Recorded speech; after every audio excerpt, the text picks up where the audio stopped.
floor for new and used club car, Yamaha, and E-Z-Go models. The Golf Cart people stock a wide variety of parts and accessories to keep every ride in top shape and offer convenient rentals for tournaments, weddings, and festivals. Trusted for sales, service, parts, accessories, and rentals since 1997. Visit the Golf Cart people at golfcartpeople.com, your complete golf cart solution. Actions speak louder than words. Japa Machinery Group puts your construction plan into action with XCMG construction machinery you need. Available for rental or sale. Learn more at japamachinery.com.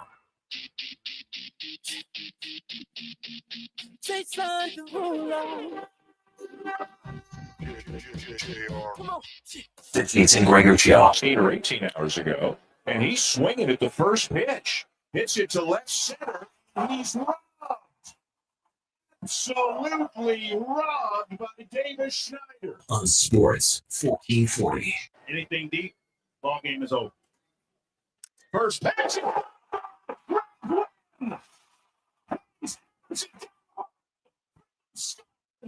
Presented by PlayAlberta.ca, Alberta's only regulated online gambling website. First down, fake it. Bootleg, Flacco sets, throws, looking for separation. It's caught. Cooper down the sideline for the touchdown.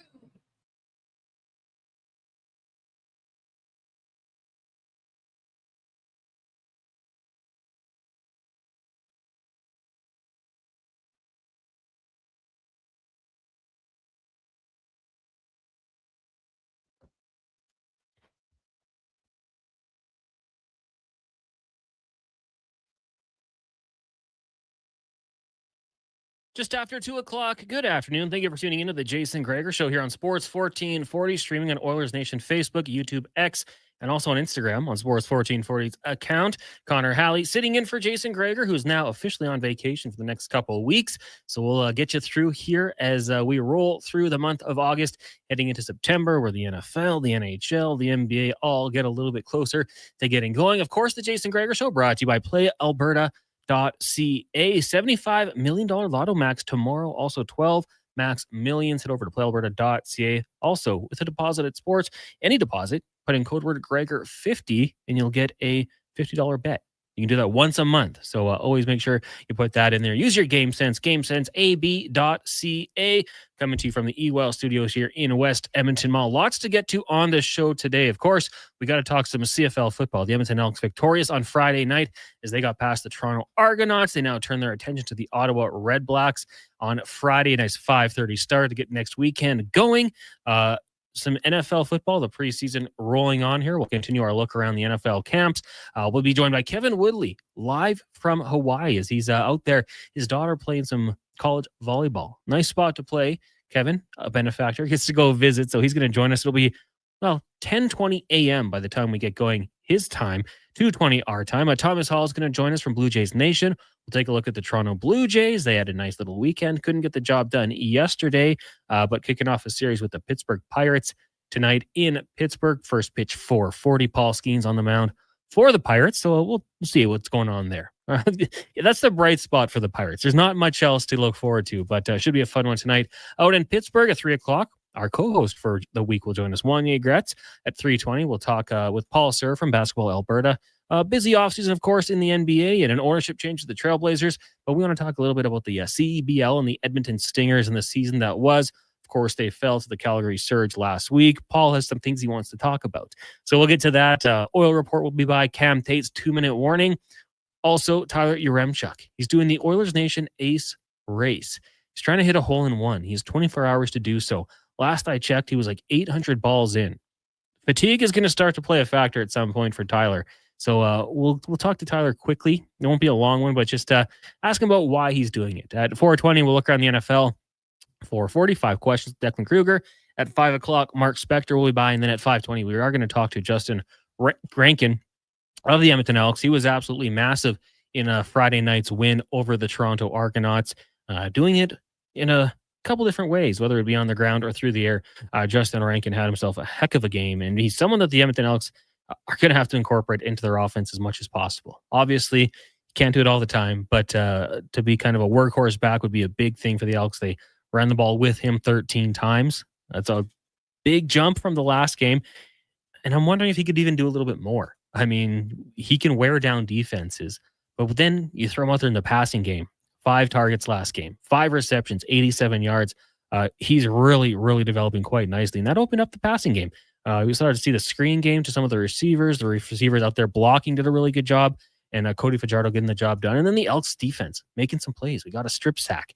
It's slowly coming together here for the green and gold. Obviously, not the toughest challenge in the Argos, but still a competitive football team. You get the Red Blacks, and you get Calgary twice with the Labor Day Classic. So for the Edmonton Elks, lots of things going in the right direction for this organization. Declan Kruger, Josh Fenwick here with me as well. Declan, good afternoon. You're back behind the board. For a long time, you had Josh Fenwick running the board during the Lowdown with Low Tide when he was doing his practicum. He is no longer an intern. Now he's a professional, and when he leaves, you had to go back and do some of the heavy lifting there, hey? Yep. Any complaints with the mouse, the technology we've been dealing with? Look at Josh is being a pro already. He's giving me cues here that I'm missing out on. Yeah, so anyone who doesn't know the setup back here, which I guess would be most people, there's 3 different mouses that Connor or I or Brandon will have to use while on the board. 2 of them are pretty much shot. Yeah. So it's not a great percentage. It's not, I mean, they're still usable. It could be a lot worse, but no, just getting back in the swing of things.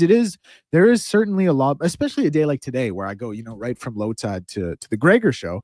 There's certainly a lot more to do back here behind the board that you kind of got to, account for. A little less time for chit chat. Well, we'll let you get back to it in a second. I'm not with Low Tide, but yeah. Oh, okay. No, I'm good now. Now you're good. Well, the text line's 1-833-401-1440 if anyone wants to get in on the conversation. I wanted to get your thoughts. I know you were kind of busy this weekend, so you didn't get a chance to get out to the Elks game on Friday night. Crowd there, into it. The vibes were good. People were having a really good time. The football was solid, and, we got another competitive game in that one. The Elks, kept it was close. The Argos had a chance at the end. Questionable decision by their punter kind of ended up icing the game there for them. But Declan, you do the Elk Nation podcast with Eddie Steele twice a week. You can watch it on YouTube or anywhere you get your podcast from. But I feel like we're just kind of seeing this team gradually improve. And I was really impressed with Chris Morris last week on the Jason Gregor Show. He came in here and he said, listen, we're committed. We're sticking with our coaching staff. We're sticking with these players. They don't want to have the turnover, which we've seen so much in the past, like coaching staff in, coaching staff out, roster changes like crazy. This team is getting a chance to grow. And I think you're starting to see with Mark Gillum, improving as a head coach week to week. And it's a big jump from being an assistant or a coordinator to go to the head coach, because all of a sudden you got those media obligations. You got to coordinate a lot of things. I think JC Sherritt, the play calling is getting better. And so is the job that the players are doing. Aaron Grimes, another first-time head coach, or not head coach, positional coach, getting into it. We had him on the show last week as well. He said some really good things. But you're just starting to see this team week by week improving. And I don't know how good they will be this year. It's going to be tough even to get a crossover spot because the West Division is so strong, even though the East is pretty weak. It'll be tough. But Declan, it is encouraging, I would say, for the fans of this football club, because each week we're just seeing them a little bit better and less mistakes, which is great. Yeah, I mean, it's the last 4 games have really just shown such incredible improvement for the club. And, funny enough, those are Cody's for 4 games starting a quarterback. So yeah, listen, like the Hamilton game, I actually thought was the game they probably played the best. Like I didn't think they played as great against Montreal as they did against Hamilton, but they got the win in that one. And then similarly, like this Toronto game, it was an improvement from the Montreal game, but there are still certainly things you look to say, they need to do this, and this better. Like no disrespect to Nick Arbuckle. You probably don't want to be the team that gives Nick Arbuckle his career passing high for yards, Yeah. But at the same time, they were 1-5 in the red zone. So the defense was doing something right when it was time to bite down on the mouthpiece and do it. Things are getting a lot better. Justin Rankin needs to touch the ball. I've said this multiple times on Elks Nation, on Elks Central, Elks 101. He's the best dual threat back in the league. He can do so much. He's got 427 yards receiving this year, around 400 rushing the ball, second most receptions for the Elks. Like I don't think he'll get there, but he could be damn close to 1,000 guy. And every time he touches the ball, you see why. He's the MOP for me so far to this point in the season. Things are getting better on both sides of the ball, and I think the Elks have a lot of momentum and a lot to look forward to. Now, that said, things need to happen with other teams to help you out. You can only control what you can control, but I think they're definitely going in the right direction, and it's got to keep up this weekend against a basement dweller in Ottawa. Absolutely. And news for the Ottawa Red Blacks at quarterback, looks like Drew Brown will not be playing. So, that doesn't mean they're just going to roll over like we've seen in the NFL or CFL before. Players come in and can have impacts and play good ball, and sometimes you can overcome that. But for the Ottawa Red Blacks, Drew Brown not going to play in this one. Not ideal for them. Dustin Crum taking the first team reps for Ottawa. We'll see what happens. The Edmonton Elks, obviously, this season, they're not going to take anyone lightly. It doesn't matter who they are, what the personnel is. They got to go out there and focus on playing their game. But yeah, I thought it was impressive. Joel DeBlanco was flying around the field. I thought Cordell Jackson had a really good game getting the sack. Niles Morgan kind of doing his thing as usual. Kobe Williams, I thought, made some plays that were strong. And special teams was good too. So it's encouraging. Long way to go, but certainly better than what we saw to start the season, where it just looked flat at times. There's a little bit more energy with this group, and who knows what's going to happen. Maybe there's some additions to be made once we get past Labor Day, some NFL cuts. Maybe guys want to, rather than sit on a practice roster, maybe they want to come north, play some football, and things will change. Certainly with the rosters on that one. 1-833-401-1440. We're going to have Kevin Woodley on this show, obviously talking goaltending. Has he heard anything about Stuart Skinner and an extension possibly? Is there anything else going around the NHL? We'll look at that. Also, goaltending. What are you doing during the offseason? We're kind of in the dog days. Players probably take a little bit more time, get a little rest, relaxation. But what does a goalie do at this point?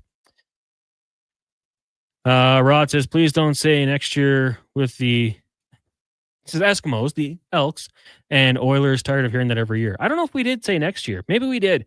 I mean, hey, this regime, fair or unfair, has expectations to turn this thing around quicker because we've seen it before. So, Rod, I agree with you. Like in years past, we might have said, oh, this is positive. Maybe they keep it going and next year something can happen. But we've seen this before. We saw this Chris Jones-led team, or maybe, it was after the firing, they started to win some games. Week 9, I believe they picked up their first win last year, then had a little bit of a run, but it wasn't enough. And then we saw the turnovers. So I think that that's not a luxury that this group might have. Internally, they might be saying, we're rolling with it. We're going to keep this group and we're not feeling any pressure to do any changes or anything like that. But I think the fan base wants to see a winning product. And hey, they got to see it last night, Friday night. They'll have a chance to potentially see it maybe next week after the Labor Day rematch or during the Labor Day rematch. But I get that. And it was the same way for the Oilers for a long time. Decade of darkness. Nobody wanted to hear about next year. You're just frustrated with the losing that's happening. So we'll have to see. It's going to be a week by week thing. But I think with Cody Fajardo under center, what you're going to get just a little bit more. You're not relying potentially on the big play, which I think with Trey Ford, that was a thing that would happen occasionally. Like the offense would run dry and then he'd make a ridiculous play, 15, 20 yards in the backfield, running around, find a receiver that broke free. That's not going to happen with Cody Fajardo, right? He's not going to make those types of plays. He can kind of dink and dunk you to death, move the ball downfield. They had some really good drives last game, exchanged field goals. There was a lot of field goals in the first half, but eventually did hit pay dirt. But yeah, I mean, it's obvious, and Declan said it. The key to this team, they have to get Justin Rankin involved in the football game. The more, the better, physically, as much as he can do. And maybe we'll talk to him about that. But, we see running backs in other leagues take the ball 20, 25 carries. If you can do that with him, I mean, that's going to go a long way. Some other news around the sporting world for those fans of the association, and we'll get into this with Paul Sir a little bit. Bobby Webster promoted to head of basketball operations for the Toronto Raptors, Declan. Now, Bobby Webster's been there for a long time, kind of the right-hand man to Masai Ujiri. What do you think about this one? Does much change here? I couldn't imagine it will. I couldn't imagine so. Also, Masai, his time in the sun had come to pass. Listen, man, all credit in the world for getting Kawhi and winning that 2019 championship. That ring will be on your finger forever. That banner will hang forever. This team will always have that. But aside from that, what were the stats, man? It was 3 out of 5 years he traded a first-round pick for a player on an expiring contract. Yeah. He couldn't keep Kawhi Leonard. Listen, he gets a lot of grace for winning that championship, as he should. It's really tough to do. It's really tough to trade a guy like DeMar DeRozan, who's, I know he's not hometown, but hometown superstar, for lack of a better phrase, for a question mark in Kawhi, and it paid off, and he deserves credit for it. But outside of that, I don't think he was doing a lot of the right things, and he was given a lot of grace because of that championship. And it just comes a point when it's time to move on. So I don't know what it's going to look like under Bobby Webster. I assume, we won't hear much unless we hear a lot. And I know that sounds a little vague, but that's kind of how it goes with general managers in the NBA. So I don't know. Yeah, excited for the regime. I'm a Heat fan though, so I guess I hope he tanks the team. One less team to compete for the play-in every year. Here's my thing. If Kawhi wasn't going to stay with that team, what could you have said to make him stay? Because they went through the East. I mean, in the final, Kevin Durant got hurt, which, like it or not, it benefited the Raptors. Was there anything that you think he could have said? Because I think Kawhi was dead set on going home. Yeah, no, I don't think there's anything he could have said. I don't think there's anything that could have been done.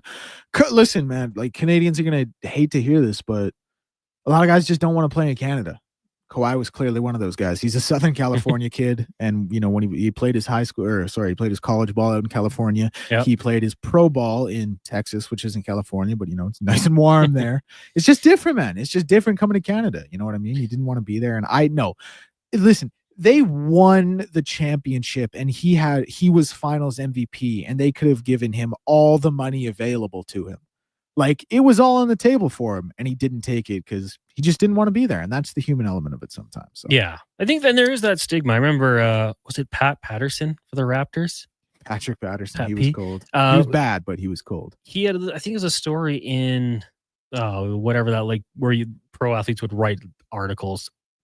It was like founded by Derek Jeter. Players Tribune. About how, like, he got traded to Toronto and it was like, get me out of here. I don't want to be here. And then he walked down the street and, like, talking with people that helped him out. It, like, slowly changed him. And all of a sudden he's like, I love it here. Like, this is where I want to be. I think that there's still that stigma about the Raptors. Like, I don't know if I want to play in Toronto, that sort of thing. Then they get there. Great city, great fans. And if you're winning basketball games, I would feel like that'd be enough to keep you. But obviously Kawhi Leonard had all the power. And I remember thinking, like, this just seems inevitable that he's leaving. And it's going to suck when he does. I still remember sitting in our condo on the couch looking at my phone like, oh, it finally happened. He officially decided to leave, and Ashley probably looked at me like I was a weirdo, but that was it. He also did it right because no one could be mad at him. Like, no Toronto right. Raptor fan could be mad at him for leaving. You know what I mean? You get a ring, and came there for 6 months, won a ring. Like, people have, like, talked about if Connor McDavid one day were to leave, but if he got you a cup and played 10 plus seasons, sure, he might get booed. Gretzky got booed, right? But I think a lot of Oiler fans would be like, okay, he got us he did what he was supposed to do. Mm-hmm. You think not? You think people would hate it? I think people would be pretty mad. What if he's like 35 and decided, that's enough. I'm going to go live out my dream. 35 seems like a decent, but here's the problem. 35 does sound like a good age for an athlete in the scenario you've laid out. I still think Connor McDavid's going to be like the second or third best player in the world when he's 35. You know what I mean? Yeah. So it's a little bit different when you're still that good. Like, if he was 35 and he was putting up 40 points a season, that's one thing. I think he's going to be 35 and he's going to be putting up 105. You know what I mean? And that will be tough to say goodbye to, even if he has 1 year ring, in my opinion. I mean, it's interesting. I hope he plays in Edmonton his whole career. I love those stories of the athletes that start somewhere and finish, but I don't know. If he were to get the city a couple rings, maybe that might soften the blow if it were to happen. We're talking huge hypotheticals here. Declan, one last question before we get to break here. And I want to ask the people out there as well. 1-833-401-1440. I went and got my hair cut on Friday. Had some things to do over the weekend. Had to get it chopped off. A guy came in after me, and his hair looked like unbelievable. Top-notch haircut. But he was getting it cleaned up. How often does the average man get their hair cut? Got to be once a month. Once a month. Like that, full confession, I'll grow my hair out, then I'll just go chop it off. 3 to 4 months for me. What about you? Yeah, like nowadays, I do it a little less frequently. And actually, a big reason for that is the time the barber shop is open versus like my hours here at Sports 1440, plus distance to because it's like deep north side. Yeah. So I'm probably going like once every couple and a half months now. But I'm out of touch. It should be once every month. I'd love to just get people's thoughts on that. Like, how often do you go to the barber and get it cleaned up? Like, if I didn't wear hats all the time and I had good hair, maybe I might be doing that once a month. But this guy, his hair was immaculate. It looked like perfect. I should have stuck around just to see what they were actually doing. Maybe just cleaning up the sides, cleaning up the back a little bit. But his hair looks good. That's just my question kind of the day for people. How often do you go to the barber shop, get it trimmed? Hacksaw says 6 weeks. Cord Oil, 4 to 5 weeks. You guys are way more constant than I am. But I like to grow my hair out, let it get a little nasty, and then clean it up. Change the look entirely. Everyone notices when you get your hair cut once every 3 or 4 months. You're not surprising. You're not, going under the radar at all. Well, let me know. 1-833-401-1440. How often do you get a haircut? Maybe we'll ask our next guest that. He's on vacation. Maybe he's just letting it grow out. Summer flow. Coming up next, we'll talk some goaltending with Kevin Woodley of In Goal Magazine. It is the Jason Gregor Show here on Sports 1440 and Oilers Nation Facebook, YouTube, and X. Brought to you by PlayAlberta.ca. Work never gets done by standing around. You have to put your words into action. And that's exactly what GS Construction does every single day. Our priorities are safety first, quality second, efficiency third. GS Construction works hard. It's true. But first comes the care, the planning, and the people. Underground infrastructure isn't just about machines and trenches and some traffic inconveniences. It's about doing things right. Find out more on what we do. Visit gsconstruction.ca. On the Rocks, the party never stops. Check it out. Mondays, bingo tunes. Tuesdays, tacos and tequila. Wednesdays, it's wings and karaoke. Shake what your mama gave ya with salsa lessons on Thursdays and the best Latin DJs. Plus, live music every Friday, Saturday, and Sunday, along with DJ Kenny K. Hold on, let's not forget $5 happy hour, 7 days a week.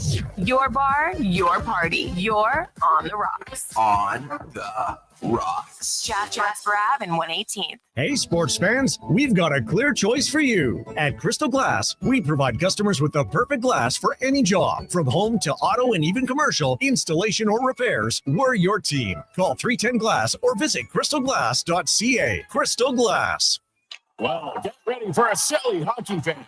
Your partner in power just skated onto the ice. EWEL.ca, the new e-commerce website for electrical wholesalers Edmonton, is ready for the power play 24/7, 365. UL skates to where the puck will be in 5 years. Now that's forward thinking. Killer selection, slamming products from the best brands, and legendary service. Don't sit on the bench. Get your account today at EWEL.ca and win that project. Plug into your partner in power. Get an EWEL.ca account today.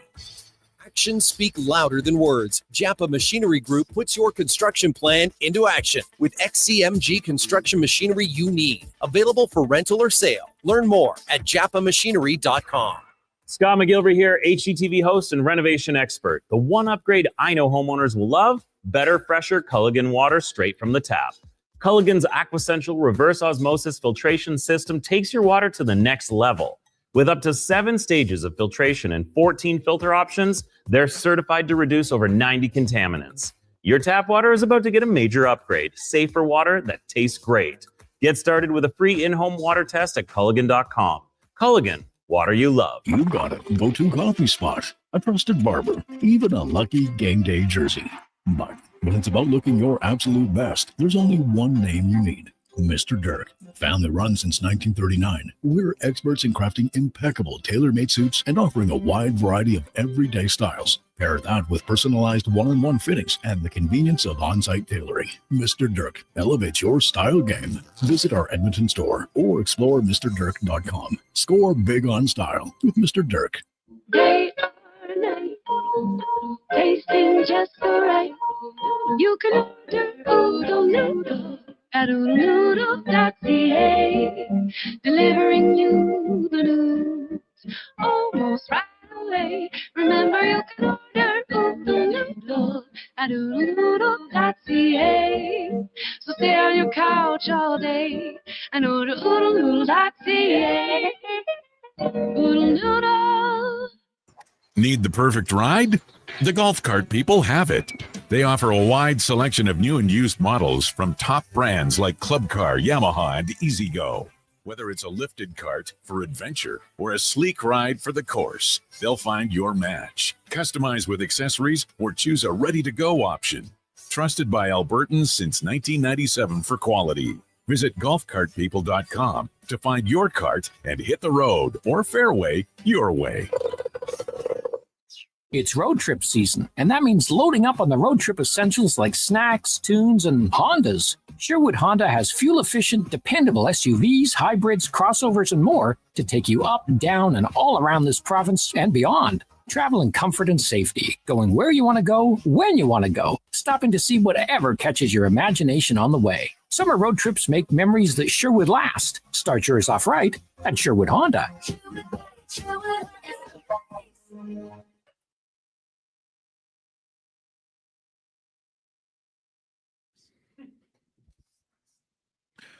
Portions of this hour brought to you by Crystal Glass, your clear choice for residential windows, locally manufactured and installed. Crystal Glass provides a beautiful product and incredible customer services for all your residential needs. Call 310 Glass or visit crystalglass.ca for a quote. From puck drop to kickoff, it's the Jason Gregor Show on Sports 1440. Presented by PlayAlberta.ca, Alberta's only regulated online gambling website.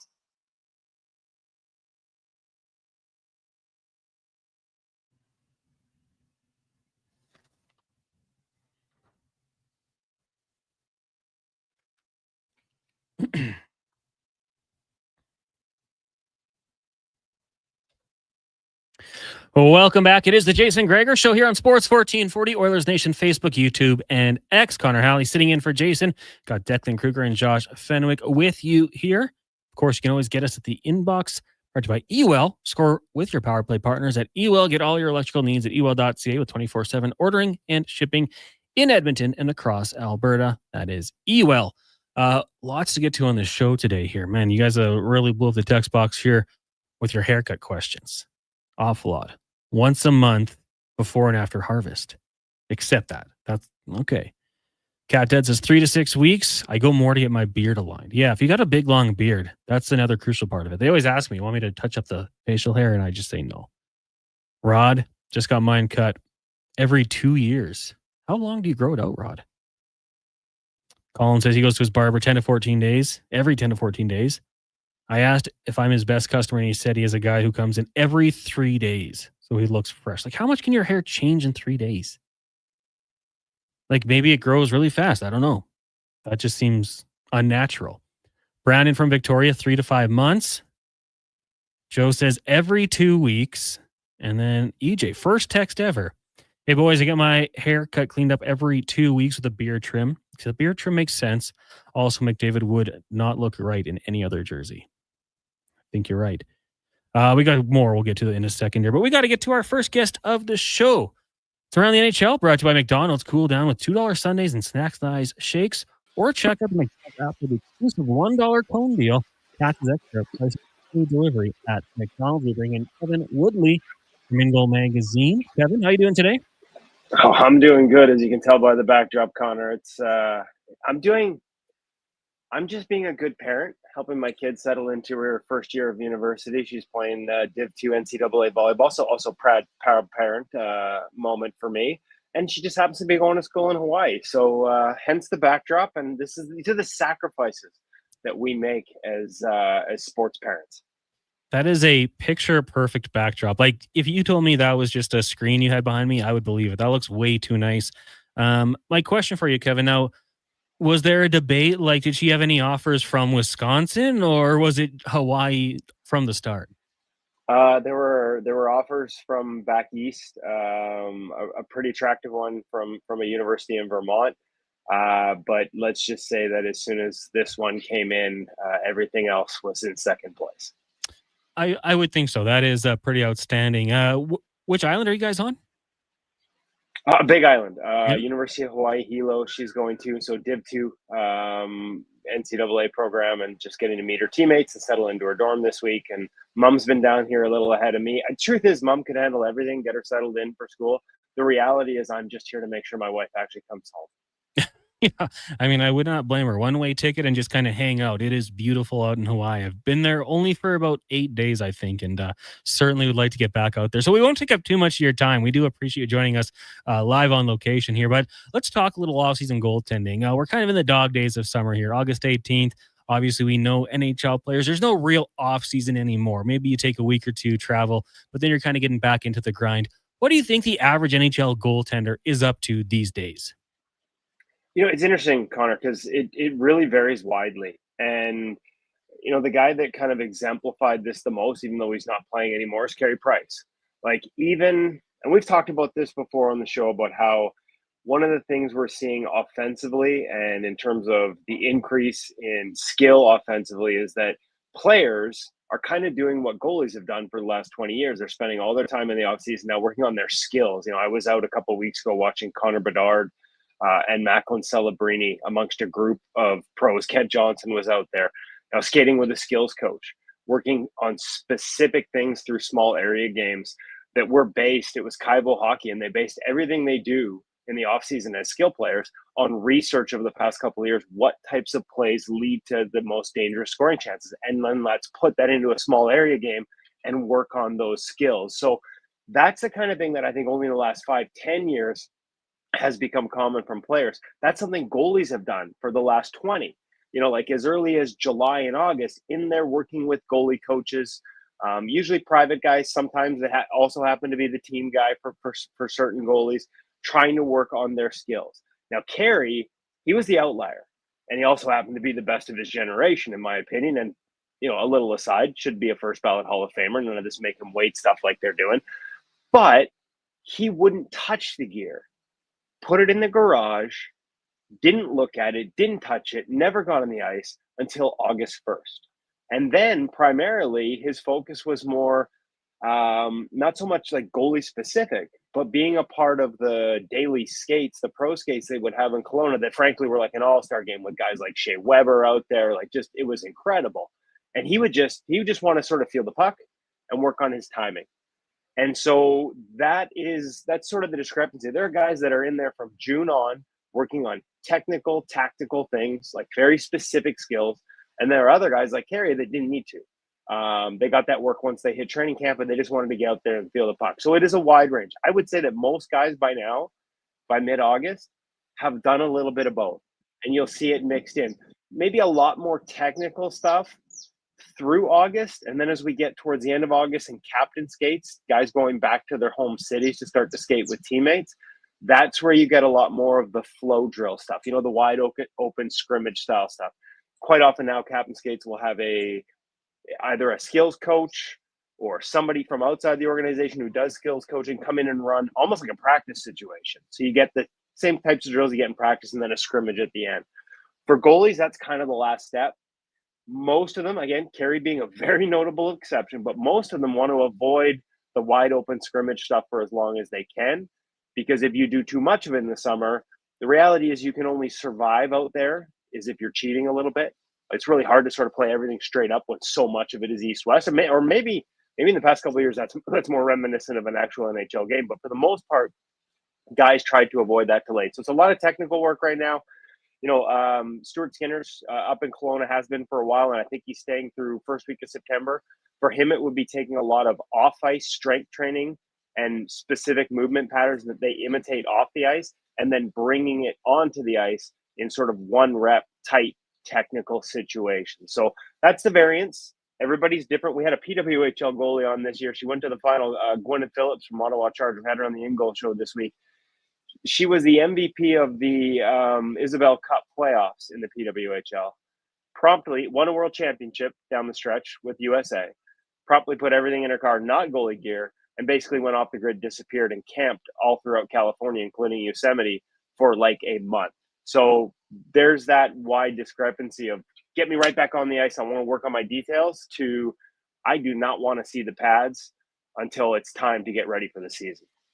So if we can we just go a little bit more into Stuart Skinner there and, what you've seen from his game, what things he can do off the ice to improve, and then translating it into the on-ice drills? Like, what kind of things would he be working on? I haven't been up there this summer yet. Went up there last summer before he was in with Adam Francilia and got to see the work that other guys were doing. I'm trying to think of the NHLers that were there at the time I was there, because it kind of rotates out week by week. Obviously, I mentioned Stuart staying up there for a while, but a lot of the off-ice stuff is quite funky. Like it's slide board work, a lot of slide boards with weights and resistance, whether it's with bands or a combination of bands and weights. There's one where you're actually dropping into a butterfly on a slide board, but you're almost like suspended a little bit. There's all kinds of different things. So what you would do is you would take, like, if there's a situation on the ice, like going into your post in reverse. So you'd be and then exploding off of it. So you'd be training using the slide board and some form of resistance, either weighted or just bands, moving in the same pattern, trying to make sure that you are isolating and firing the muscles that we need to fire to move most efficiently once we get off the ice. And so you train that in this sort of unique area that they've got set up. You might take it into a regular gym as well. There's obviously things you can do in terms of explosive, more plyometric, for lack of a better term, type movement. So again, train the same muscles. And then later in that same day, you'll hit the ice. And a lot of the work on the ice now you're connecting all those muscles you're training to the actual movement you're training it for. And so you're going through that strength work, and then now you're feeling it in the gym, and now you're feeling it on the ice, and you're actually translating it on the ice. And again, to make sure that what we're working on off the ice directly translates. I use maybe this is because the one we saw with Devin Levi last year up in Kelowna working with Francilia, but that going into the post and then coming out, there are things you can do to replicate that off the ice. And then once you get off the ice, on the ice, you're making that exact same movement. And in theory, you should be able to isolate those same muscles and explode using them, rather than allowing your body to sort of move into shapes or patterns that don't allow you to access that same muscle in the same manner. That there's some old habits that can creep into your game where, quite often, like, we'll see it. I'll give you one example, Connor, because people might be able to relate to this. When we think of doing squats and back squats, and you think of that sort of the lower back almost rounding with the chest out and the butt up, butt sticking out, chest up, that type of movement isn't what we want as a goaltender, because as soon as that butt sticks out, you're kind of turning off some of the muscles in the inside of the leg, the adductors muscles that you need to move east-west on the ice, and everything's about east-west.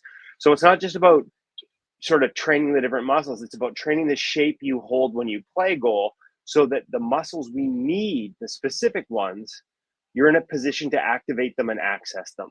So, keeping a neutral pelvis through the movements you do in the gym, so that once you get on the ice, you can keep that neutral pelvis, hold that form, and not sort of fall back into that chest out, butt out type of stance that reduces or limits the explosiveness, the access to those muscles, and the efficiency with which we can move. So it's a lot. It can get quite into the nitty gritty of what a certain position physically means to our access to those muscles and ability to push with them most effectively and efficiently.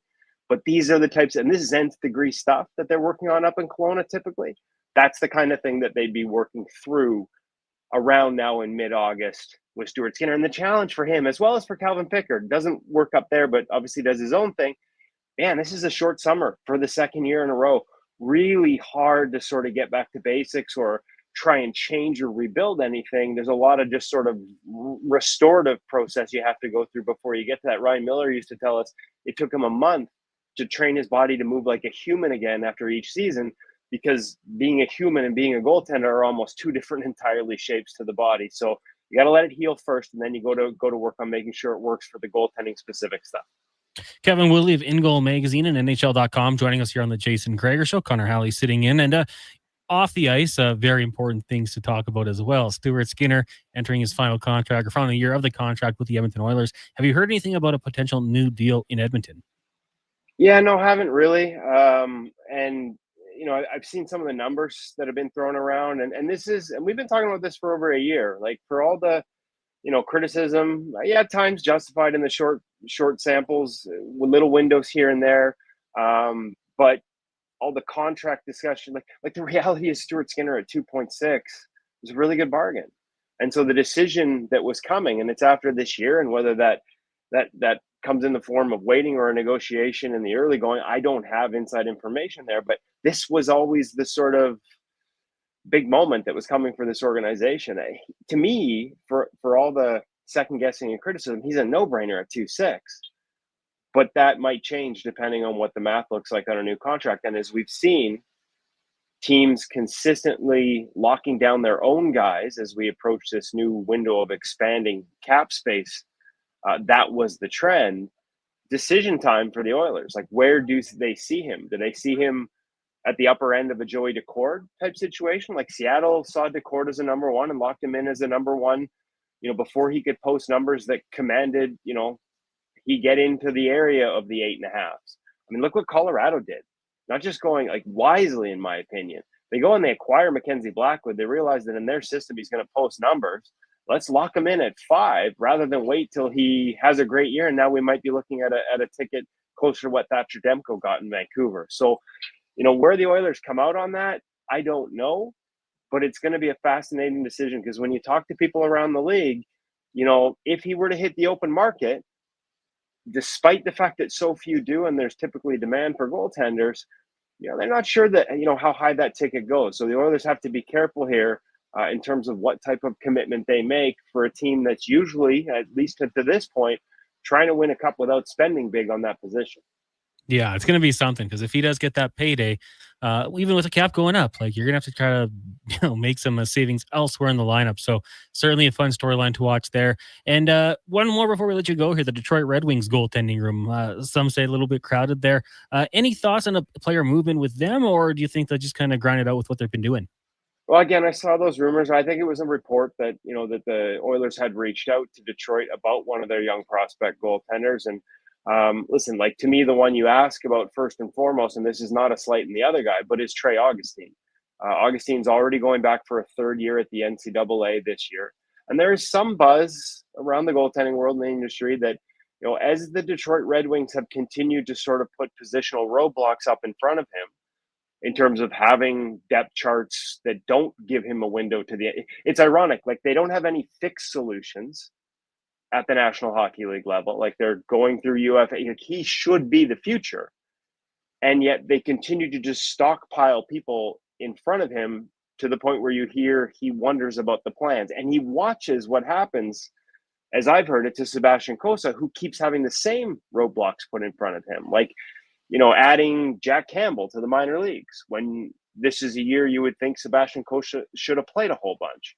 Going out and getting Peter Mrazek so that you had Cam Talbot, Alex Lyon, and Peter Mrazek. Like the depth chart, they just keep stacking guys up there, even though none of them have the upside of Trey Augustine. If you're Trey Augustine, and he is one of the most legit prospects goaltending-wise in the entire league. Like I believe in the talent. I believe in the approach. I've talked to people around him that think it is a short line between him and the National Hockey League. But you've been drafted by a team that tends to want to let them wait and marinate in the minors longer than others. You have a choice next year. Do you go back to school for one more season? And let's not forget, you can get paid in the NCAA now and get into an organization. You can make more in the NCAA than you do in the American Hockey League. So are you in a rush to get into an organization that's going to leave you in the American Hockey League? Like they have Sebastian Cossa. Heck, Sebastian Cossa played ECHL games. Or do you want to go to an organization, one more year in school and I can choose where I go? That would be an interesting one if I'm Trey Augustine. And that's the type of buzz you start to hear. Don't know if it's true, but that's sort of and other teams are definitely circling around both that and Sebastian Cossa. If the Red Wings are able to get Augustine in, if they indeed see him as the goalie of the future, then what does that mean for Sebastian Cossa? I know there are teams that are looking at him as a buy low possibility with still lots of upside. And so, again, it's fascinating. I'd be looking at it too if I was the Oilers because their depth chart isn't quite as deep on the prospect side. But at the same time, Augustine could solve a lot of things in a year or two, but none of them are ready necessarily to come right in and fix the other problem we talked about, which is what do you do in the short term if indeed you see that as a problem. That is interesting. And I like what you say there, just like the roadblocks putting up there by the Red Wings. Could he just stick around for college and sign somewhere else? Or is all of a sudden there an urgency to maybe move on from him? It's going to be something to watch out for this season. Well, Kevin, go to the beach, go have a beer on a nice patio, go enjoy the beautiful weather out there. Well, the beauty is that I am 4 hours behind you, Connor, because we're 3 hours shy of the Pacific time zone already. So I've got all day yet here to go explore and enjoy the sunshine. Trust me, I will. Beautiful. Enjoy it, and we'll talk to you next week. Thanks, Connor. There you go. Kevin Woodley, In Goal Magazine and NHL.com, our goaltending guru. That's a situation out there in Detroit that, hey, he dropped a couple names there. Maybe a few teams will want to get in there and try to take advantage of that. That was Around the NHL, brought to you by McDonald's. We did have some texts coming in about hair. We'll get to those shortly. Seeing guys at the barber with great hair, getting a haircut, it blows my mind every time. But I guess that's why they have great hair. They keep it tight. Let's take a break. When we come back, we're talking Blue Jays on the Jason Gregor Show here on Sports 1440, Oilers Nation, Facebook, YouTube, and X, brought to you by PlayAlberta.ca. Listen up, because you're not going to want to miss this. Right now is your chance to get in on Play Alberta's biggest offer ever. For a limited time only, new players can get up to a $1,000 casino bonus when they sign up. There's never been a better time to join the fun. Visit playalberta.ca today to get started with casino, sports, and lottery all in one app. Must be 18 plus to play. Remember, if you gamble, use your game sense. I'm Colin Livingston, president of Cantork. Since 2016, we've been at the forefront of hydraulic torque wrenches in Canada. I'm delighted to share our latest venture, in-house production for quicker turnaround, superior quality, and heightened versatility. Experience excellence at cantork.com. The Midsummer Sales Event is on now at Volvo Cars Edmonton. The all-new redesigned 2026 XC90 is here. Test drive the ultimate evolution in luxury. Lease or finance a 2025 XC60 from 0.49% and save $5,000. Finance or lease a 2026 XC40 from 2.99%. Come and discover the deals now at Volvo Cars Edmonton. Great vehicles, better service. The Midsummer Sales Event is on now at VolvoCarsEdmonton.com. McDonald's Sundaes and snack-size shakes are $2, or get $1 cones exclusively on the McDonald's app. With those prices, your hands are going to be full of treats. Like Alex here. My phone. I got you. App download and registration required. At participating McDonald's in Canada. Taxes extra. Prices exclude delivery.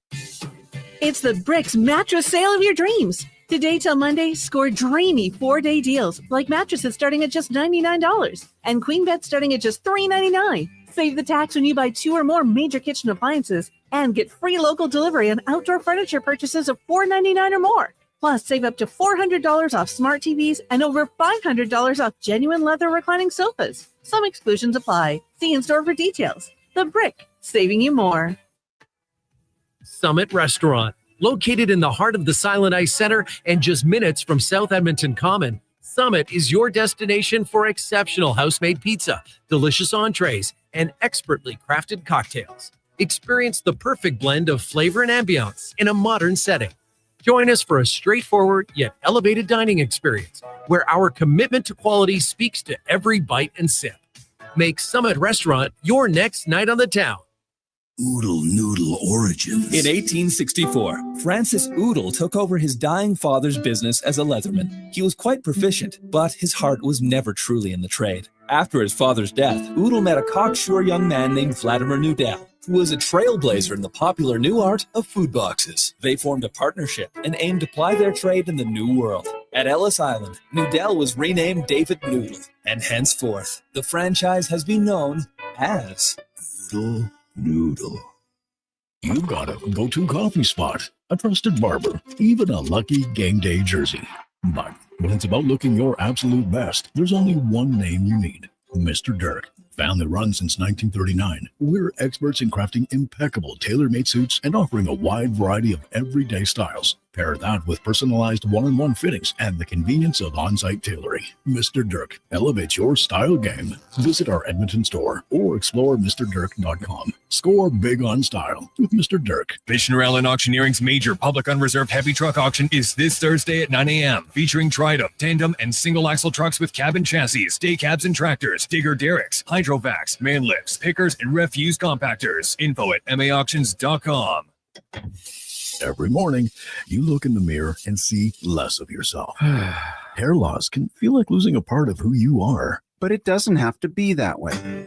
Hi, I'm Dr. Vance Elliott. At Advanced Hair and Skin Surgery, we understand the pain of hair loss. Our advanced hair restoration solutions won't just bring back your hair, they'll help you face the mirror with confidence. Good morning, you sexy beast. Visit drvanceelliott.com today because it's time to be the man you remember.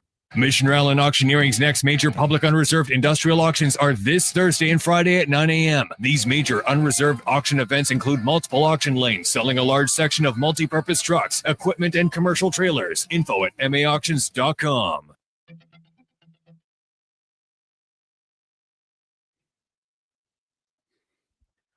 Portions of this hour brought to you by Cantork. We offer sale, rental, repair, and calibration of hydraulic, pneumatic, and battery-powered torque wrenches, stud tensioners, and flange maintenance equipment.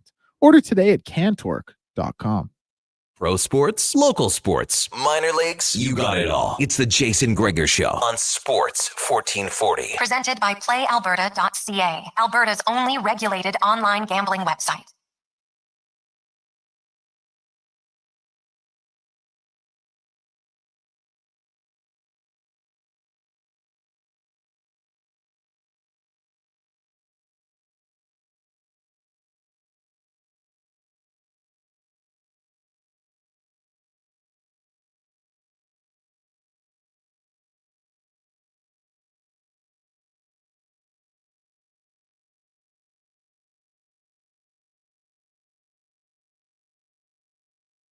Jason Gregor Show here on Sports 1440, Oilers Nation Facebook and YouTube. Connor Halley, Declan Kruger, and Josh Fenwick with you here. The Jason Gregor Show brought to you by PlayAlberta.ca. Use code word Gregor50 with your deposit. Get a $50 free play. Make sure to use your GameSense. GameSenseAB.ca. We're going to talk some Blue Jays in a second, but the conversation here, haircuts, when do they happen? A lot of people tell us they just do it themselves. Just go in the backyard and chop it up. So I used to get my hair cut by my mom like when I was younger. She just would just shave my head. It was just so much easier. So I'm not the guy to talk to. I don't think I've ever actually had really good hair, but let us know, how often do you trim your hair? Because some people really do it quite often. Right now, though, let's get to the big guest of the day, brought to you by Silent Ice. It's the best time of year. Championship season. Players in the JPHL competing for the Prospects Cup. 105 teams for the HSL Vive. There's a top female Super League championship. Go to silentice.com to watch it. Also, Silent Rides, one of Alberta's premier bus charter companies. With state-of-the-art motor coaches safely taking your team or group to the next destination, visit silentrides.ca for more information. We bring in Thomas Hall from Blue Jays Nation. Thomas, good afternoon. How are you doing today? I'm doing good. Always great catching up with you guys. In terms of cutting hair, since I heard you guys talking about it as I was coming on, I could not believe people cut their hair in the backyard. That is crazy. Yeah, I mean, well, let me ask you this. Thomas, how often do you cut your hair? Oh, I get it cut every couple months. And quite frankly, I could probably even do it sooner than that. It grows pretty quick nowadays. So, but yeah, usually every 2 months. See, because I just got a haircut and I was at the barber and I just see people coming in that have really nice hair. And I guess that's why they have nice hair, is because they take care of it. They get it cut up, every couple of weeks, maybe every couple of months. For me, I grow it out pretty long and then just go short. So that was kind of where the question came from, because some people say they'll go every 3-4 weeks. Make sure they keep it clean. The guys with the big beards will do it a little more often, keep the beard tight. So I guess I suppose I get it. But yeah, a lot of people just take care of it in the backyard. And I guess that's efficient as well. You don't even have to go sit in the barbershop. You just handle it yourself. Now, a guy who is handling himself as much as he can, Paul Skeens with the Pittsburgh Pirates. He's going to be on the mound tonight with the Jays in town. They'll counter with Kevin Gausman, and the Toronto Blue Jays playing some good ball right now. Top spot in the AL East, 73-52 on the season. When you get a guy like Skeens, I mean, that's appointment television. Jays have to be ready for him, because despite the record, and he plays on a bad team, this guy is an absolute stud. He really is. He is one of the best pitchers in all of baseball right now. He's somebody that has some of the best stuff that we have ever seen at this level, where he can blow it by you with his triple-digit fastball. He's got a devastating wipeout slider. He's got what's called a splinker too, which is a mix between a splitter and a sinker, and it comes at you like 98, 99 miles per hour. It's basically like Kevin Gausman's splitter, but if you cranked it up to 100, that would be pretty much what it looks like coming out of the chute from Paul Skeens. And sure, he does not have the best team around him playing on the Pirates. That is certainly evident, but in terms of run prevention, there aren't many better players you can have on your pitching staff than Paul Skeens. So when you take on a pitcher like that, and I mean, obviously the Jays' bats have been electric at times this season. What is the game plan here? Are you just trying to kind of wear him down, take as many pitches as you can? What's the game plan? Yeah. So it's certainly going to be interesting to see how the Blue Jays handle him. I think if I was in the hitting room with David Popkins and the rest of the Blue Jays coaching staff, My approach against Skeens would be tailoring more towards the Blue Jays approach, where they're trying to grind him out, elevate his pitch count, try your best to foul off as many tough pitches as you can. And that's going to be easier said than done against a guy like this. But he is somebody that, over his very brief major league career, he is somebody that, if you have that type of approach, you can get him out of games early. He only went 4 innings in his last outing against the Milwaukee Brewers, who they have a very similar type of approach in that regard to the Blue Jays, where they're one of the better teams in baseball at being able to execute that type of game plan, where you're putting up these really tough at-bats and making pitchers work a lot out there. And so I think that's probably the best hope they can have against a guy like Paul Skeens, because if you try and go toe-to-toe with him and match your best stuff with his best stuff, 9 times out of 10, you're probably going to be going down or going back to the dugout on 3 strikes. Now, I want to ask you on the flip side. I mean, the Pittsburgh Pirates have not been very good this season. Is it, that situation, like, we just got to get a couple? Like, we trust in Gausman to get the job done. I know, home runs against his team has been a bit of an issue as of late here, but if we can just get a couple, maybe that's enough to get us past this and, on to the next one, because we know that Skeens, if you wear him down, he's going to get his. He's going to provide some troubles, but maybe we don't need that much run support to beat this team. Yeah, it's certainly possible. I mean, the Blue Jays had this similar type of situation against Jacob deGrom on Friday, where he absolutely dueled against them, but only for 5 innings. Mm-hmm. And once the bullpen came in, that's when the Blue Jays were able to scratch and claw their way back into the game and ultimately pull out another insane comeback win, which they have amazingly been able to do so many different times this season. So yeah, if they're able to scratch maybe a run or 2 off Paul Skeens, maybe get him early in the game before he really starts to settle in, then hopefully by the 5th or 6th inning, the game is still close. Blue Jays can hopefully, on their end of things, help neutralize the Pirates' offense. And once the Pirates hand things over to the bullpen, hopefully that will provide an opportunity for the Blue Jays to really break this game open. Thomas Hall, Blue Jays Nation, joining us here on the Jason Gregor Show. Connor Halley sitting in. Any questions? 1-833-401-1440. Now, Thomas, I just want to ask you, going into the playoffs, the Jays, haven't locked down yet, but it looks like they're trending in that direction. What would your rotation look like when it comes to starters? Let's just say games 1 through 3. What order are you going in? So, and this is going to come as with a big caveat, but if Shane Bieber looks like the type of ace pitcher that he was prior to undergoing Tommy John surgery, you can make a very compelling case that he should be your game 1 starter. With the experience that he has, the talent that he possesses, there aren't many better options out there to having a game 1 starter than Shane Bieber. But if for some reason things don't play out that way, I would be very comfortable handing Kevin Gausman the ball in game 1. Heck, with the way Max Scherzer has been pitching too, he would be another great option.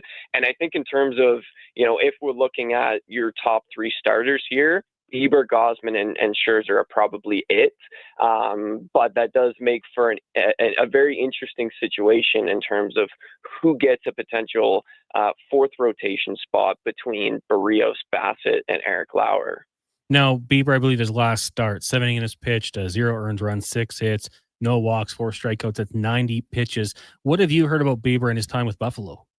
He has looked fantastic. It comes against minor league hitters, so you do have to take that with a little bit of a grain of salt. But one thing that has stood out to me is the type of stuff that Bieber has shown, where his fastball in particular has looked great so far coming off Tommy John surgery, where pre-injury he was hovering around 91, 92 miles per hour with the fastball, but now he's being able to dial it up to 93, 94 and maintaining that velocity deep into his outings as well, which is always the key. And then the slider too, like it has the same type of bite that it did before he missed a chunk of time for surgery. And he's now throwing a different changeup too, where it's almost more of a spike changeup. And he's been able to get a lot more swing and miss with that pitch during his rehab outings with the Blue Jays as well. So from all indications, expectations. I mean, we'll see how he fares on Friday against the Marlins, but he has checked every single box that the Blue Jays have been looking for as he makes his way back from Tommy John surgery. Thomas, when you look at this Jays team right now, like plenty of good stories, and I will be the first to admit I'm kind of a pessimistic Jays guy. Like I've been through it for a long time. I always kind of question them until they get there. But this team has had a lot of really good stories, individual and as a team. I want to ask you, which player surprised you the most this season? Yeah, it's a great question because there are so many to choose from, and that's been this team's identity for much of this season. But I think if I had to put it on one particular guy over a full season's worth of results, I'd probably say George Springer, because not only is he somebody that looked like he was towards the end of his career, like the last couple of seasons for him were not good at the plate. He was a below league average hitter, statistically speaking.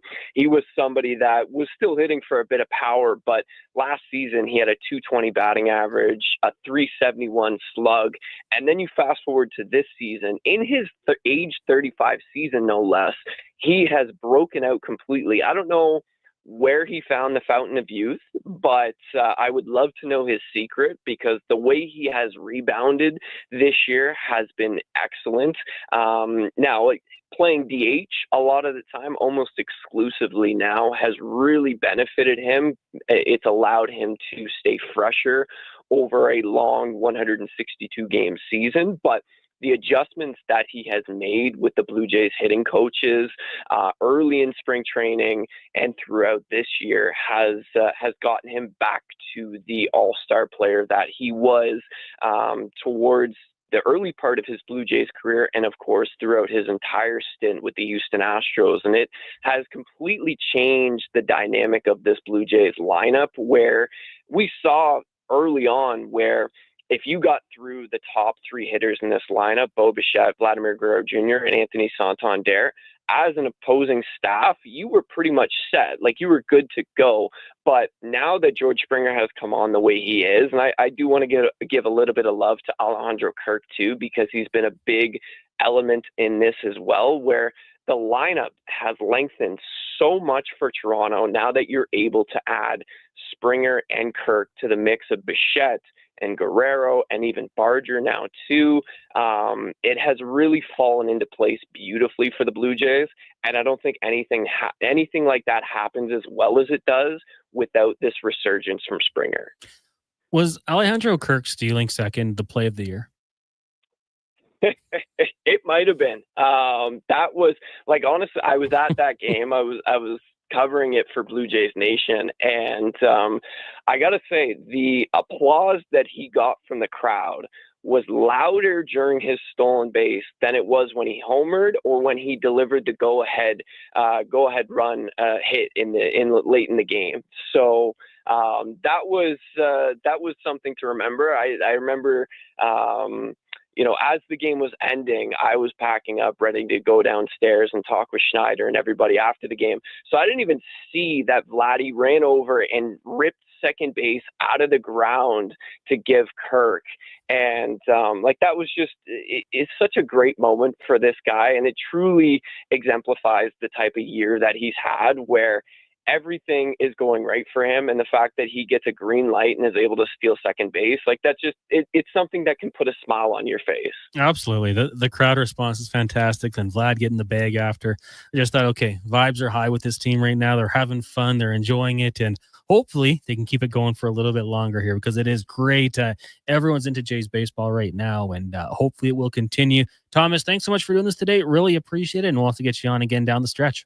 Of course. Thanks for having me on. There you go. That's Thomas Hall, Blue Jays Nation, joining us here on the Gregor Show. Our big guest of the day, brought to you by Silent Rides Charter Company. We'll take a break here. When we come back, Wanye Gretz of Oilers Nation will be by. We're going to talk to Paul Sir. Some big stories around the NBA this offseason. Of course, the Edmonton Stingers falling to the Surge. A little bit of a disappointment there. We'll get Paul's thoughts on that. We'll hear Cam Tate's 2-minute warning and more on the Jason Gregor Show. But first, let's get to a Sports 1440 update brought to you by Legacy Heating and Cooling. They're hiring HVAC installers and plumbers, starting bonuses to the right candidates, strong benefits, RRSP matching, tuition reimbursement. You can apply today at legacyheating.ca. Here is Declan Kruger. This is a Sports 1440 update.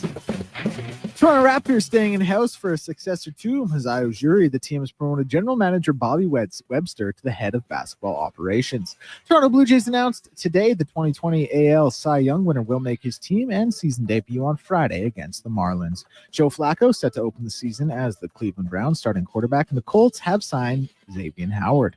Ottawa Red Blacks quarterback Drew Brown unlikely to play in the team's Week 12 contest against the Elks, according to Ottawa's head coach Bob Dice. And the Colorado Avalanche have signed defenseman Alex Gagne to a 2-year ELC. In the Cincinnati Open, it was Carlos Alcaraz over Jannik Sinner via retirement. Jannik went down love 5 and then retired due to an illness, giving Carlos the championship. In the MLB right now, we just have the one final from earlier. It was the Brewers over the Cubs 7-0. That one, game one of a doubleheader. Coming up in a little bit, we'll see the Blue Jays and Pirates with Kevin Gausman and Paul Skeens pitching for the clubs. In the Little League World Series, it was Venezuela over Japan 4-0 today, and currently South Carolina and Nevada tied 0-0 in the bottom of the 7th. I'm Declan Kruger. This has been a Sports 1440 update. Sports 1440, a Stingray radio station broadcasting on Treaty 6 territory. Download the free iHeartRadio app and listen to CKJR wherever you go. Rivalries run deep in Alberta football. Edmonton all the way. Calgary rules.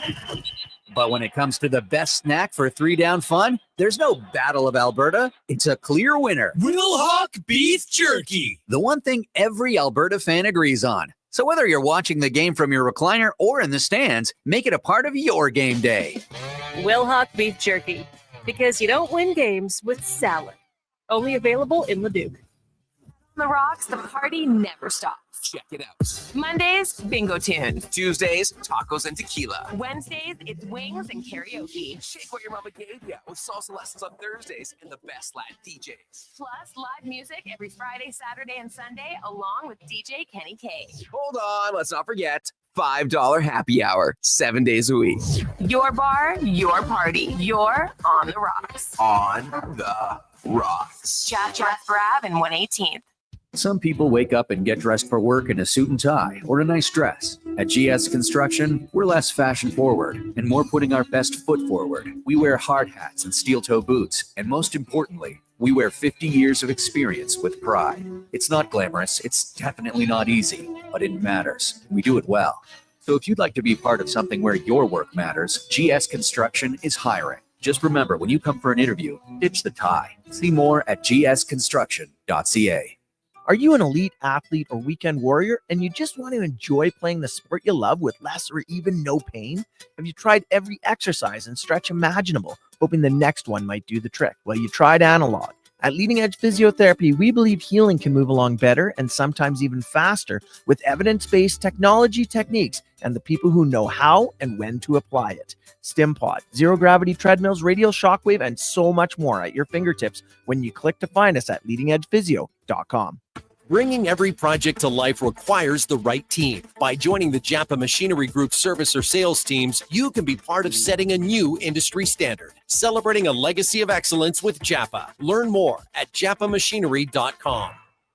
The 8th annual Oilers Nation Open tees off Friday, August 29th at 9 a.m. A Texas scramble with fellow golfers, sports fans, and maybe even a few local personalities. Great shots, cold drinks, and a great cause. Gregor's Grads. Sign up at nationgear.ca. McDonald's Sundays and snack-size shakes are $2, or get $1 cones exclusively on the McDonald's app. With those prices, your hands are going to be full of treats. Like Alex here. My phone. I got you. App download and registration required. At participating McDonald's in Canada. Taxes extra. Prices exclude delivery. Diablo Boots sells only Canadian-made work and biker boots made by Canada West. No American or boots made in China, so no tariffs. All of Diablo's boots have replaceable soles and heels for longer life. Sizes 6 to 14 triple E. Buy quality, buy Canadian. And support Canada West and Diablo, the two best names in the boot business. So save on boots by Save On Foods. That's Diablo Boots, 3340 Gateway Boulevard on the east side of Save On Foods. Buy Canadian. They're terrific. Come for Canada's largest trade shows, the biggest names in entertainment, exhilarating sporting events, and more. Stay for the experience at the Edmonton Expo Centre. TNA Wrestling makes its explosive debut at the Expo Center on Friday, September 26th and Saturday, September 27th for back-to-back nights. Buy your tickets online today. Learn more about what's happening at the Expo Center by visiting the calendar of events online at edmontonexpocenter.com today.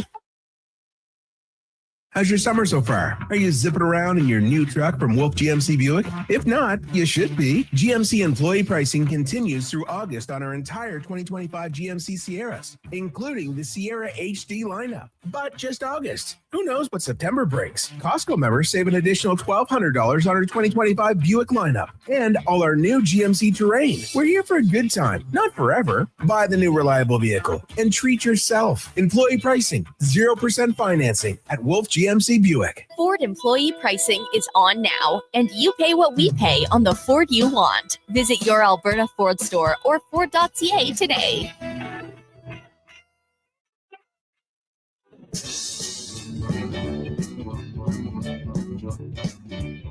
But I remember every little thing as if it happened only yesterday.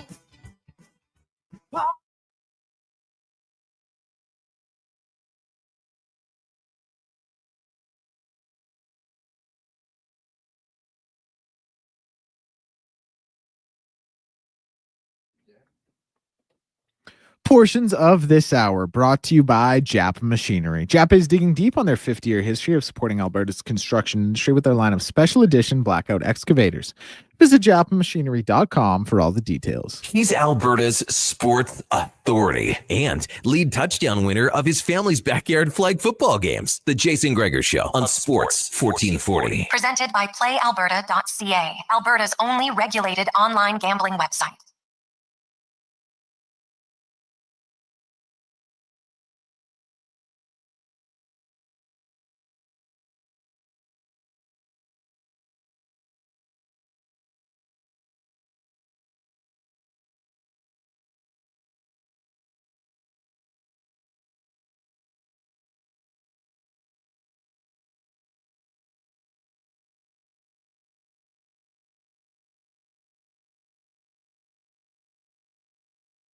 Here on Sports 1440. Heated debate during the break here. We'll talk about that in a second here. It is the Jason Gregor Show here on Sports 1440. Also streaming on Oilers Nation Facebook and YouTube. If you're watching on Facebook, YouTube, make sure you hit that like button. We do appreciate that. Connor Halley, Declan Kruger, and Josh Fenwick sitting in here with you, getting you through the Monday. Gregor will be back in a couple weeks here. So he's taking a little time to recharge the batteries. Jason Gregor Show brought to you by playalberta.ca. Lotto Max tomorrow, $75 million. Go get your tickets, playalberta.ca. Remember to use your game sense, of course. Lots to get to on the show still. Paul Sir is going to join us, talk some hoops. We got Cam Tate's 2-minute warning. Tyler Yaremchuk going to join us. He's trying to hit a hole-in-one for charity, and we'll discuss how that's going for him so far. I think he's like 900 balls in, still hasn't hit one. 1,000? About 1,000 balls in. How long do you think it would take you to hit a hole-in-one? Like, the odds say if you hit enough, it might drop eventually. But I heard the pin to start the day was at the front of the green, which makes it a little bit tougher. You want to kind of roll onto it. So we'll talk to Ty at 4 o'clock. Look around the NFL at 4:20. Might have to get Declan to recap the weekend in the UFC as well. We got Spec at 5, and then going to be joined by Justin Rankin, running back for the Edmonton Elks at 5:20. So lots to get to on the show today. Wanye Gretz is going to be by. I just found out that Justin Herbert is got a new boo. Madison Beer is the name, Declan? So my question to Declan was, well, who's more famous, Madison Beer or Haley Steinfeld, who is now the wife of Declan's favorite quarterback, Josh Allen? Instagram tells me that Madison Beer has 20 million more followers than Haley Steinfeld. So personal bias aside, tells me that she's twice as popular. But there's Instagram famous and there's like real world famous. But people that are on Instagram are real people. So they follow her twice as many. Listen, I would make the argument Taylor Swift is the most famous woman on the planet. Would you agree? Man, yeah, hard to disagree. 14th most followed Instagram account. What? How many followers does she have? 281 million. Yeah, that's way more than Steinfeld and Beer combined. Slightly less than the Nike account. Okay, well, know what I mean? Oh, 7 million more than Virat Kohli. Ooh. So yeah. So I'm saying Instagram isn't always the best barometer. But it's a pretty good tool. Listen, it's not a bad tool, but there is something to be said, and I mean this with no disrespect. There is something to be said for 12-year-olds with a phone versus adults. Well, and I think in adults, Haley Stein, look at these dunks, my goodness. I think with adults, Haley Steinfeld is more famous. I don't know who she's a little more either of them established. are. Duncan, on my right hand, I don't know who these people are. I believe you. Haley Steinfeld, I'm not joking, I thought was related to Jerry Seinfeld. Different, not even the same name.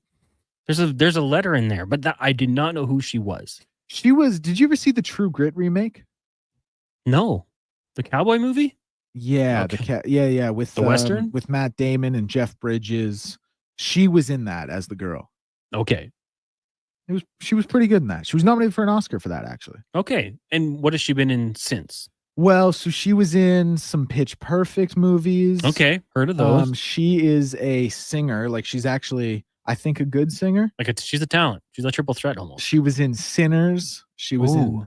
I want to see that one. Yeah, she's got Academy Award, BAFTA nomination. She was in The Edge of 17, Pitch Perfect film series, like I mentioned. She's doing pretty well. And let's check out her discography here, just really quickly while we're here. You're defending your girl. I get it. She has had, how many number one albums has she had? Okay, 0, but still pretty famous. She's famous. There's no doubt about it. When you have 20 million Instagram followers, you are famous.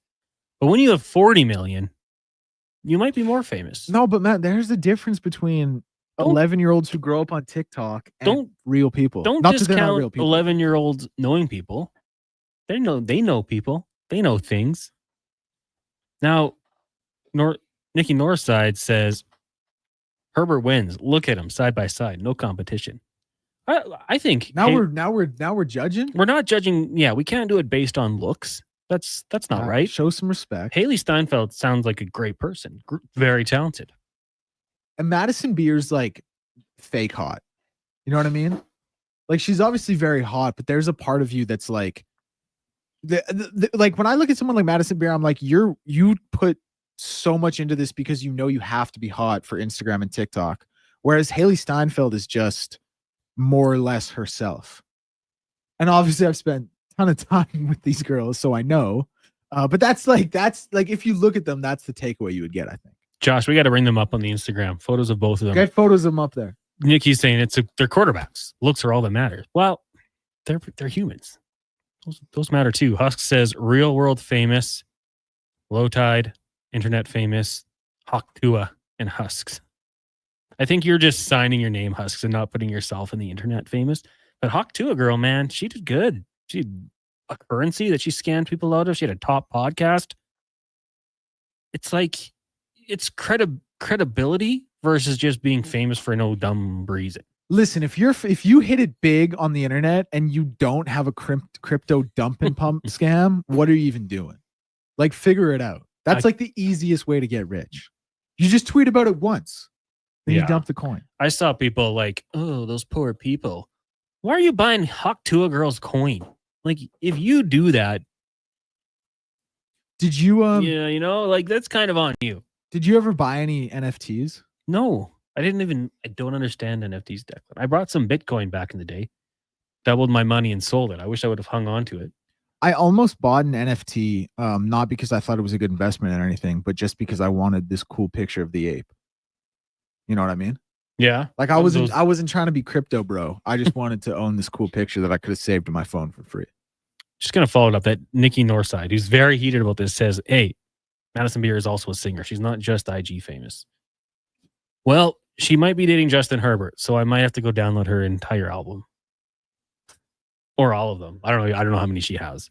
Wanye Gretz joining us now from Oilers Nation. Wanye? I got here just in the nick of time. You just made it. Thank goodness. What are your thoughts on Haley Steinfeld and Madison Beer?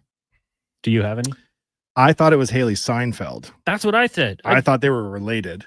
Then I Googled it once, and a lot of other people had Googled, is Haley Steinfeld related to Jerry Seinfeld? When you click on that, it was like, you're an idiot. That's like asking, is Jimmy Smits related to Billy Smith? There's a different Are they? name. Well, a different name. Oh, I see. You know? But I thought the same thing. I thought she was Jerry's daughter. Yeah. Anyways, she's not. She's very talented, married to Josh Allen, quarterback of the Buffalo Bills. They seem happy. Absolutely. They say positive things. Yeah. That's all you can ask for from a celebrity marriage. That's it. That's all you want. People just being happy. I'm backward. Oh, and then Tigers, what about Livy? Dune or Dunn? Dunn. Livy Dunn and Paul Skeens, who's taking them out to the Chase Night. She's very famous. Gymnast with LSU, I believe, just graduated. That's another power couple right there. They exist in sport. Professional athletes have that opportunity. Wanya, you were out with Tyler Yaremchuk. He's doing a pretty extraordinary thing. We're trying to. Our friend Tyler is out at Cattail Crossing Golf Course right now. Shout out to Cattail for allowing this buffoonery to exist on their golf course. And he thinks he can make a hole-in-one on a par 3. I think it's about 152 yards, 24 hours, and he's live streaming the entire thing. And he thinks it's a lock. Fatigue is going to weigh in. We're last we checked 1,000 swings. If he hits it, is it over? What do you mean? Like if he gets a hole-in-one, we just stop it? Well, yeah. So he doesn't have to play golf for it's not 24 hours for sure. We were joking, like, what if like third swing he hit it? So half an hour in, he lipped out. Really? At like 7 a.m. Okay. And nobody was really watching yet. And we have a tent, we have it all on film, so we know. But he lipped out. And then when we were there, it's hard, man. Like 152 yards is not by any means a long par 3. But when you're sitting and he was doing mega sets of 10 balls and all this crazy stuff, lipping out is about as close as you could get to getting a hole-in-one. How's he feeling? Sore. Yeah. I brought him Second Skin, which was suggested by the chat, which is like anti-blister stuff. And then I bought him like Robax spray. So it's like immediate muscle pain relief spray. So I like bug sprayed him up and then I sprayed his back. This is being presented by Will Hawk. Correct. Great folks down there. Best beef jerky. I love it. And we're raising money for the Ben Stelter Fund. And that's a big one I want to talk about. That's the actual point of this. If people want to donate, yep. You guys got the links all up with Oilers Nation or just... Yeah, if you go on YouTube or you look on Oilers Nation X or Oilers Nation Instagram, it's all being live streamed on all our platforms. I think we've raised about $1,000 so far. Well, we're going to keep it going. Tyler's going to join us around 4:00. I don't know if he's going to throw on a headset and do it as he swings. We'll get an update on how he's feeling. The casual sports fan out there, like, I feel like every male is probably like, yeah, I could do it. It's tough. I don't think I could do it. I'd love to give it a go the whole 24 hours, but I feel like I'm not Tiger, but I might have a violent swing. I might be feeling the pain after that. It's pretty impressive, and I'm hoping he does it sooner than later. I don't like 2 a.m. swinging. That'd be tough. I think it becomes an athletic thing, not a golf thing. About 4 hours in, yeah. Because right now he was, by his own admission, 4 out of 10 shots were just flubs at this point due to fatigue. Yeah. So one of the guys who works at Cattail came up and was watching, and he said statistically it's like 12,000 to 1 to get a hole-in-one for an average golfer. So at the time Tyler was closing in on 1,000 balls hit, he's like, you're 1/12 of the way there, and then left. Well, I guess, and if you want to go pay him a visit, bring him a coffee. People probably like to do so. Cattail, certainly. Go say hello to Tyler. We'll talk to him like that later on. No, we're gonna do some oil report stuff as well. I'll bring it up to you later on. Stuart Skinner contract, the next one. What could it look like? Are there discussions happening? But we'll take a break here. When we come back, we're going to talk some hoops with Paul Sir of the Basketball Show. Obviously, Paul involved with basketball, all different levels in our province. So we'll talk about that. We'll talk some NBA as well. That's coming up next. It's the Jason Gregor Show here on Sports 1440, Oilers, Facebook, and YouTube, brought to you by PlayAlberta.ca. The Midsummer Sales Event is on now at Volvo Cars Edmonton. The all-new redesigned 2026 XC90 is here. Test drive the ultimate evolution in luxury. Lease or finance a 2025 XC60 from 0.49% and save $5,000. Finance or lease a 2026 XC40 from 2.99%. Come and discover the deals now at Volvo Cars Edmonton. Great vehicles, better service. The Midsummer Sales Event is on now at VolvoCarsEdmonton.com. Silent Ice Sports and Entertainment is an innovative market leader across Western Canada with sports and entertainment properties, including the Spruce Grove Saints, the Junior Prospects Hockey League, Silent Rides Charter Company, the Hockey Super League, and the newly launched Female Super League. Silent Ice also owns the Western Hockey League's Seattle Thunderbirds and operates the Morinville AAA Arena. The Silent Ice Center, a new state-of-the-art entertainment facility, is open in Nisku, which features 2 sheets of ice, including a 1,600-seat arena and a restaurant with a viewing area. Reports suggest that Canadian taste buds are bored to tears. My mouth can't handle another dull drink. Summertime smoothie experts everywhere are recommending a watermelon wake-up from Booster Juice. It's so smooth, cool, and refreshing. And ridiculously delicious. Enjoy the Watermelon Wave and Watermelon Explosion smoothies, available all summer long at a Booster Juice near you. Stay cool, Canada. Booster Juice, Canadian born, blending since 1999. Hey everybody, it's Team Principe, the Prince of Puns, and I've got something that definitely will float your boat. How would you like to join me and the superstars of hockey on an exotic holiday? Join us on a 7-night cruise through the Mexican Riviera, leaving from LA and including Cabo, Mazatlan, Puerto Vallarta, and more. While we relax and cruise the tropical waters and have some drinks with umbrellas in them, you could attend an intimate meet and greet with legends like Bill Ranford, Jason Strudwick, Kelly Buchberger, Ron Lowe, and more. Don't miss out on every hockey fan's dream cruise, the Edmonton Hockey Legends Cruise. It's going to be one haul of a trip. Prices start at just $23.99, and part of the proceeds support the Ben Stelter Foundation and Kids with Cancer. Visit cast.tours/Edmonton or call 1-833-347-7678. Call and save $200 when you mention promo code Stingray Radio. Cast Tours, 1-833-347-7678. If you're an experienced RV salesperson, you have to be concerned about the state of the industry right now. With so much uncertainty, companies are downsizing their sales teams, especially at new RV stores. Right, Rick? That's right, Bob. Nobody knows what the future holds. But here at Noble RV, we're hiring. And we're looking for a very particular kind of RV salesperson. Of course, experience with used RVs is always an asset here. This role requires a good sense of what the used RV owner needs, how to help them solve problems, and enjoy more of the great outdoors. You got it, Bob. It's technically a sales position, but with none of the rat race you deal with now. You'd be more of a problem solver, helping RV owners with their ongoing experience. Someone with a few miles on the odometer is the ideal candidate. If you're ready for an exciting new career at Alberta's biggest used RV store, come find me, because there's a future for you here with us. And that's Noble. NobleRV.ca.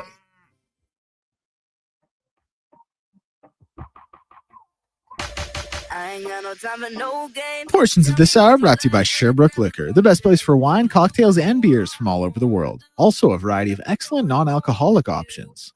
See more at SherbrookeLiquor.com.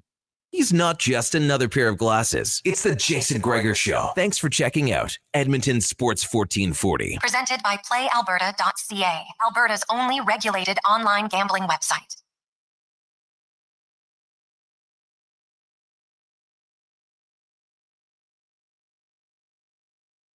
And YouTube, Connor Halley. We got Wanye Gretz, Declan Kruger, Josh Fenwick with you here, keeping us on track as we roll along. Jason Gregor Show brought to you by PlayAlberta.ca. Use code word Gregor50 with your next deposit. Get a $50 free bet. PlayAlberta.ca. Remember, use your game sense. Text came in from iMac. He says 12,000 to 1 when it comes to hole-in-ones. I think I played 2,500 rounds in my life.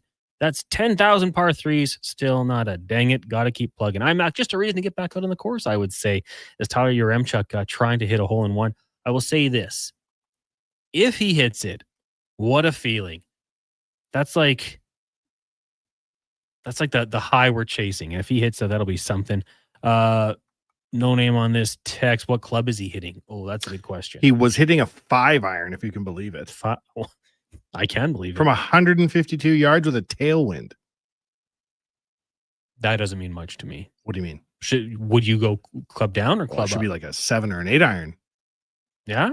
Well, Tyler's 152 yards? What does that mean? Tyler's maybe a better golfer than us? No. I think he's just trying to hit knockdowns to like preserve his arms. The Not strategy full of this. swings. Okay.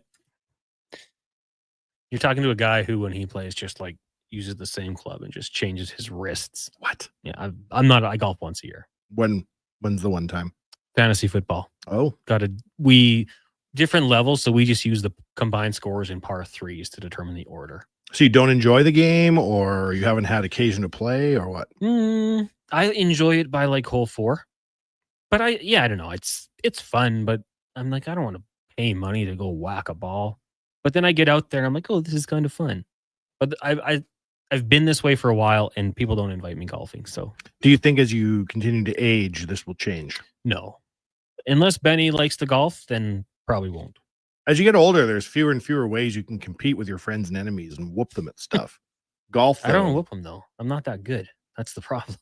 I guess I could get into it again. I used to love it when I was younger. Just get dropped off at Dragon's Head, but not quite as much. But Tyler, to his credit, was a 20 handicap 3 years ago, and is now a 7 handicap. Took no lessons, just willed himself with stubborn Tyler Yaremchuk pride. Avoiding the grind, right? Yep. Let's go in the room. Brought to you by Action Electrical. They're the most diversified electrical contractor in Alberta with 4 divisions in project, service tag, and solar for commercial or residential. Contact them today at actionelectrical.net. We're joined by Paul Sir, host of the basketball show. Paul, good afternoon. How are things going?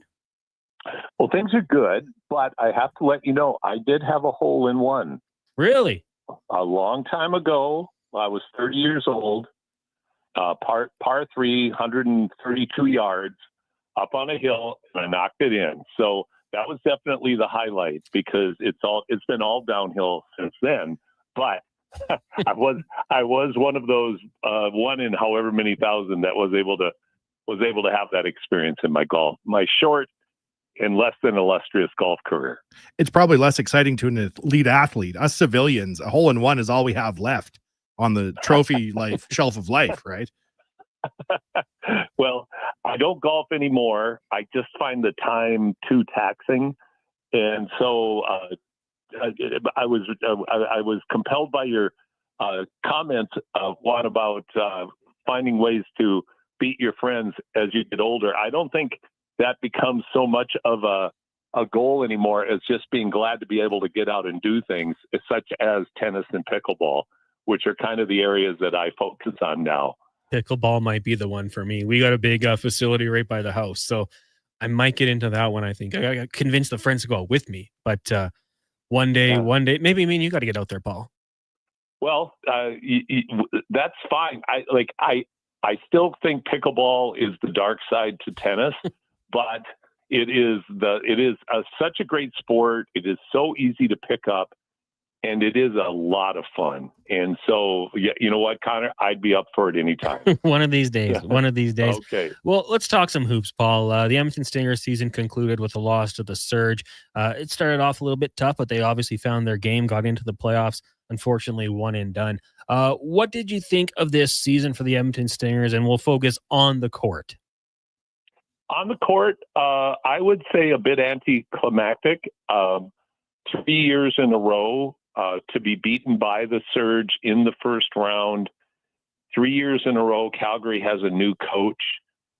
3 years in a row, they're able to come up with a combination, quite honestly, that has been slightly better than the Stingers overall. And this year in particular, the Surge, I'll talk about them for just a second. They put together a very strong lineup and added key pieces as the season went on and held on to those pieces.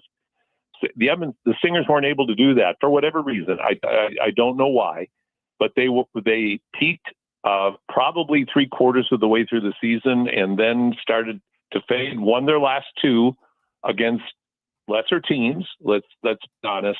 Calgary was just too good, and then Calgary turns around just to show how good they are.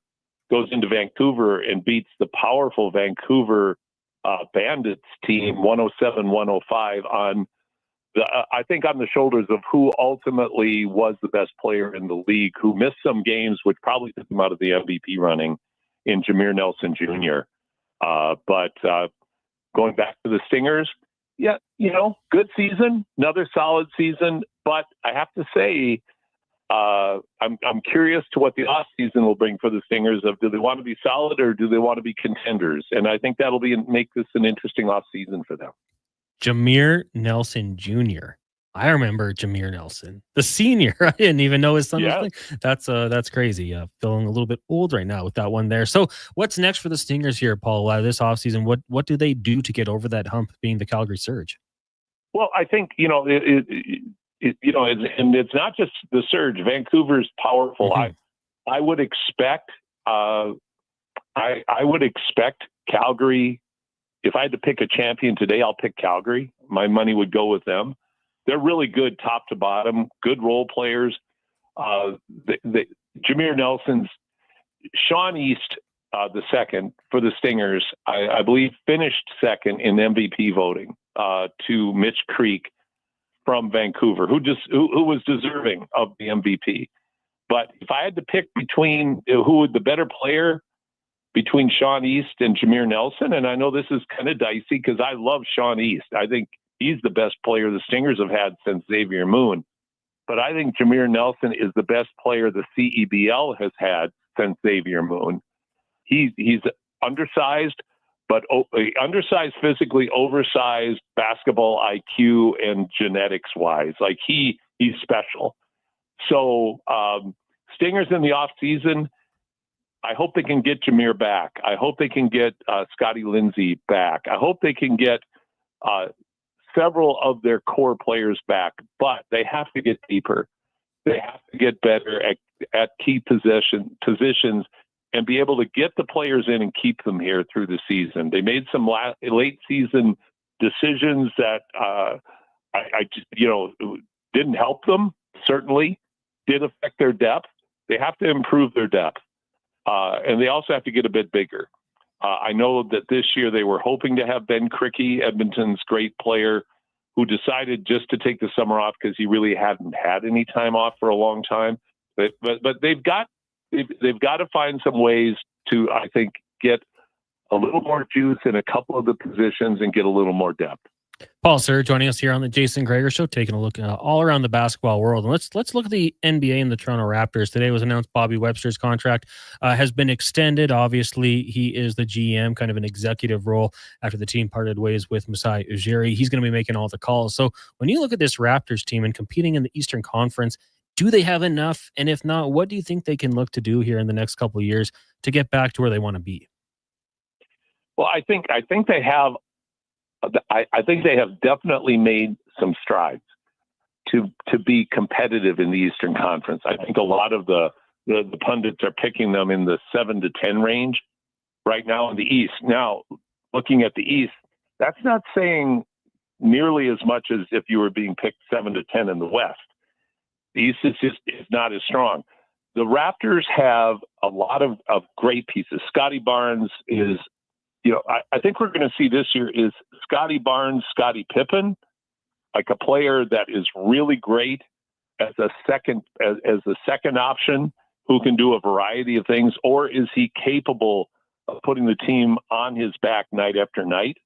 And quickly, Barrett, well, basically, can the entire Raptors lineup stay relatively healthy through the years? Because we really have not seen how this lineup, as it's been configured over the last year and a half, they haven't played together that much. So it'll be interesting to see this year if they're able to stay healthy and really start to gel as a unit. I think we're going to see a lot more from this team this year if they are healthy. Can Grady Dick be the shooter that they need him to be? And one of the weaknesses I think that has been identified, I think the Raptors are trying to address, is their ability to shoot three, and they've got some good players in that area as well. Jakob Poeltl, traditional, old school, big guy, but very, very good at what he does. They've got some size to back him up now. So I look for the Raptors to make some big steps forward. Are they still a player away from being elite in the East? I think so. Are they going to be able? It'll be interesting to see if they try to make a trade to address that, or if they're going to continue down the path that Ujiri was on under the new leadership of Bobby Webster and try to develop that talent. Now, Paul, a couple players in new places. One old, one a little younger. Cooper Flagg goes to the Dallas Mavericks, and in the state of Texas, you got Kevin Durant going to Houston. Let's just say with this upcoming year, not any further past that, which is the more intriguing storyline for you?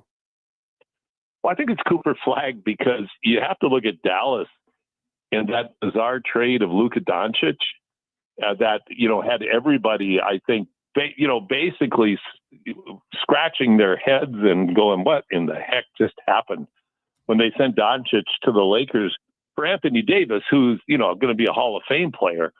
But he's 33, 34 injury riddled career, not a lot else, but now to have the draft god smile on Dallas the way it did and give them the most intriguing draft pick, maybe since LeBron James, in Cooper Flagg coming on their team.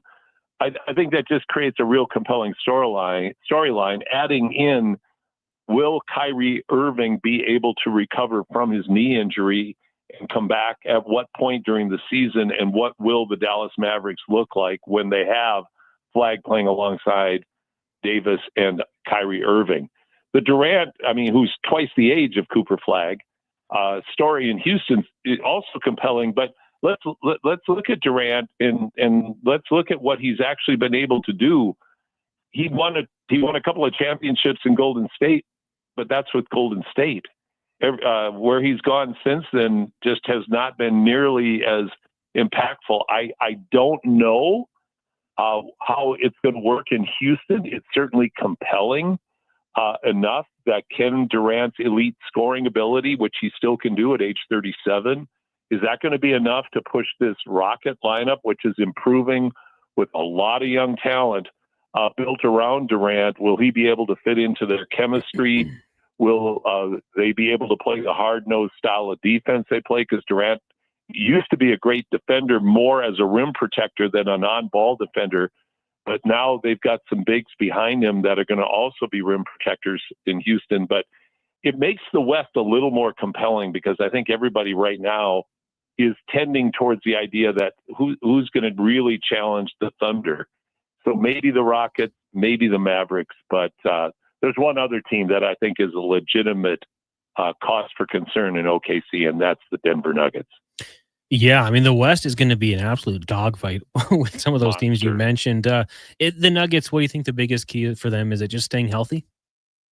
Healthy, of course. Healthy for one guy, absolutely. But I think a couple of the moves, I think addition by subtraction, getting rid of Michael Porter Jr. Is good for them. He just did not fit, even though he's an elite shooter. He wasn't an elite shooter at the right times for the Nuggets, but they added Bruce Brown back. They picked up a couple of other players, but the big key is former Raptor Jonas Valanciunas being able to back up Nikola Jokic. He's not Nikola Jokic, but Jonas Valanciunas is a very, very good post player. So when he comes into the game, it won't be such a panic to get Jokic back in as it's been the last few years. So I just think Denver, whenever you have Jokic on the court, as great as SGA is, as deep, young, and talented and dominant as Oklahoma City was, we have to remember OKC was taken to a tough 7 games with a much weaker Denver team. So a stronger Denver team with the great Jokic, who wants nothing more than to get back to the NBA title, NBA championship round again this year. They're going to be a lot.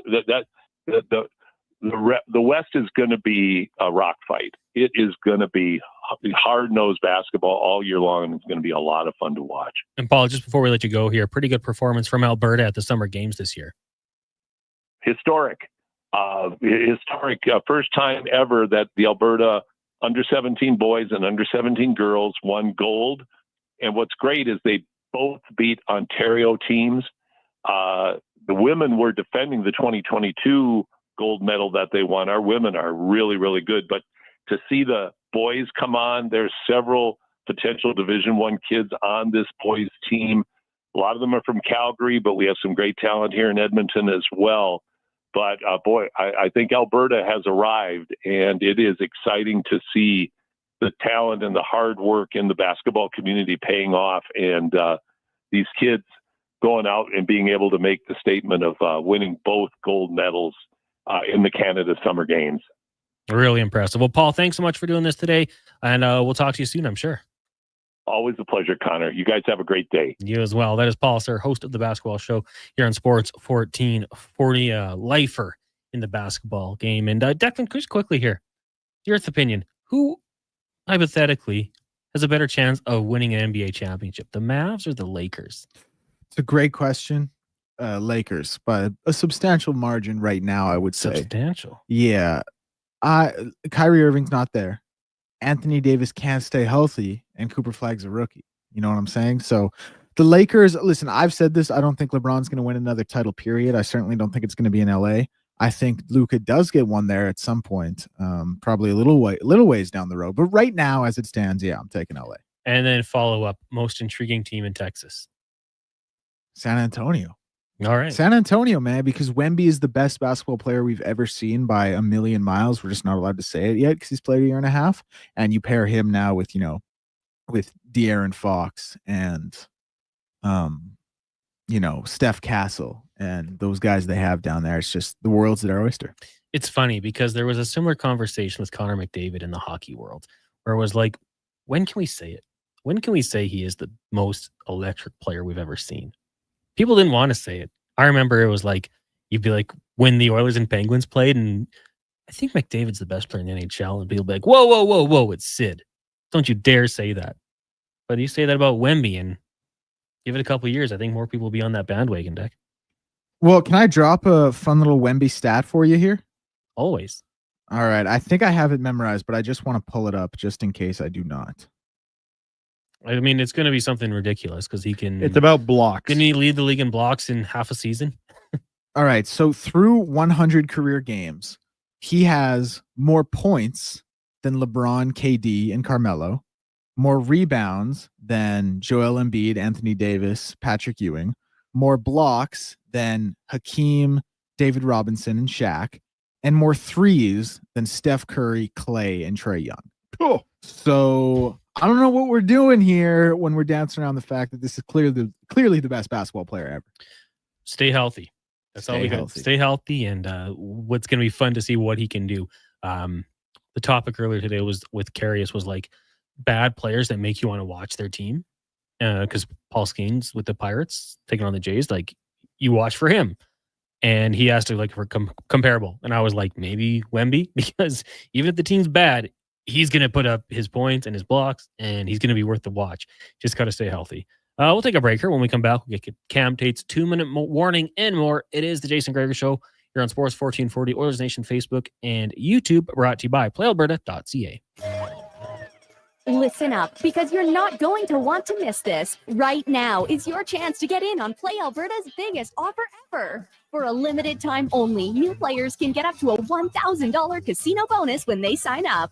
There's never been a better time to join the fun. Visit playalberta.ca today to get started with casino, sports, and lottery all in one app.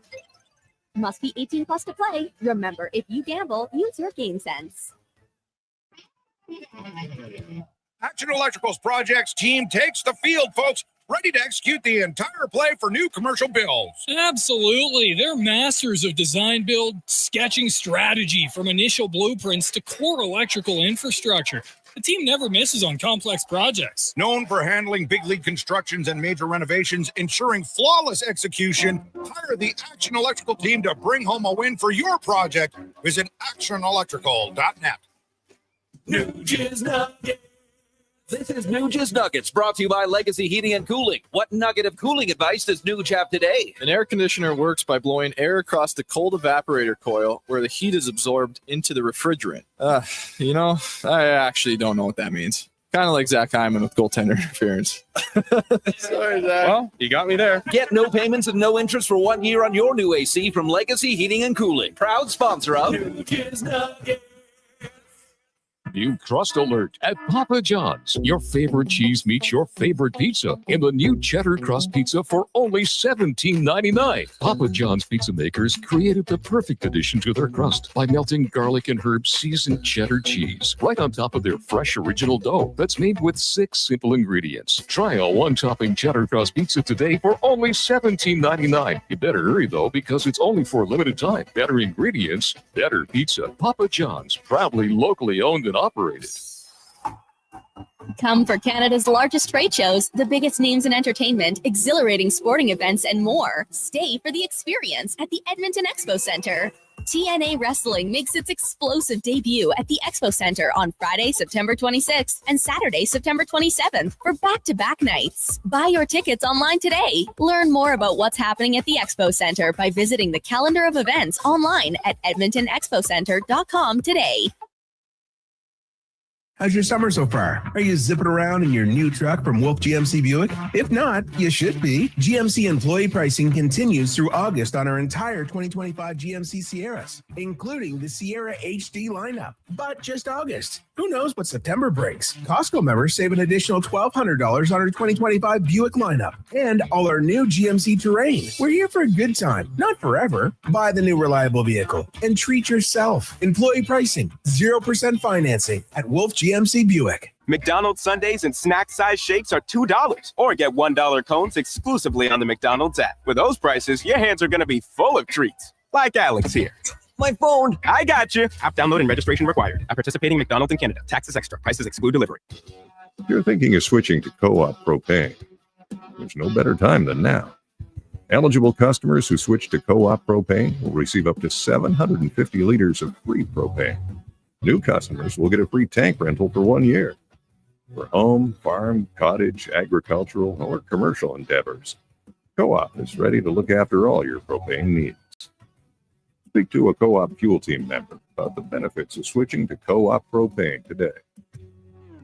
The ATB Classic is returning to Northern Bear Golf Club. An international field of professionals will battle it out on their path towards the PGA Tour. Advance tickets are $20 or upgrade your access to sit greenside in the Sports 1440 Birdie Bar. Presented by Sleeman. Net proceeds go to Youth on Course to give kids age 6 to 18 access to play golf for just $5. Come see the future stars of the PGA Tour. The ATB Classic. September 11th to 14th. Get your tickets at atbclassic.com.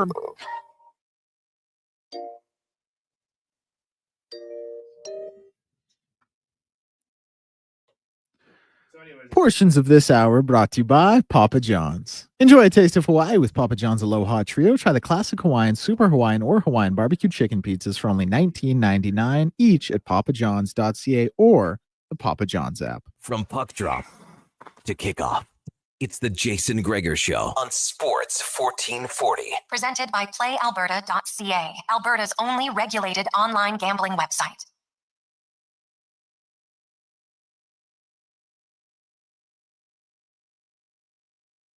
Gregor Show here on Sports 1440. Connor Halley, Wanye Gretz, Declan Kruger, Josh Fenwick, the professional. The interim tag has been removed. Congratulations. He's being paid real money to be here. Jeez. The work ethic has not changed. And I mean that as a compliment. Yeah. The work ethic was always good. It's continued. There's no drop off. So that's always good to see. And, it was meh. Meh. I thought it was pretty good. He stepped up when he needed to, which is what you hope for. We got a new intern starting in 2 weeks. Name? Sam. Oh, yeah. Sam. Are we going to put Sam through the ringer? Absolutely. Sam will learn to do it all. Today, when we were at Tyler's Hole-in-One Challenge, we ordered Oodle Noodle, and they delivered it to the house across the street from the golf course. Not Oodle Noodle's fault, not the app's fault. Who knows? We dropped a pin. And we'll just say that house looked like the kind of house you don't want to pull up at and start making demands. Yeah. Whoever owns this house looked like they're in charge. And so we figured that the food didn't arrive to the golf course, but it had to be arriving somewhere. So we sent our Oilers Nation intern, Payton, across the street, thinking that he's fully expendable. And if the homeowner were to shoot him or worse, that's fine. He's the intern. And he came back with the food. And It's because he's 6'8", Connor. Oh, you're not going to mess around with an Oilers Nation intern when he's as tall as Wemby. I'm going to tell you. You sent me a video of one of his takes on Lamar Jackson. Mm-hmm. And it didn't matter what the video was. I listened and I was just filled with rage. You're incensed. If he was doing clickbait, he got me. But the sports broadcaster in you recognizes the talent. Yeah, he sounded very good. Yeah. But he's really talented. But I know you said he's 6'8". Yeah. I'm not seeing anything. And I said to Yaremchuk when he started, look, Yaremchuk, look at the man who's going to replace you. He's 6'8" and exceeds you in all categories. And then Tyler was inspired to try to get a hole-in-one. We're going to talk to Tyler in about 10 minutes here on the Jason Gregor Show. It is brought to you by PlayAlberta.ca. Big Lotto Max tomorrow, 75 mil, 12 max millions. Get your ticket at playalberta.ca. Before we get to your check in our next break, we should get to Cam Tate's 2-minute warning. Had Tater in studio on Friday. It was fantastic. Then I got a chance to see him at the Elks game as well in the press box. We were packed in there like sardines, seeing the Elks pick up the win. But of course, Cam Tate's 2-minute warning. We have it every Monday, Wednesday, and Friday here on the Jason Gregor Show. Cam Tate always wanted to be in sports radio. Now he gets his opportunity through the powers of technology. And the 2-minute warning brought to you by Legacy Heating and Cooling. Hiring HVAC installers and plumbers. Starting bonuses to the right candidates. Strong benefits. RRSP matching. Tuition reimbursement. You can apply today at legacyheating.ca. Let's get to it. Cam Tate's 2-minute warning. Gregor is away for 2 weeks. Very nice. Can we hire a furniture moving company and move the studio to give him a little wake up when he gets back? Okay, sorry. Okay. Little League World Series. Let's give that a noodle doodle. You know, the big event down in Williamsport, Pennsylvania, it's on right now. In 1972, I was convinced beyond a shadow of a doubt I was going. I was the mascot of the South Edmonton Senior A All-Star Baseball Club. A gentleman, Mr. Papke, who had a resume as a junior hockey coach, was our baseball coach. We had 2-a-day practices at Jubilee Park, 160th Street, 92 Avenue, and before we had one drill, one batting practice, one double play, drilled Mr. Papke sat us down, first base bench, and told us we were good, really good. So good, in fact, we would represent Edmonton, go to Calgary, win there, then off to Thunder Bay, win there, and represent Canada in Williamsport as the Little League World Series. Hadn't even thrown a ball, but damn it, we were going to the Little League World Series. And that meant we were going to be on aircrafts. Mr. Papke said all of us had to wear a tie when we traveled. You too, Cam, Mr. Papke said, pointing at me. Now, living with the cerebral palsy, my hands, not that of an oral surgeon, if you know what I mean. When I went home after practice and asked my dad to teach me how to tie a tie, Dad said some words ain't saying on the radio. Dad showed me only once and suggested this was the craziest thing he had ever heard of. For 14 days, 1 hour a day, I tried tying ties, and I had more knots than the Canadian Navy. Then, peeing the 14th day, I had my double Windsor figured out, and I still tie one today. As for the baseball team we never made it out of, Edmonton. I share the story to give a tip of the cap to Little League baseball coaches, volunteers who teach so many life's lessons. 2-minute warning, Halley, Kruger, Tate, Monday, Wednesday, sports, 1440. There you go, Cam Tate's 2-minute warning. I know it was more about the sport, but Tater, I'm with you. I cannot tie a tie. I work in radio. I never have to wear a tie. So when I get a tie, I get it tied once, and I just don't untie it. All my ties are on a hanger, and all I have to do is tighten and loosen it.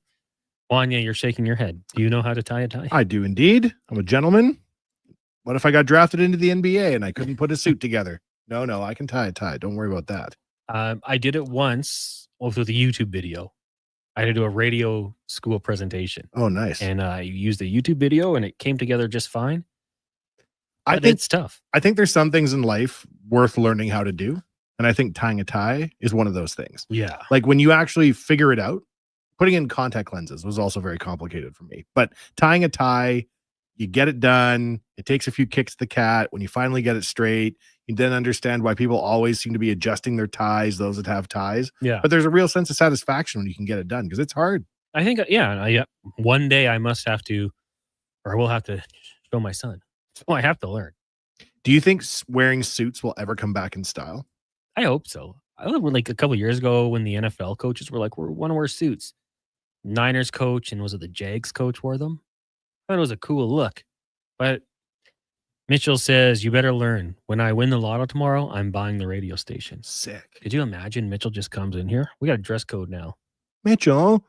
That little Nike zip-up hoodie, not good enough. He's like, that's Mr. Mitchell to you. I just won all this money and I made a gold. Can you please keep me on the staff in this scenario, by the way? Don't look at us. Look at Mitchell. He's the new boss. I'm talking to Mitchell. I'm throwing this one out there. Mitch, Keep me around, please. Please Or keep Mitchell, us. if that's what you'd prefer. Mr. Mitchell, to you. JP says, why does Wanye not have his video on for stream? Why would you want to see me? A man can only have so many kids. I wonder that about me too. What if we put a nice filter on me? Sure. Who do you want to look like? Madison Beer. Oh, wow. I think that would do numbies. Yeah. 40 million. In fact. Fuzzy says his mom taught him for his first communion as a child. Really? I just, as a child, used clip-on ties. The one time a year I'd wear them. What would you wear a tie to as a child? Weddings. My grandparents had a Christmas party and you had to wear a little kid suit. I remember that. Yeah. It's good Maybe for that you. could be it. Yeah. It's good for you to wear a suit. Nice to dress up. Yeah. Look up Eldrick tie knot. I did one for my wedding. Super complex, but worth it. See, for my wedding, we had rental stuff. I don't even know what the tie was. That day flew by. Did it really? That is not the memory I have. It flew past. Yeah. It goes quick. Yeah. Great day. Great day. Let's talk to Ty about that. Maybe on Wednesday. Today we're focused on his golf. Yeah, we're focused on his athletic career. We're not going to be keeping him too long. I'll tell you that. Mitchell says Connor and Declan are the only ones I'm keeping. 7 a.m. to 6 p.m. Wow. I'm glad I got fired. Yes, sir, boss. We'll be reporting for duty. People will absolutely hate it. Let's take a break, Wanye. When we come back, we are going to go to Cattail, see how Ty is doing. We're going to talk some NFL in the 420 hour, maybe a little UFC as well with Declan. 5 questions. Then we've got Spec, and then also very special guest, Justin Rankin of the Edmonton Elks, the guy who's absolutely crushing it in the CFL. Got to get him on. Got to have him on the show, talk about how things are going for him. And Fuzzy says we're Italian. No clip-ons allowed. So there you go. That's the reason. You got to do that tie up. Right now, I'll get to a Sports 1440 update with Declan Kruger, brought to you by 01 Hockeyology. Build your game all summer long with custom training and cutting-edge tech. Become unstoppable. Sign up now at 01.ca. That's ZERONE.ca.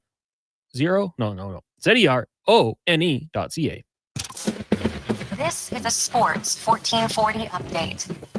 Toronto Raptors have found successor to Masai Ujiri in-house. The team has promoted general manager Bobby Webster to head of basketball operations. Toronto Blue Jays announcing today that the 2020 AL Cy Young winner, Shane Bieber, will make his team and season debut on Friday night against the Marlins. Joe Flacco opening the season as Cleveland Browns starting quarterback, according to head coach Kevin Stefanski, and the Indianapolis Colts, dealing with a rash of cornerback injuries, are signing veteran Xavier Howard. His signing will put him on an active roster for the first time since the Dolphins cut him in February of 2024. Ottawa Red Blacks quarterback Drew Brown is unlikely to play in the team's Week 12 contest against the Elks, according to Ottawa head coach Bob Dice, and the Colorado Avalanche have signed defenseman Alex Gagne to a 2-year ELC. In the MLB, earlier today was the Brewers over the Cubs 7-0. That one game 1 of a doubleheader. Game 2 will go at 6:05 down at Wrigley. Blue Jays in action as they take on the Pittsburgh Pirates in Pittsburgh. Kevin Gossman and Paul Skeens on the mound in that one. First pitch at 4:40. In the Little League World Series, two finals from earlier today, it was Venezuela over Japan 4-0, and Nevada over South Carolina in extras 1-0. The game currently on right now sees Chinese Taipei leading Santa Cruz Aruba 2-0.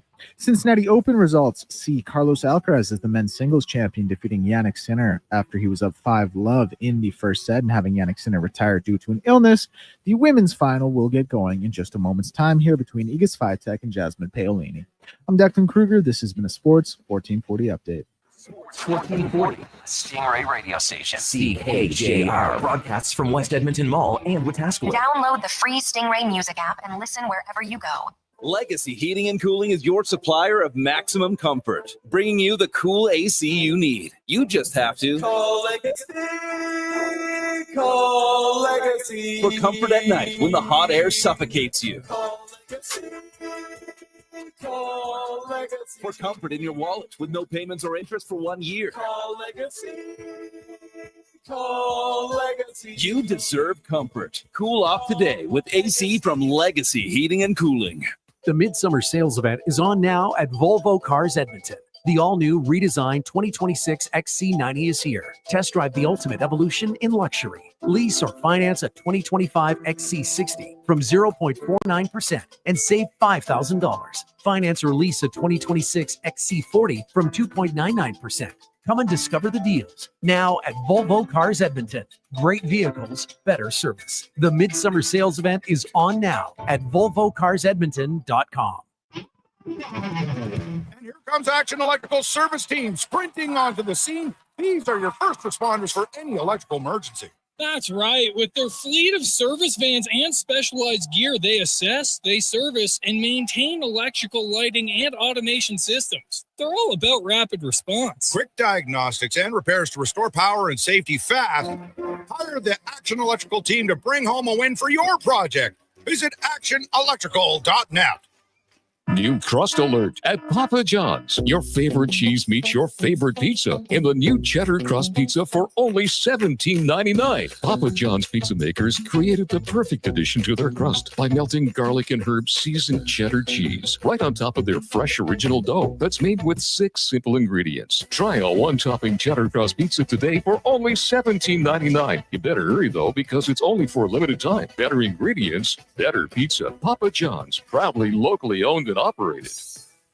Silent Rides is one of Alberta's premier bus charter companies. With state-of-the-art motor coaches, we provide our customers with the safest and most reliable ground transportation. Our seatbelt-equipped buses have become the preferred carrier for many local sports teams, tours, corporate outings, and other various travel across Western Canada. For more information and to request a quote, call 1-877-748-0991 or visit silentrides.ca. Diablo Boots sells only Canadian-made work and biker boots made by Canada West. No American or boots made in China, so no tariffs. All of Diablo's boots have replaceable soles and heels for longer life. Sizes 6 to 14 EEE. Buy quality, buy Canadian. And support Canada West and Diablo, the 2 best names in the boot business. So save on boots by Save On Foods. That's Diablo Boots, 3340 Gateway Boulevard on the east side of Save On Foods. Buy Canadian. They're terrific. At the Nissan All-In Clearout, there's nothing more chill than financing an award-winning Nissan for just 0%. Enjoy the soothing relaxation of zero stress, zero worries, zero indecision. During the Nissan All-In Clearout, get 0% financing plus up to $500 bonus on some of our best-selling models. You have 0 reasons to wait. Conditions apply. See your local Nissan dealer today. Visit your local Edmonton and area Nissan dealer for more details.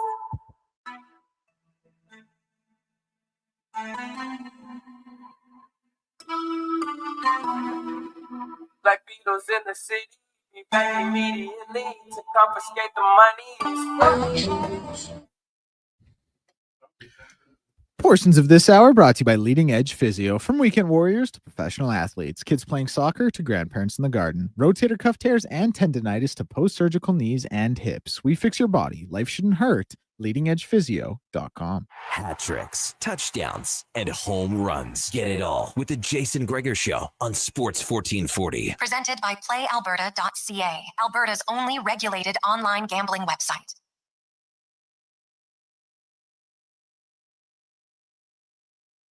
Show here on Sports 1440 and Oilers Nation Facebook and YouTube. Connor Halley, Wanye Gretz with you. Declan Kruger. Got Josh Fenwick here as well. The Jason Gregor Show brought to you by PlayAlberta.ca. Reminder, use your game sense, but when you make a deposit, Gregor50 code word, you can get a $50 free play, and all money stays in the province. So if you want to head over to PlayAlberta.ca, it's too bad we couldn't bet on Tyler. Will he do it or not? Tyler Yaremchuk down at Cattail Crossing, his ace races. He's trying to hit a hole-in-one. He's hit 1,262 balls in 9.5 hours. And he's still plugging away here. We're going to try to track him down, see if we can get the AirPods in or something as he works his way. He's got the shirt off now, working on the tan. The swing, I will say, Wanye, it doesn't look like he's laboring. It looks like he's kind of just working the same way he was before. The mechanics are sound. But if you're what is he, how many balls? 1,100? 1,200. That's outrageous. Yeah. I've gone back and I'm watching 30 minutes into the stream this morning when he lipped out. He rolled one up on the green here.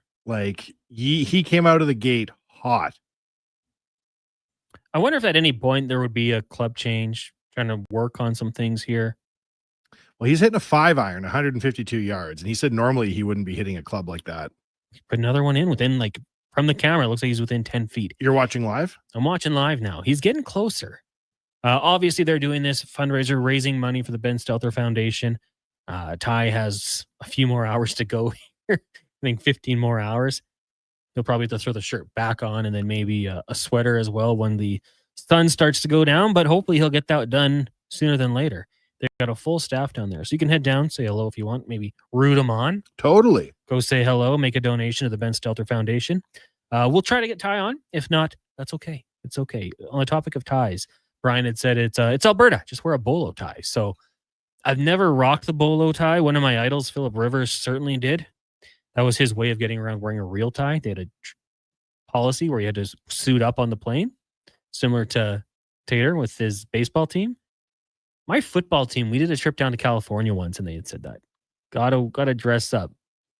Respect for the game. Show respect for the team. I like it. The Chargers that year also had a very big rallying point. It was sweats on the plane. So you win the game, get sweats on the plane. People like that. Do you think the NBA made a mistake getting rid of suits before games?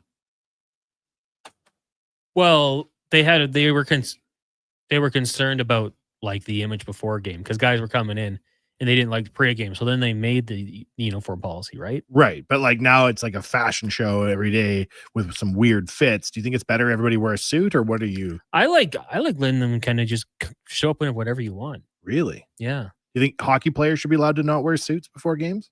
100%. Really? But hockey players are kind of boring, so they probably still would.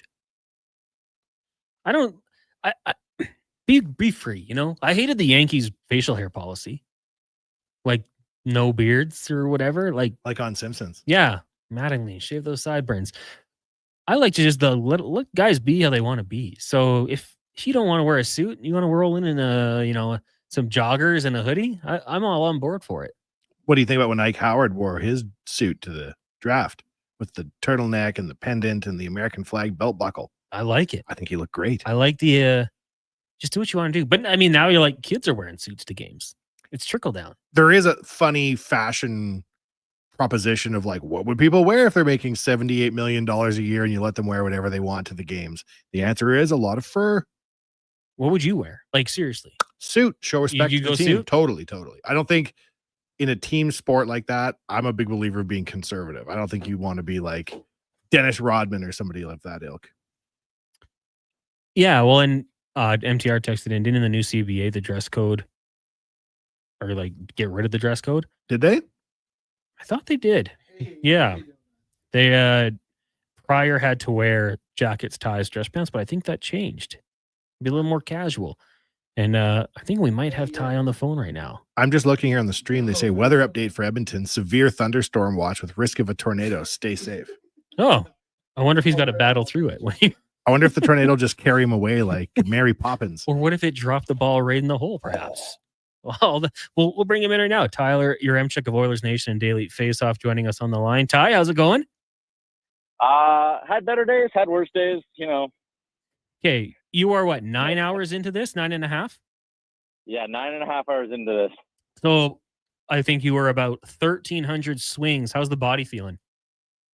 So there's a couple areas of pain. One of them is my shoulders. One of them is my lower back. But what's actually killing my ability to hit the ball right now, it's my hands. I've been wearing 2 gloves. I've been wearing Band-Aids, but I can't get – my hands just hurt so much. Get that second skin on you. I am. I have multiple of them stuffed into my golf gloves right now. Dang. So yeah. I got to turn the volume off here. So watching here, like you're coming close. How's your mindset mentally? Are you feeling good about this? Like, is doubt creeping in? How's it all going? Yeah, like hours 4 and 5 when I was getting close, it was very motivating because it's like, okay, I'm still feeling good and I can do this. Getting close to hour 10, every one that's close is just even more upsetting and it's even more frustrating because it's like, I know now how much more I have to tax my body to get one close to the hole, and I'm just not getting there at all. Are you debating putting a shirt back on, or do you feel more free, tarp off? Well, the deal was if the chat raised $1,000 for Sports Central, I would go without a shirt for a while. No one really told me when I'm allowed to put a shirt back on, so I'm just going to wait until someone in the chat shows me some mercy and maybe like donates a couple $100 and is like, put your shirt back on. That's what I'm thinking. Raise a little bit more money to put the shirt back on. Now, is there a weather concern right now? I don't think so. It is hot. But the weather concern is that my skin is burning, but I just applied some sunscreen. I'm trying to stay as hydrated as I can with some, waters and Gatorades and things of that ilk. So yeah, I think I'm doing okay. I've eaten some fruit. Like I'm trying to take care of my body as best as I can for swinging a golf club 1,300 times. You still got that Western Family Diet Cola adjacent drink going? I've finished that. I've had a couple beers. I've had 2 Gatorades, but the Diet Cola actually gave me some caffeine. That was good. Good. Just quickly, Tyler, before we let you go here, how did this all come to be, and what is the sole purpose of it all? So it all started with a bet between myself and Jay on the Real Life podcast, where he said that I couldn't do it if I was given 24 hours at a hole to hit hole in one. And then we talked to Cattail Crossing. Everything went from there. We added the charity angle onto it so people could kind of play along. And yeah, the event was just kind of born out of that. But yeah, it's been good. We've raised a lot of money so far. And you know what? I'm going to hit 3 right now. I know it's radio and your people can't see me, but you can go back and watch on Oilers Nation YouTube. Maybe you guys are my good luck charm. Maybe I got to just be on the radio. I just shanked the first one. Second one here. We are watching you, Not actually, good. live on the stream right now.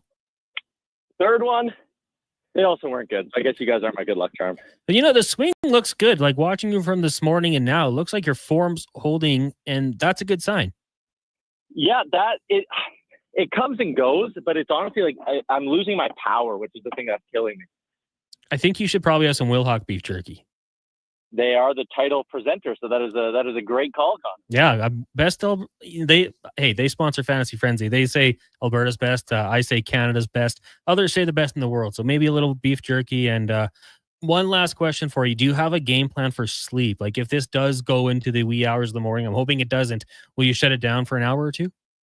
Yeah, I think I kind of would have to at some point, and maybe even to give like some of our producers and stuff a bit of a break. I might just like call a 2-hour nap audible or something. I like it. Well, Ty, I have belief that you're going to get it done before that. It's not going to be a factor. Continued raising money, and hopefully everything goes well here. Thanks for doing this. Okay, sounds good. Good luck, buddy. There you go. Thanks, Wanya. Tyler, your Chuck. Oilers Nation Daily Face-Off.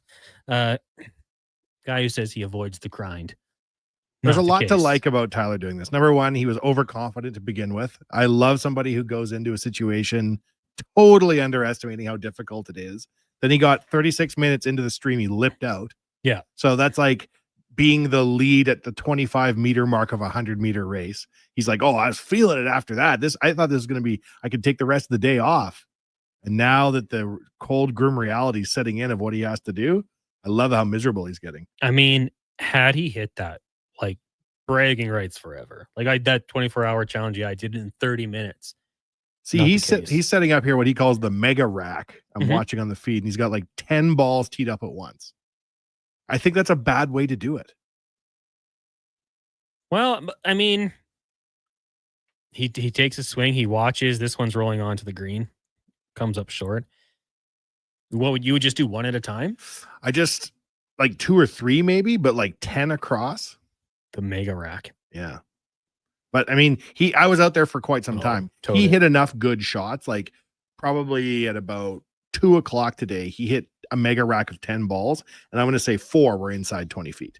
Really? Like, that's amazing golf. A hole in one, like this is a very difficult proposition. It's crazy. Like, I remember talking to Strutty because he could dunk a basketball. And he was like, what would you rather be able to do? Dunk a basketball or hole in one? Like, no, I think a hole in one in golf is got to be the toughest thing to do. Tyler is reading the chat off the camera right now, shirtless. Yeah. And I don't know if every angle is flattering. Well, you know? Yeah, he's pretty lean. Oh, yeah. It is the Jason Gregor Show. Hollywood Jay says, how close has he gotten to a hole in one? He's put like a He few lipped within, out. well, he lipped out and then like a bunch within 5-10 feet. Oh, and then when I was there too, he put one about a foot away. Like he's done some very close shots. Justin says, absolutely zero chance of completing that.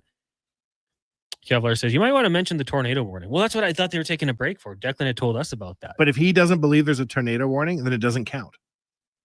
Well, and you know what? Maybe the wind knocks it into the hole. Maybe that's what he needs to get a hole in one is divine intervention. 24 hours. He said he was going to do it. Tell him those are rookie numbers. That's my score in a round from Jordan. 1,300. Like the Caddyshack priest playing in the rain and the lightning scene. Well, we're rooting for you, Ty. He's stretching now, but he's not stretching properly. He's just trying to reduce the pain of it all. 1,200 balls. Like that in of itself is quite the feat, regardless of just hitting 1,200 balls. Oh, yeah. How many buckets at a driving range is 1,200 balls? 125 probably. Like, good question. Big bucket or small bucket? Well, that's a good question. Yeah. Well, we'll keep watching him if he does it, when he does it, we'll let you know. I'm curious if listeners texting in or in the chat on YouTube, if you think you could get a hole in one, like, do you think this is really that crazy to do or not really? I'd be interested. Let us know. Every time I'm at a par 3, as I walk up, like the thought, and this is not that often, like 3 times a year, what if I do it? It'd be funny because I'm not a golfer, but what if? Golden tee, lots of hole in ones. I'm actually pretty good at golden tee. No humble brag here. No real golf, not so much. But yeah, I mean, I had one buddy. I don't know if he's listening. He might be. Jamie. Hole in one. We're there at Terra Pines for a buddy's birthday. He shot it like 20 feet over the green. It's a tree. Bounces back onto the green. Hole in one. I was playing golf with my co-founder of Oilers Nation, Jay Downton, and he got a hole in one. And it was probably like... So he holds that over Tyler, probably. He's got 2. 2? Yeah, he got one in the father-son tournament with his dad. Only time his dad smiled in recorded history. But he got that one when I was with him. And like the celebrations were jubilant. People all over the course were like, we heard screaming. Who got a hole in one? Like, it's pretty exciting, a hole in one. You can play your whole life and never get one. I mean, and then you're supposed to go in and buy a round of drinks for everyone. We were underage. Oh, well, you can still give money to something. I think if you get a hole in one, that supersedes the Liquor Act and you should be allowed to drink at any age. You get a beer. Talk to the minister. He'll agree. If you want it, you should get one. Yeah. It is funny because sometimes Ty like hits a good one and I can tell it's feeling good off the club. He's kind of bouncing and then you just see it on the split screen roll in. There's none too close to the pin right Given how hard he's working, I think every fan of human achievement should want Tyler Yaremchuk to get this hole in one. And make a donation. Maybe. Do it for Ben. Yeah, absolutely. Yeah, and you're right. Like I've been on the course when there's a hole in one, and you just hear people freaking out and everyone's looking over. We'll take a break here. When we come back, we'll talk some NFL football, might get into some UFC as well. Then we got 5 questions. We'll be joined by Mark Spector. We've also got Edmonton Elks running back Justin Rankin coming off one heck of a game, leading the Elks to victory over the Argos on Friday night. All that and more. It is the Jason Gregor Show, brought to you by PlayAlberta.ca here on Sports 1440 and Oilers Nation Facebook and YouTube. Listen up, because you're not going to want to miss this. Right now is your chance to get in on Play Alberta's biggest offer ever. For a limited time only, new players can get up to a $1,000 casino bonus when they sign up. There's never been a better time to join the fun.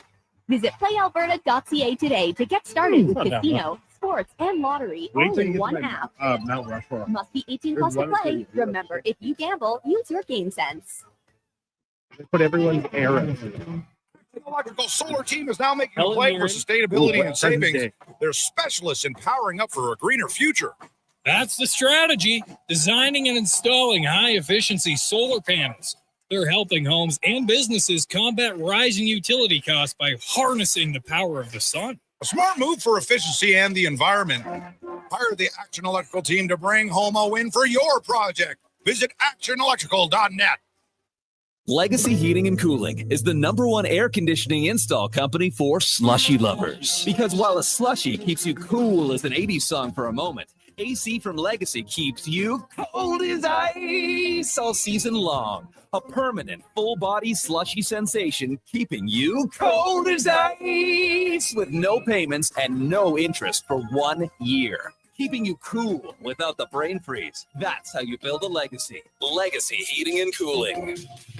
New crust alert at Papa John's. Your favorite cheese meets your favorite pizza in the new cheddar crust pizza for only $17.99. Papa John's pizza makers created the perfect addition to their crust by melting garlic and herb seasoned cheddar cheese right on top of their fresh original dough that's made with 6 simple ingredients. Try a one-topping cheddar crust pizza today for only $17.99. You better hurry though, because it's only for a limited time. Better ingredients, better pizza. Papa John's, proudly locally owned and operated. The job isn't done until the last load is hauled, and having a semi-trailer out of commission is not an option.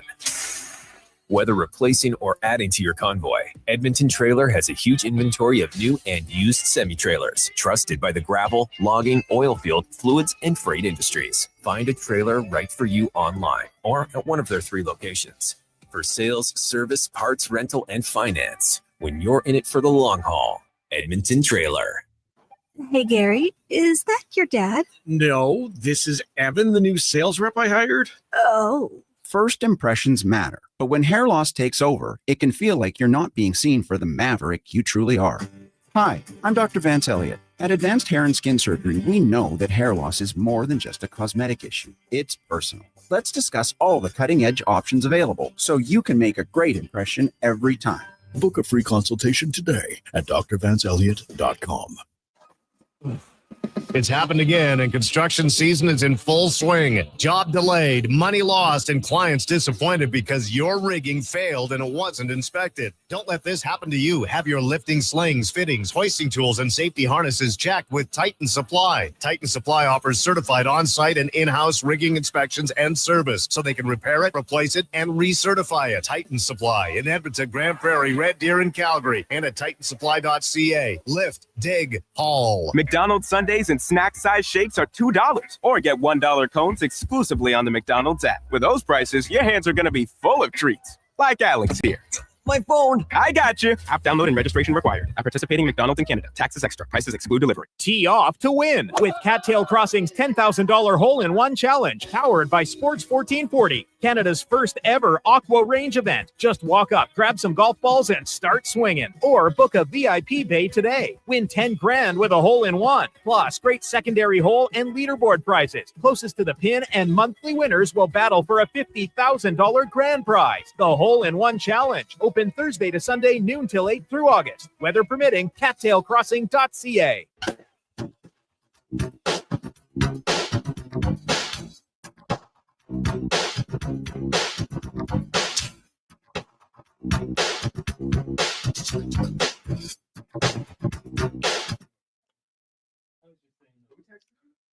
Portions of this hour brought to you by Culligan. For all your residential water needs, your local water treatment company, more than just big bottles. Culligan.com. Look good, feel good, play good. It's the Jason Gregor Show. Thanks for listening to Sports 1440. Presented by PlayAlberta.ca, Alberta's only regulated online gambling website.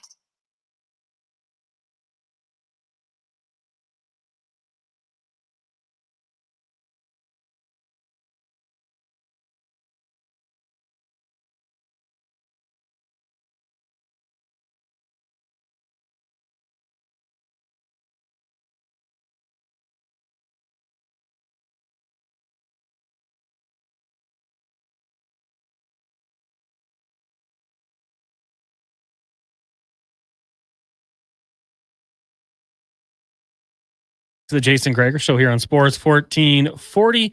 Connor Halley, Wanye Gratz with you. The Jason Gregor Show brought to you by PlayAlberta.ca. Put in code word Gregor50. Get a $50 free play. Also, Lotto Max tomorrow, 75 mil with 12 max millions. Head over to PlayAlberta.ca. Remember, use your GameSense.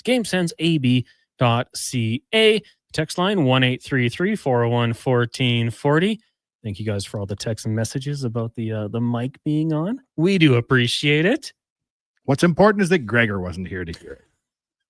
That's what's important, everybody. He's on vacation. We don't need to mention this again. It'll all blow over by the time he gets home.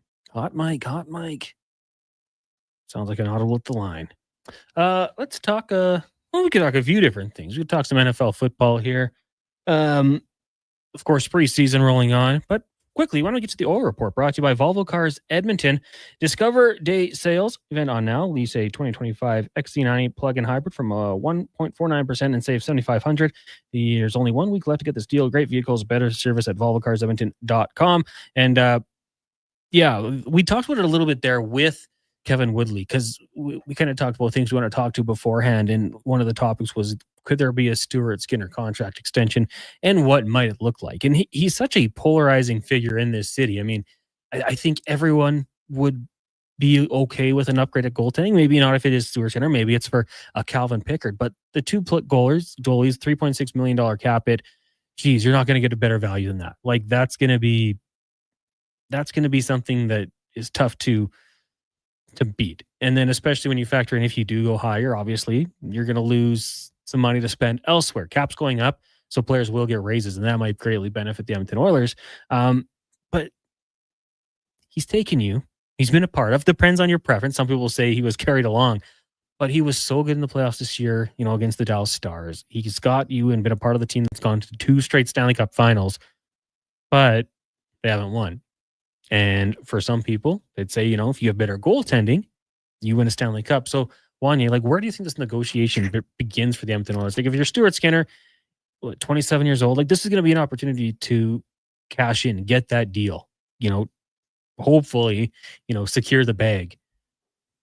How long are you signing for? What's the number going to be? That's the question here. When I think of Stu Skinner, I think about what the plan was originally when he showed up, to be back up to Jack Campbell, right? Yeah. Who signed a long-term deal.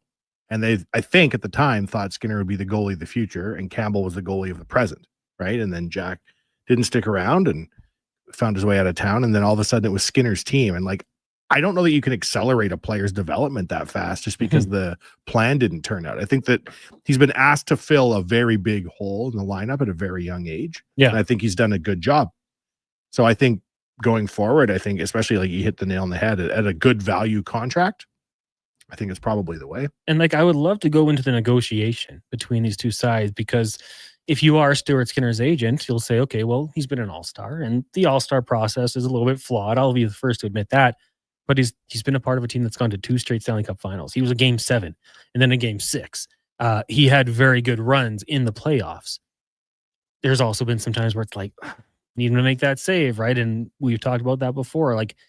It's been both sides. So for him, consistency is a big thing. And then you got a new goaltending coach. So maybe there's some growth in his game from that. And he's still a young goalie. And was it Speck last week talked about kind of the slot machine reference? You don't want to punch in and give this guy all this time and then move on. And then all of a sudden someone unlocks him and he takes that next step. The Devin Dubnyk type thing. Dubnyk wasn't automatic, right? He went to Sean Burke, I believe, was the goaltending coach, where he kind of helped him groom his game a little bit, but then became a very good goalie. To move on from him this quickly, I think would be kind of foolish. And to me, I think this is the year. With a new goaltending coach, another year of experience for Stuart Skinner. If he has a good year, I don't think there's any hesitation for the Edmonton Oilers to make him, a little more wealthy, pay him higher up. What would you pay for Stu Skinner in his next contract? Jeez. I'm so bad at these projections. I'm trying to think of a comparable here for him. And I don't think anyone's going to, categorize him as elite tier in the NHL. And you also have to factor in that the Oilers cap space, even with the cap space opening up, they can't just be handing out massive deals, right? In a couple of years, Jack Campbell's contract does come off the books, which frees up another 1 point whatever million it might be. 1.9, I think. He's not just Turkin. You're not paying him double digits. Would his camp say, can I be in the category of UC Saros? Jake Ottinger? You beat him twice in the playoffs. If I'm an agent, that's where I'm going. I don't think any fan base is saying you're paying him north What's of $8 UC million. Saros making? Saros is 7.7. Lucas Dostal, 6.5 million. Skinner's a little bit older than that. But it's going to be an increase in the pay raise if he wants to stay in oil country, right? And then if they want to keep him. I'd love to hear the text, 1-833-401-1440. Is there a number that you think it would be for a Stuart Skinner contract extension? And maybe it's 2 categories. What would you pay him? What do you think it's going to be? Fuzzy says back-to-back Cup finals. Skinner's not perfect. Needs more time to develop. And that's it. I think the new goalie coach, it's going to see how, working with him, what does he add? We know there's some deficiencies. People will bring up his side-to-side movement can be a little bit slow at times. And we've seen it. I think he's gotten better, but how good? Brian Fan says, Oilers will be lucky to get back to the finals this year if Skinner is still in that. He lost them 2 finals. They're the best team both times, and he lost them 2 finals to give them another chance. That's very depressing to whatever fan base is left. Well, there's going to be tons of fans left. Whatever fan base is left. That's not going to be a problem. Well, but okay, so let's what happened in the playoffs for the Oilers' best players who are making the most money. McDavid and Draisaitl. Key games, pointless, right? So you can say, air quotes, he cost them, but I don't think he cost them. I don't think he was their biggest problem in the finals. The only thing you can ask for more success from the Oilers, including Skinner, is a cup win. That's it. Like, they've come within a whisper 2 years in a row. Yeah. So the fact the only further setting on the dial is cup win, let's just stay in the pocket. Yeah. Another year like that, gang. GD from the Border City says, no one talks about Jack Campbell when you say 3.6 in goaltending. He's 2.6 next year. I'm just saying on the roster. Like, that's such a good value. It's a factor, Jack Campbell. Absolutely. The buyout is a factor. But for $3.6 million, you have 2 goalies. That's pretty good value. Really good value. Ryan says Skinner, 4.3 mil, 3 years. That I could stomach as the fake GM of the team and the capologist. Do you know where that puts him? At 4.3 mil? That would put him in AAV between Kevin Lankinen and Peter Mrazek. Declan says sounds about right. Off mic, but Scoundrel. That would be good. That would be good, I would think. If the Oilers are good enough to make it to the final or win it this year, his stock will go way up, and they probably won't be able to afford him. If he has a bad year, then do you want to resign him? Yeah. That is a very valid point. If he wins the cup, his value goes through the roof. Yeah. 100%. Especially if it's a cup, like, was it against Dallas? Didn't he have 3 shutouts in 4 games at one point? Was it 2 and 3? Like, that's pretty big. That he's shown up. He's shown he can be that guy, but it's just not consistent. And sometimes there's some ones that just kind of make you scratch your head like, damn, I need a save there. MTR says that last text was awful. Who has more goals this year in the finals, Pods or McDavid? They lost 7 games, game 7 2 years ago, and he let in 2 goals, and Janmark scored your only goal. Yeah. So that's it. I'm not trying to like slander the two of the best players in the world. One of them is the best player in the world. But when you get that far and you lose that close and those guys don't do anything, I think you got to put a little bit more of the emphasis on them and less on your goalie who's making $2.6 million. You're not going to get a Vasilevsky performance or you consistently, or you shouldn't expect that when you're paying someone that little. Dallas the Farmer says, guys, do we not forget without Pickard, we may not have gone to the finals either? Absolutely. Totally correct. You know, he came in both playoff runs here and was fantastic. Did what he had to do to get them in there. So, yeah, Dallas, you're totally right about that one. GG says, I would like to land somewhere between 6 and 7 with Stuart Skinner. Oh. And that's kind of the way, like, if he has another good season, that's kind of where I'm thinking it'd be.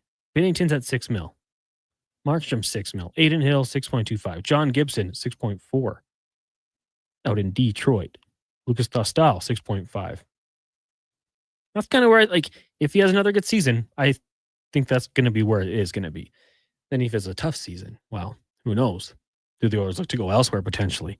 And they still might do that. I mean, there's a chance they still make a move during the regular season.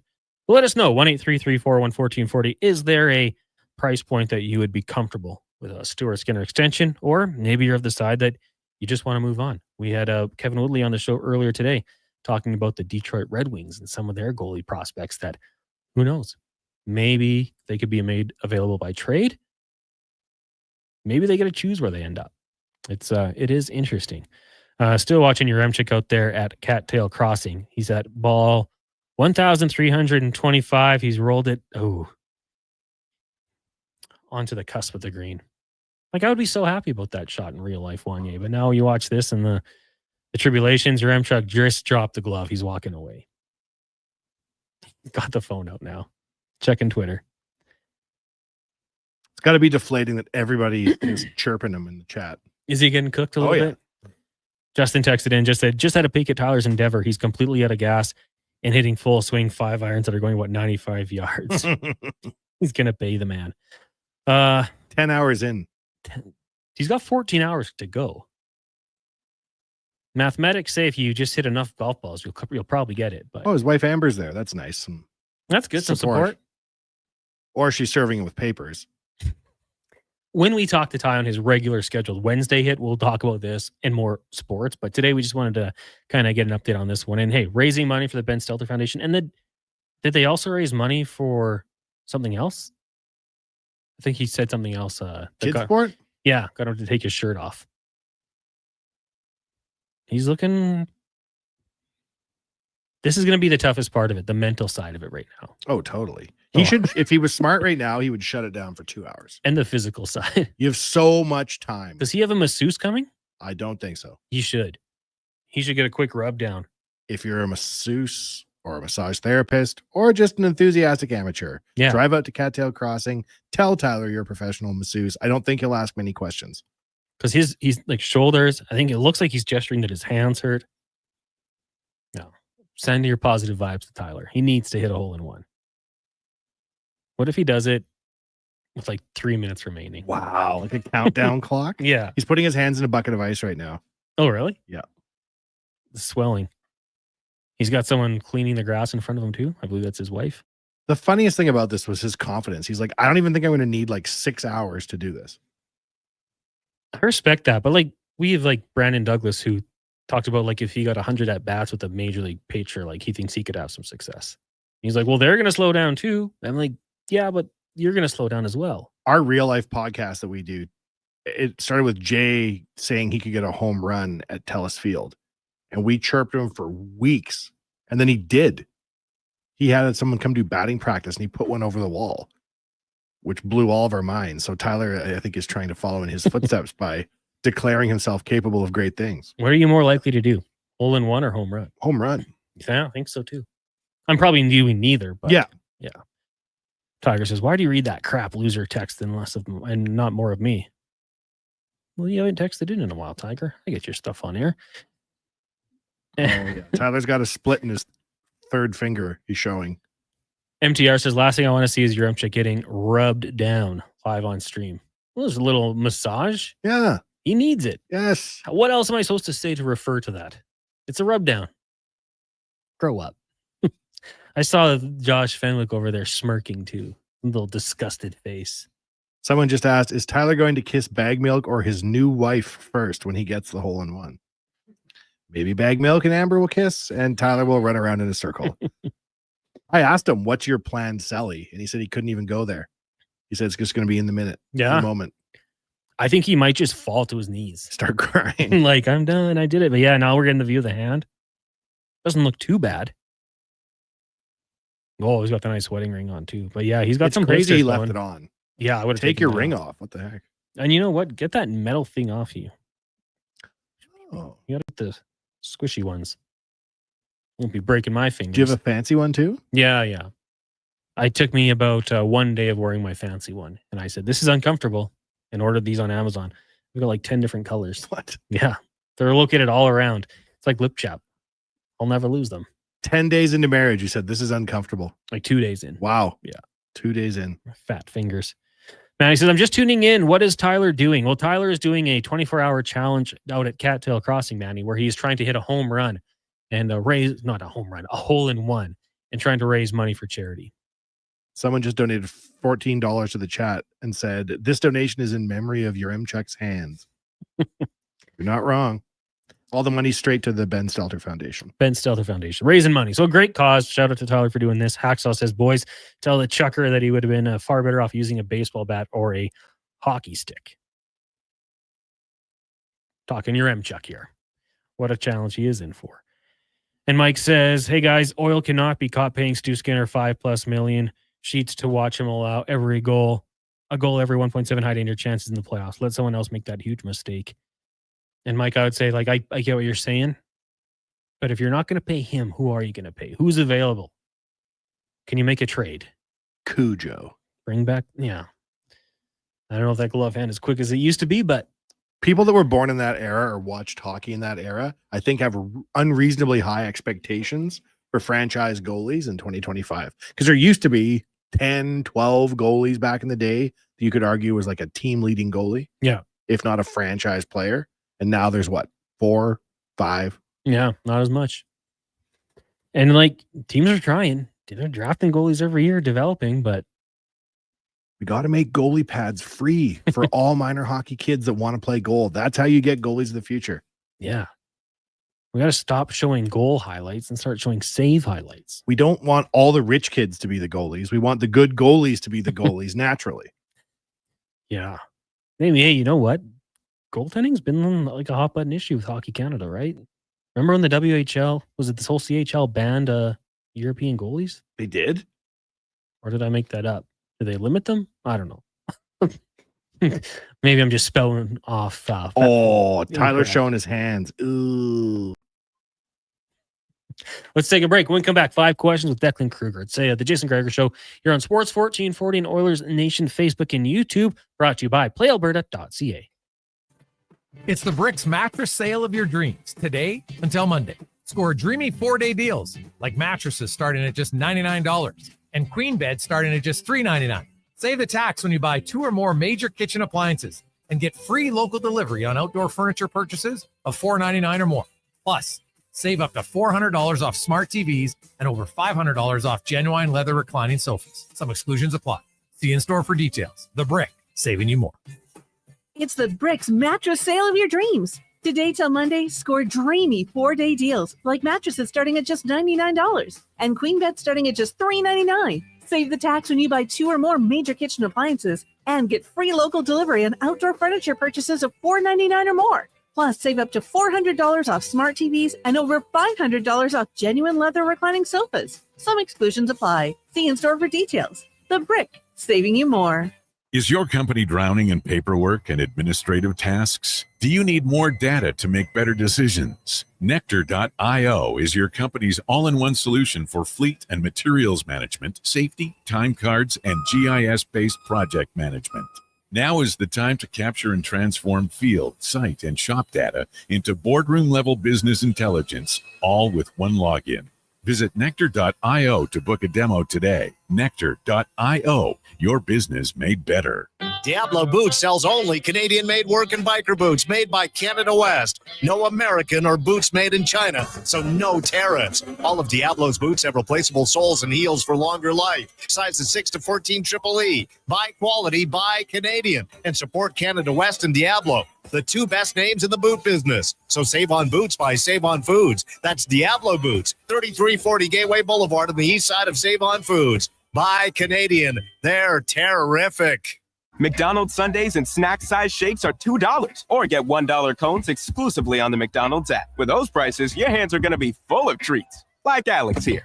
My phone. I got you. App download and registration required. At participating McDonald's in Canada. Taxes extra. Prices exclude delivery. I'm here with Mike, a Ford employee, to hook me up with a deal on a new Super Duty. Oh, with Ford employee pricing on now, you don't really need me. You pay what we pay. So I just get your price? Yep. Tell them Mike sent you. Or Maria, or Namig. Ford employee pricing is here, where you pay what Mike pays. Or Genevieve, or Elise, or Kevy. Right now, get up to $12,835 in employee price adjustments on eligible 2025 Super Duty models. For details, visit your Alberta Ford store or Ford.ca.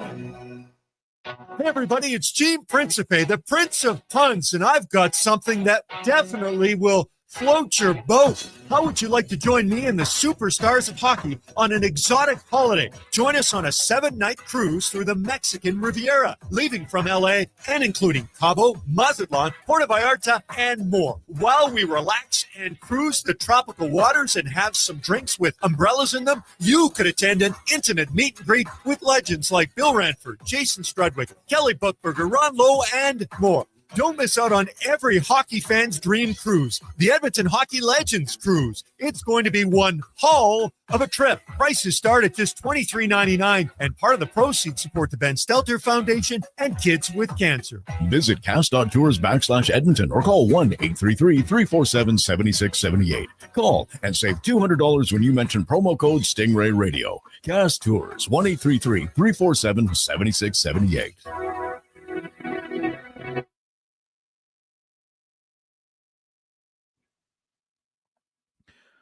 Portions of this hour brought to you by Cantork. What's the best way to beat the tariffs? Buy Canadian. Cantork's products not only made in Canada, but right here in Edmonton. Save money, support Canada at Cantork. He's Alberta's sports authority and lead touchdown winner of his family's backyard flag football games. The Jason Gregor Show on Sports 1440. Presented by PlayAlberta.ca, Alberta's only regulated online gambling website.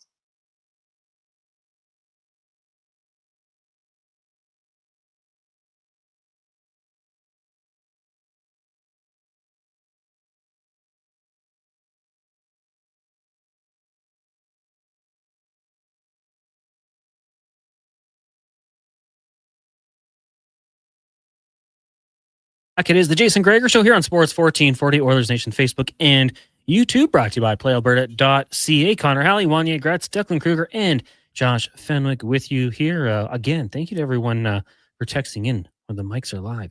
We appreciate that. And a special shout out to Gene Principe as well. Oh, no. Gene, we thank you. Oh, no. And also shout out to Gene on the marathon finish. And everyone else who did it. Gene was moving. Yeah, great time. He's a great runner. We had a lot of people out there that were doing the marathon, almost inspiring me to go out for a run. Oof. Almost. You won't? I'm not opposed. You know what? I just find running boring. Could you run a half marathon if you had time to train? Absolutely. Really? I think so. I was, when we lost our jobs, I was going to the gym every day. And I'd hop on the treadmill and do at least 30 minutes and then go do some more and then do a bike ride. Then the minute you got your job back, you quit? We came here. Yeah. Well, you work a day and you get lazy. And then that dang food court, man. Downstairs. Yeah. Which one's getting you? Which isn't. Really? Both of them. When you walk down there, they all just cheer when they see you. Hooray, that guy. There's a certain fast food establishment that does a 2 for $6 deal. 2 burgers for $6. You can't beat that. You can't afford not to. Yeah, exactly. But anyways, yes. Shout out to everyone who did the marathon yesterday. One day, maybe I'll do that when I get off my lazy self. Declan, you could probably run a marathon, eh? Half marathon? Oh, I've ran 9 half marathons. Yeah, no. Simultaneously?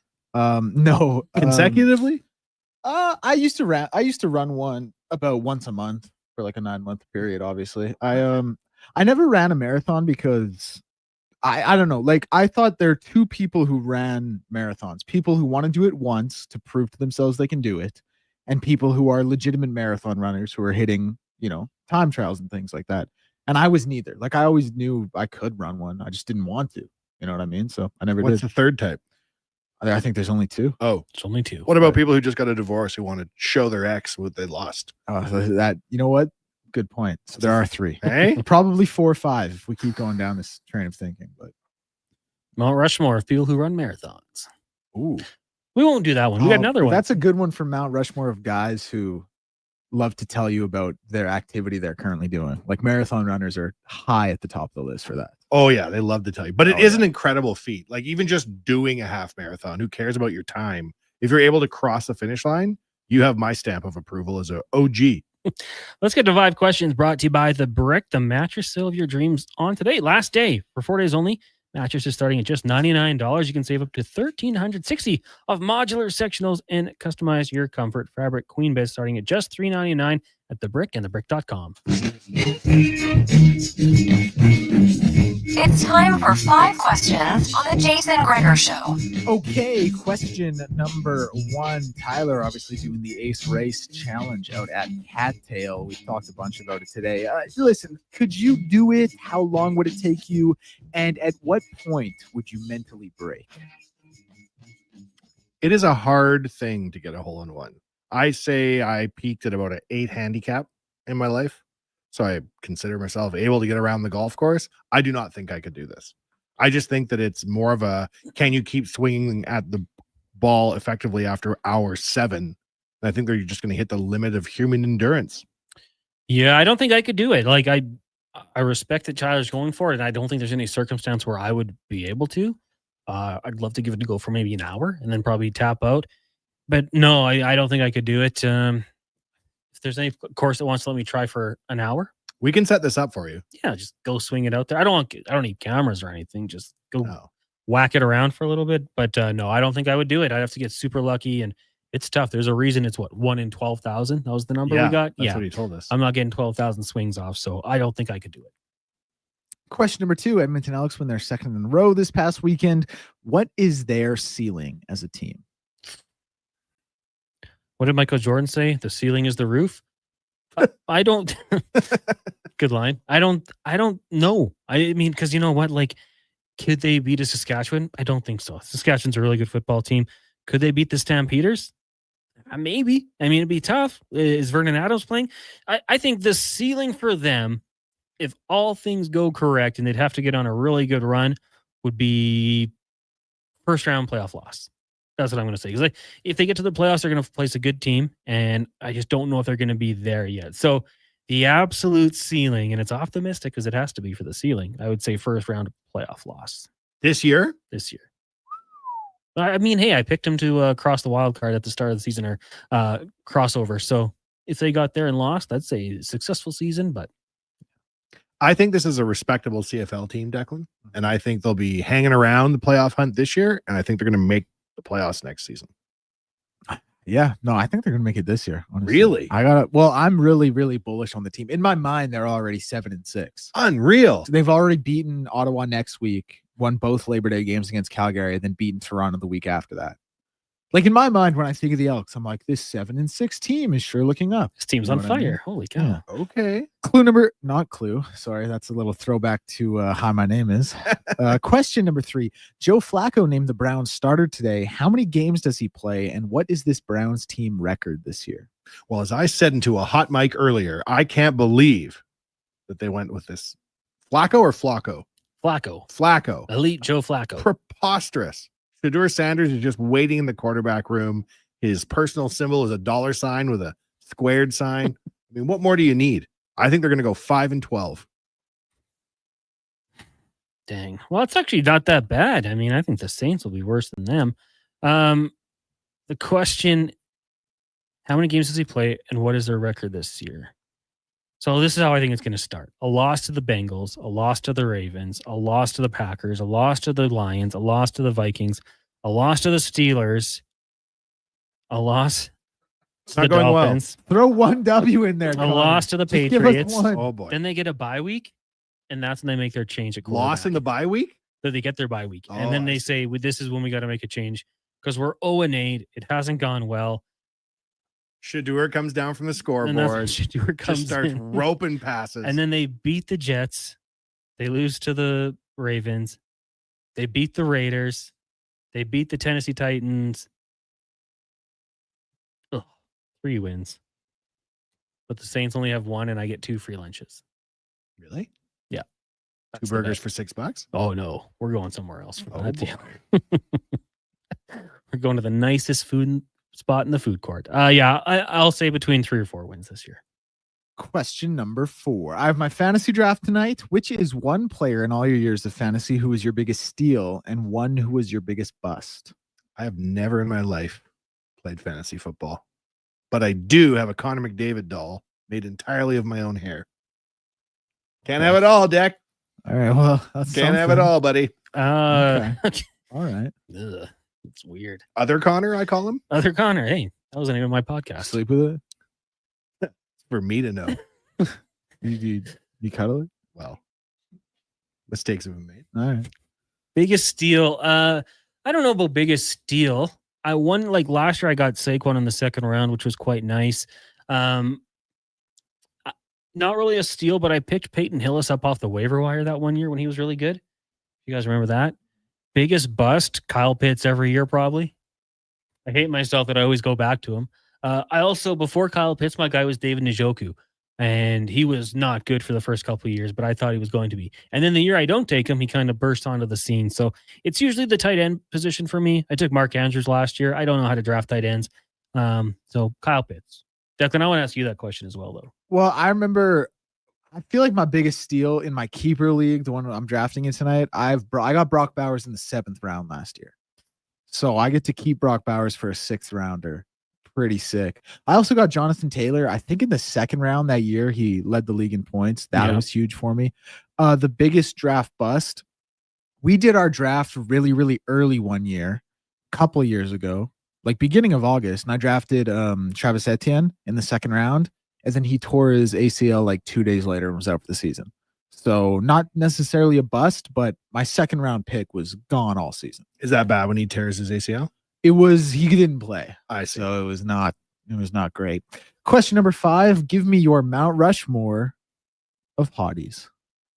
This is crazy to ask on a Monday. All right. Natalie Portman, but during Star Wars Phantom Menace, episode 1. Margot Robbie, circa Wolf of Wall Street. Lana Del Rey, circa Born to Die album. Ooh. Queen Elizabeth II, rest in peace, circa World War II. Those are my 4. That's on the mountain. Put them up. It's a pretty good one. The first 3 especially. What do you think about QE2? Obviously, She's a hottie. Obviously, we fell off a little bit at the end. Come there, on, the first Declan. 3 that had real Respect to merit. the Queen, but still. See, I'm Natalie Portman in Attack of the Clones, kind of, when she's got like that white garb on and she just gets clawed by the dinosaur or whatever. Dinosaur in Star Wars, Declan. Beast, Space Beast. Is that what you saw? Hey, She looks like every time I watch them, I'm just like, I wish I was helping. the Jurassic World crossover episode. Made $1 trillion. Jedi versus dinosaurs. 2 built-in audiences. It would thrive. Well, I had to say my wife because it's facts. Shakira. Oh boy, what circa? Hips Don't Lie video. Whenever, wherever, Yeah. whenever, forever. It's Shakira. She's aging very well. Her ex-husband, Gerard Piqué. Gerard Piqué. Idiot. Bah. What do you? She went on a few dates with Jimmy Butler. I got Jimmy Butler's a smart man. I also had Margot Robbie, and Is it Roby or Robbie? Robbie. oh, sorry, I'm thinking of the old Made me cornerback a for the little- Brown. Don't get her name wrong, Bengals. please. Yeah, I'll defend my Mount Rushmore. Whatever. And girl, I just found out existed today, Madison Beer. In the first day of you knowing, she made your Mount Rushmore. She is dating Justin Herbert apparently, and that man has exquisite taste. So That's crazy. 40 million Instagram followers. She's outside of Taylor Swift, probably the most popular quarterback's girlfriend. Dak, you gonna chime in? Yeah, I mean, so I listen. I guess I have an answer. Someone who's skyrocketed to the top of my Mount Rushmore pretty recently, Madeline Klein. Oh, Throwing her up there. Margot Robbie, obviously. She it's stays. pronounced Roby, according to our co-host. She stays on the Mount Rushmore of hotties. I would also probably have to throw Monica Keena, circa Freddy vs. Jason, 2003. Deep on there. cut. Yeah, real good pick though. And then the last pick, let's not get too crazy here. Let's just stay chalk with it. Emily Ratajkowski. Oh yeah, from Entourage. Rat-a-tat-a. Yeah. What about Sydney Sweeney? She's the hot Hollywood girl. Her and Anna de Armas just missed. She's fake dating Tom Cruise. They were the next 2 out. Yeah. What about Tate McRae? You guys love her. I'm not the biggest Tate McRae guy. Oh, I thought you. Oh, maybe it's Donovan and the Duke. They love Tate McRae. Tate McRae, yeah. The youths love her. Nothing good's ever coming out of Calgary. She's from Calgary. What about Taylor Hall? I stand by my statement. Denise Richards from Wild Things. Not so much now, says Brad from the North Side. Well, that's why you got to put the circa in. I don't know. I think all mine are just timeless. Wow. We're still young men. Yeah, 100%.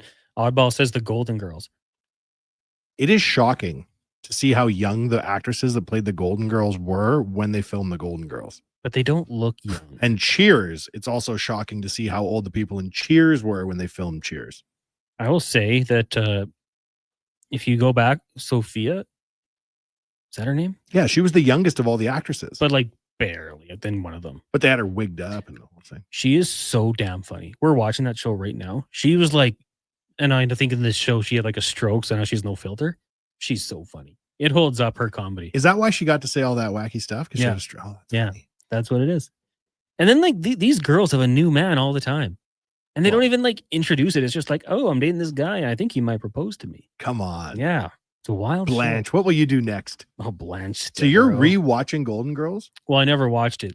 Like I periodically So you're watch it. watching for the Like first we're time. on season 2. I wasn't even born yet. Wow. I wasn't even born yet. I'm old. So yeah, we're watching it right now on Disney Plus. It's aging well, or? Yeah, I tell you. It's just Sophia is so funny. Some of those 90s shows are crazy. I started watching Full House a little bit. Yeah. And it's amazing the amount of morals they're trying to push on you throughout the episode. Absolutely. You learned a little, you laughed a little. The olden shows are the best shows. All right. We'll take a break. When we come back, we've got Mark Spector. Also going to talk to Elks running back Justin Rankin. Is the Jason Gregor Show. Connor Halley and Wanya Gretz sitting in. But first, a Sports 1440 update with Declan Kruger, brought to you by Cattail Crossing. Mondays just got cuter. Bring your pup and hit the greens. Doggy Mondays, undoubtedly the best way to start the week. This is the Sports 1440 update. 4 games currently in action in the majors. Astros and Tigers, Blue Jays and Pirates, and Mariners and Phillies all currently tied at 0-0. Marlins leading the Cards 1-0 at the end of the first. And the only final from earlier today saw the Brewers over the Cubs 7-0 in game 1 of their doubleheader. In the Cincinnati Open women's final, Iga Swiatek and Jasmine Paolini currently tied 5-5 in the first set. Jasmine Paolini serving, but Iga Swiatek with break point. News around the sporting world sees the Toronto Raptors staying in-house with their successor from Hazai Ujiri, the team promoting general manager Bobby Webster to head of basketball ops. Joe Flacco will open the season as Cleveland Browns starting quarterback, and the Ottawa Redblacks quarterback Drew Brown is unlikely to play in the team's Week 12 contest against the Elks. I'm Declan Kruger. This has been a Sports 1440 update. Sports 1440 in West Edmonton Mall and Wetaskiwin. CKJR is a Stingray radio station. Download the free radio player app and listen wherever you go. Listen up, because you're not going to want to miss this. Right now is your chance to get in on Play Alberta's biggest offer ever. For a limited time only, new players can get up to a $1,000 casino bonus when they sign up. There's never been a better time to join the fun. Visit playalberta.ca today to get started with casino, sports, and lottery all in one app. Must be 18 plus to play. Remember, if you gamble, use your game sense. McDonald's Sundays and snack size shakes are $2, or get $1 cones exclusively on the McDonald's app. With those prices, your hands are going to be full of treats. Like Alex here. My phone. I got you. App download and registration required. At participating McDonald's in Canada. Taxes extra. Prices exclude delivery. The 8th annual Oilers Nation Open tees off Friday, August 29th at 9 a.m. A Texas scramble with fellow golfers, sports fans, and maybe even a few local personalities. Great shots, cold drinks, and a great cause. Gregor's Grads. Sign up at nationgear.ca. Mr. Rooter connects with Gen Z. I have 84 followers, as my niece would say. Slay. No, that's cringe. How do I get more? You're a plumber. Make a skibbity toilet joke. A skibbity what now? Or make a fashion calendar full of super hot plumbers, you know? Plumbers with drip. Young lady, I'd appreciate it if you'd stop acting so thirsty around my employees. Burn, Uncle Mr. Rooter. Slay. For a plumber who cooks, call Mr. Rooter. If you're thinking of switching to Co-op Propane, there's no better time than now. Eligible customers who switch to Co-op Propane will receive up to 750 liters of free propane. New customers will get a free tank rental for 1 year. For home, farm, cottage, agricultural, or commercial endeavors, Co-op is ready to look after all your propane needs. Speak to a Co-op Fuel Team member about the benefits of switching to Co-op Propane today. Photographers, start your cameras. It's time for Vision Credit Union's annual photo contest. Enter your hometown snapshot and show us what makes your community amazing. Whether it's a view from the farm, a stroll down Main Street, or a weekend at the rodeo, we're looking for snapshots that show off your rural Alberta hometown. Share your photo before September 2nd for a chance to win cash prizes or a donation to your favorite community group. Learn more via Vision's Facebook page or go to what'syourshare.ca.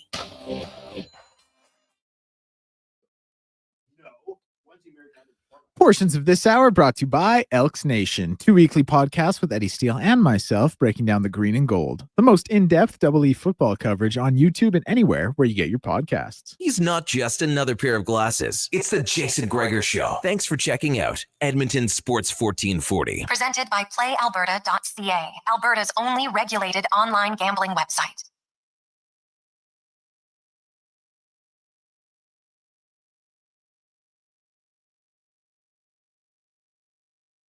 We're here on Sports 1440, streaming on Oilers Nation Facebook and YouTube. Connor Halley, Wanya Gretz, we've got Declan Kruger and Josh Fenwick keeping us on the streams. Jason Gregor Show brought to you by playalberta.ca. Tomorrow, Lotto Max, $75 million. Gregor always puts an athlete with it. Ryan Reeves, you were 75. The Vince Wilfork of lotteries, 75 mil and 12 max millions. Get your tickets at playalberta.ca. Always remember, use your game sense, GameSenseAB.ca. Declan, I would like to know what your plan would be because I know you have one if you won $75 million. Oh man, I think I've told you this. I'm donating like all of it. What? Yeah. I'm gonna give a little to my mom, a little to my dad, put a little to my sister, put some away for my brother, little for an engagement ring, wedding, honeymoon, and donate the rest. Like if I won $75 million, ideally I'm giving away like 70 million of it. And you're gonna live on the other 5? I don't know. I'm just gonna keep working this job and like living off of this salary. No one needs that much money. And wrong. Think of all the good you could do with that money. And people always think I'm being a performative asshat when I tell them this, but no, man, if I did come into that money, it's not mine. Like if someone's like, hey, I want to date you, you have $75 million, I'd be like, no, I do not. That money is all getting donated. Ask me what I'd do. What would you do, Wanya? I would assemble a militia. We would get on the riverboat and we would take Leduc by storm. That's me and a bunch of military contractors. Listen, that's a more fun way to spend the money for sure. It's a solid ROI. Leduc. All right. Let's get to the spec report. Brought to you by GS Construction. They specialize in underground infrastructure. They make your life more enjoyable with running water and indoor plumbing. The grinders of the construction industry. GS Construction. We bring in Mark Spector of Rogers Sportsnet. Spec, how was the weekend? How you doing? Does the river even go through Leduc? It does with 75 million. Some Like jet engines Devon. on the back of I that get thing. it if you're going to storm the shores of Devon or something, or but Leduc, I'm not even sure the North Saskatchewan goes there, man. I haven't looked into the details fully yet. I mean, we're still on the drawing board. Well, the text line agrees. Leduc by river? What? Yeah. I mean, might not work for you. Devon, then. Fine. Devon it is. I don't see anybody else having military plans with the lotto win. Spec, quick question for you, because we talked about it a little bit earlier on, and Kevin Woodley joined us as he does every Monday. We talked about Stuart Skinner and potential extension, and now we were talking, right now, and I think this could be a make or break year for Stuart Skinner. Maybe not make or break, but a good year could go a long way for him financially going forward. So if you had to guess the first number of his next contract, I'm talking AAV here, what are you thinking? Oh boy, the first number. Well, I mean, it depends. Like, let's say the year before last, he had a year. He was a top 8 goalie in the league. I think if you went through all the stats, you can always argue and say this stat's more important than that, and blah blah blah. But he was about a top 8 goalie in the league, like the 8th best overall statistics.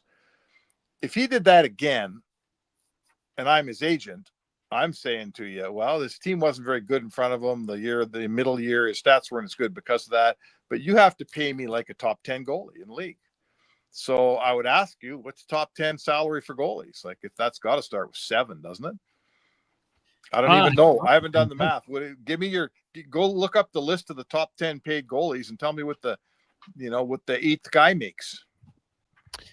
I will as soon as I bring it up here. Because we talked about it, and there's some numbers start coming in there. Like we had someone say 4 million, which to me, no chance. No chance it's going to be that low.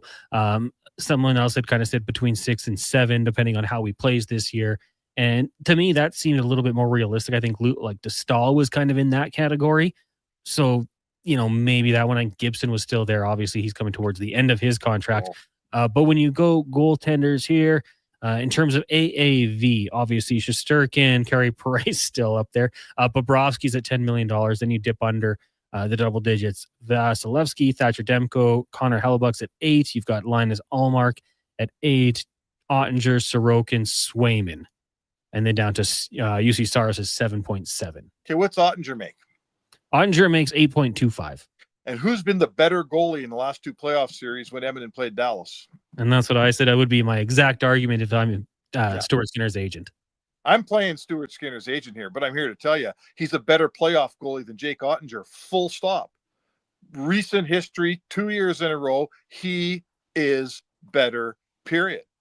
So if Ottinger's making 8, my guy's making 8.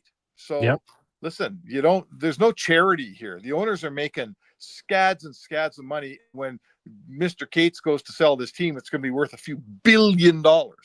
And his investment on it was less than $1 billion, if I'm not mistaken. So my point is, everyone's making money. If I'm Stu Skinner, I'm making money too. And I'm making what I deserve. And if I'm a top 10 goalie in the league and I got more playoff wins than any guy, let's say they go to a cup again this year, he's going to have the most series wins of any player outside of Bobrovsky in the entire league over the last 3 years. Pay me like that guy. That's what I would say.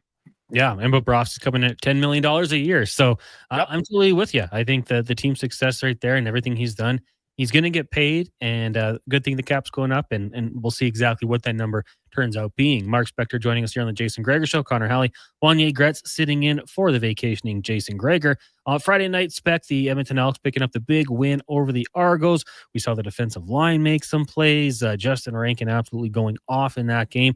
What were your takeaways from the game on Friday night? Well, I like the way they identified that Jason Rankin. I don't know if they went into the game saying he's going to be our feature player and we're going to give him a chance to be a superstar tonight, or if it just unfolded that way. But either way, as it became clear early in the game that he was working, the offensive line was giving him room to work. The Toronto defense wasn't keeping up with him. To me, what I loved is the fact that they just pounded the ball to this guy. They gave it to him in handoffs. They gave him passes in the flat. They screen passes, draw plays, off tackle. Like, they identified a guy that Toronto couldn't handle, and they just pounded Toronto with that guy.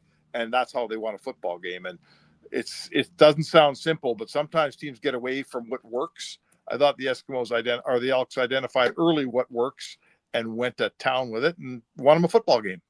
Yeah, and I mean, they've certainly figured that out. There's been multiple games this year where the running game just gets taken away. So for Rankin to get 13 carries, and he just seems like a guy who can wear defenses down. He's got that physicality to his game, but also in space, he can make plays. And you mentioned it, like, I think he had 77 yards after the catch, which I didn't know he had in his game. When he first got to this team, I thought this is a guy who's going to pound it in between the tackles.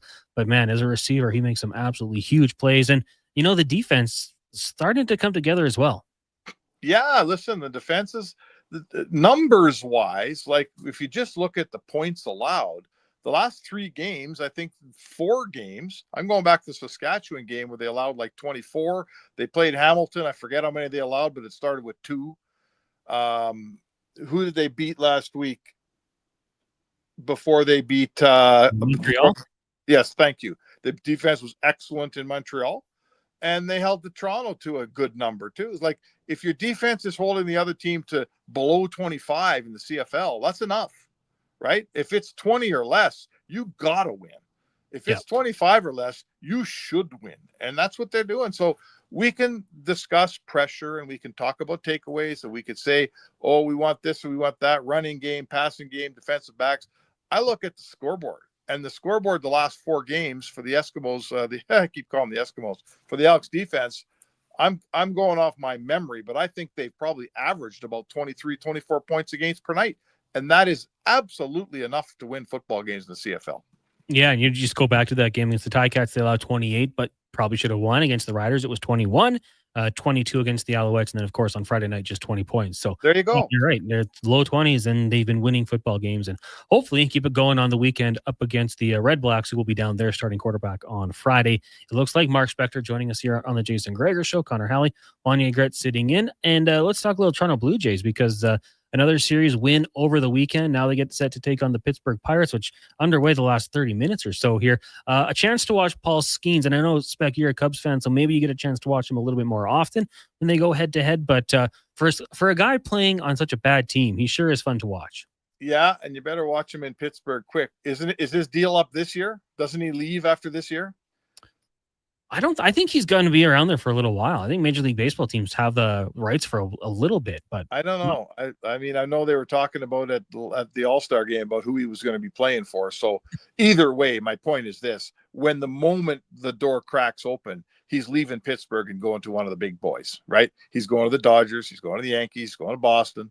He's going somewhere, going to the Cubs, hopefully, but he's unbelievable. He's by far the best thing that's happened to the Pirates in ages, and it's very sad to me what's happened to the Pirates. That's a great franchise. Anyone who's been to their ballpark, it is an unbelievable ballpark, and so much a great night in Major League Baseball to spend in Pittsburgh, walking over that Roberto Clemente Bridge, going to that park, seeing the old Pirates play. Like, there's a ton of tradition in that team, and they just stink. They don't have a chance to win. Their ownership doesn't spend any money. The fans don't expect them to win even a little bit. It's very sad to me. And Paul Skeens is a great example. They've groomed up developed an unbelievable right-hander here. And the minute his contract opens up, he will say sayonara to Pittsburgh. Yeah, right now, 4 strikeouts through 2 innings for Skeens. Pirates lead the Jays 1-0. Lots of ball to be played. I think you just got to try to wear Skeens down and get him out of the game, and then hope the bats explode, which I guess has been a problem for the Pirates this year. You look at the Blue Jays right now, Spec. Is this a team that you think can do some damage in the playoffs? Well, sure, why not? Like to me, what I like about them is they seem to be able to get you a lot of different ways. You know, they've been winning games when the big bats like Vladdy and Bichette carry them with a couple home runs. They've got power throughout their lineup with Varsho and Springer, and different guys. They don't need it to be the same bat every night. Let's hope the closer holds up. I mean, he's a major league closer, and again, let's hope the bullpen holds up. But right now, the bullpen's been very good, and frankly, they got more than 5 starting pitchers that everyone seems to like. I'm not sure what they're going to do, because they got 6 guys here. And who's the guy they picked up that's starting on Friday night? Bieber starting Friday night. So if he turns out to be a pitcher, it's going to get awfully crowded in that pitcher's end of the locker room. So my point is this: I like the fact that they've got so many elements that are pretty good. I'm not telling you any of the elements are world-class great, but they find a way to win every night because it doesn't have to be the same way every night. And that in baseball goes a long, long way. Yeah, it's true. And I remember the Mariners a couple of years ago. It felt like they were kind of getting death by 1,000 cuts. It was like small ball and just kind of bloop singles, making it work for them, eliminating the Jays. And I'm looking forward to it. And we actually had Thomas Hall on the show, covers the Jays for Blue Jays Nation. And he was telling us that he thinks Bieber could be a wild card to be the starter game 1 of the playoffs. Like if he finds his game, he's got that stuff. And the Jays, they got the nice rotation. So it's going to be fun, Spec. Thanks so much for doing this today, and we'll do it again tomorrow, 5 o'clock. All right. Sounds good, Connor. There you go. Mark Spector of Rogers Sportsnet joins us every day here on the Jason Gregor Show at 5 o'clock or close to it. Tiger texting, and I can't stop staring at this hole-in-one deal. I'm guess that's meaning your M-Chuck is still swinging away here. We'll keep you up to date, but we're only on till 6, and your M-Chuck is 24 hours to the a hole-in-one, not a home run, a hole-in-one. They asked me, are you going to come back after Gregor's show? I was like, I don't know. Tornado warning. Tyler probably loses his mind at about 8 o'clock. Yeah, I'll be back. Yeah. True drama. Well, we'll take a break here. When we come back, we're going to talk some football and get a guy whose thoughts on the green and gold are probably better than anyone else's because he's on the team. I want to be there when the enormity of what he said he could do sets in. The instant he breaks and realizes he can't do it, I want to be there to shove his face into the tee box. It's a little breakdown. He'll take a walk. He'll need a pep talk at that point. I'm not here to pep talk him. I'm here to jump on him when he's already down. It's the Jason Gregor Show here on Sports 1440, Oilers Nation, Facebook, YouTube, and X, brought to you by PlayAlberta.ca. The job isn't done until the last load is hauled, and having a semi-trailer out of commission is not an option. Whether replacing or adding to your convoy, Edmonton Trailer has a huge inventory of new and used semi-trailers, trusted by the gravel, logging, oil field, fluids, and freight industries. Find a trailer right for you online or at one of their 3 locations. For sales, service, parts, rental, and finance, when you're in it for the long haul, Edmonton Trailer. Reports suggest that Canadian taste buds are bored to tears. My mouth can't handle another dull drink. Summertime smoothie experts everywhere are recommending a watermelon wake-up from Booster Juice. It's so smooth, cool, and refreshing. And ridiculously delicious. Enjoy the Watermelon Wave and Watermelon Explosion smoothies, available all summer long at a Booster Juice near you. Stay cool, Canada. Booster Juice, Canadian-born, blending since 1999. Want some good news? St. Albert Dodge is holding the biggest sale of the year on their in-stock Ram 1500 Sports. Every single one on the lot is discounted by a whopping $14,000. Yeah, 14 grand. And St. Albert Dodge has the best selection in Alberta. Over 90 Ram 1500 Sports to choose from, with great packages, including the Night Edition and GT models, all $14,000 off the ticket price. Get down there and see how easy it is to do business at St. Albert Dodge. It's the Bricks mattress sale of your dreams. Today till Monday, score dreamy 4-day deals like mattresses starting at just $99 and queen beds starting at just $3.99. Save the tax when you buy 2 or more major kitchen appliances and get free local delivery on outdoor furniture purchases of $4.99 or more. Plus, save up to $400 off smart TVs and over $500 off genuine leather reclining sofas. Some exclusions apply. See in-store for details. The Brick, saving you more. Is your company drowning in paperwork and administrative tasks? Do you need more data to make better decisions? Nectar.io is your company's all-in-one solution for fleet and materials management, safety, time cards, and GIS-based project management. Now is the time to capture and transform field, site, and shop data into boardroom-level business intelligence, all with one login. Visit Nectar.io to book a demo today. Nectar.io, your business made better. Diablo Boots sells only Canadian-made work and biker boots made by Canada West. No American or boots made in China, so no tariffs. All of Diablo's boots have replaceable soles and heels for longer life. Sizes 6 to 14 triple E. Buy quality, buy Canadian. And support Canada West and Diablo, the two best names in the boot business. So save on boots by Save On Foods. That's Diablo Boots, 3340 Gateway Boulevard on the east side of Save On Foods. Buy Canadian. They're terrific. The ATB Classic is returning to Northern Bear Golf Club. An international field of professionals will battle it out on their path towards the PGA Tour. Advance tickets are $20 or upgrade your access to sit greenside in the Sports 1440 Birdie Bar. Presented by Sleeman. Net proceeds go to Youth on Course to give kids age 6 to 18 access to play golf for just $5. Come see the future stars of the PGA Tour. The ATB Classic. September 11th to 14th. Get your tickets at atbclassic.com. Listen up, because you're not going to want to miss this. Right now is your chance to get in on Play Alberta's biggest offer ever. For a limited time only, new players can get up to a $1,000 casino bonus when they sign up. There's never been a better time to join the fun. Visit playalberta.ca today to get started with casino, sports, and lottery all in one app. Must be 18 plus to play. Remember, if you gamble, use your game sense.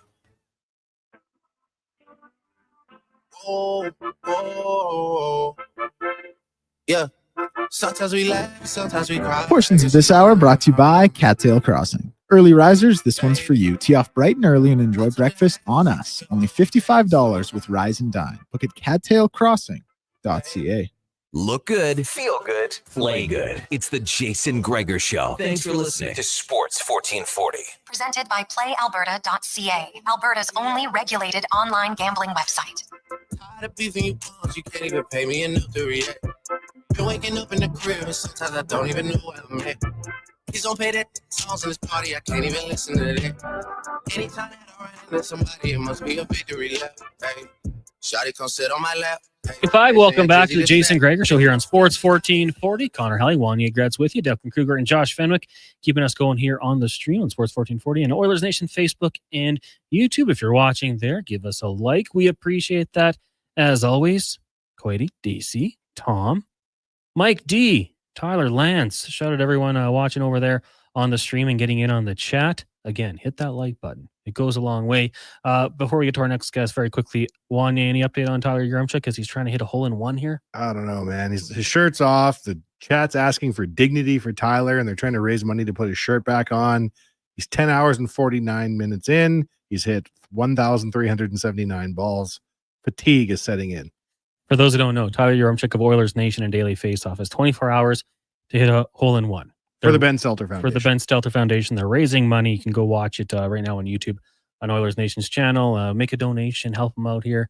Because right now, it's the physical and the mental part. There's nothing easy about what he's doing right now. He's at, 1,500 swings now? About that, yeah. About that? Yeah. Well, Tyler, we're sending good vibes and hoping you can get the job done here. The stream just keeps showing the highlights of him half an hour in, lipping out for a hole in one. But they keep showing it in lieu of live footage. That's never a good sign. You might be sitting down taking a break.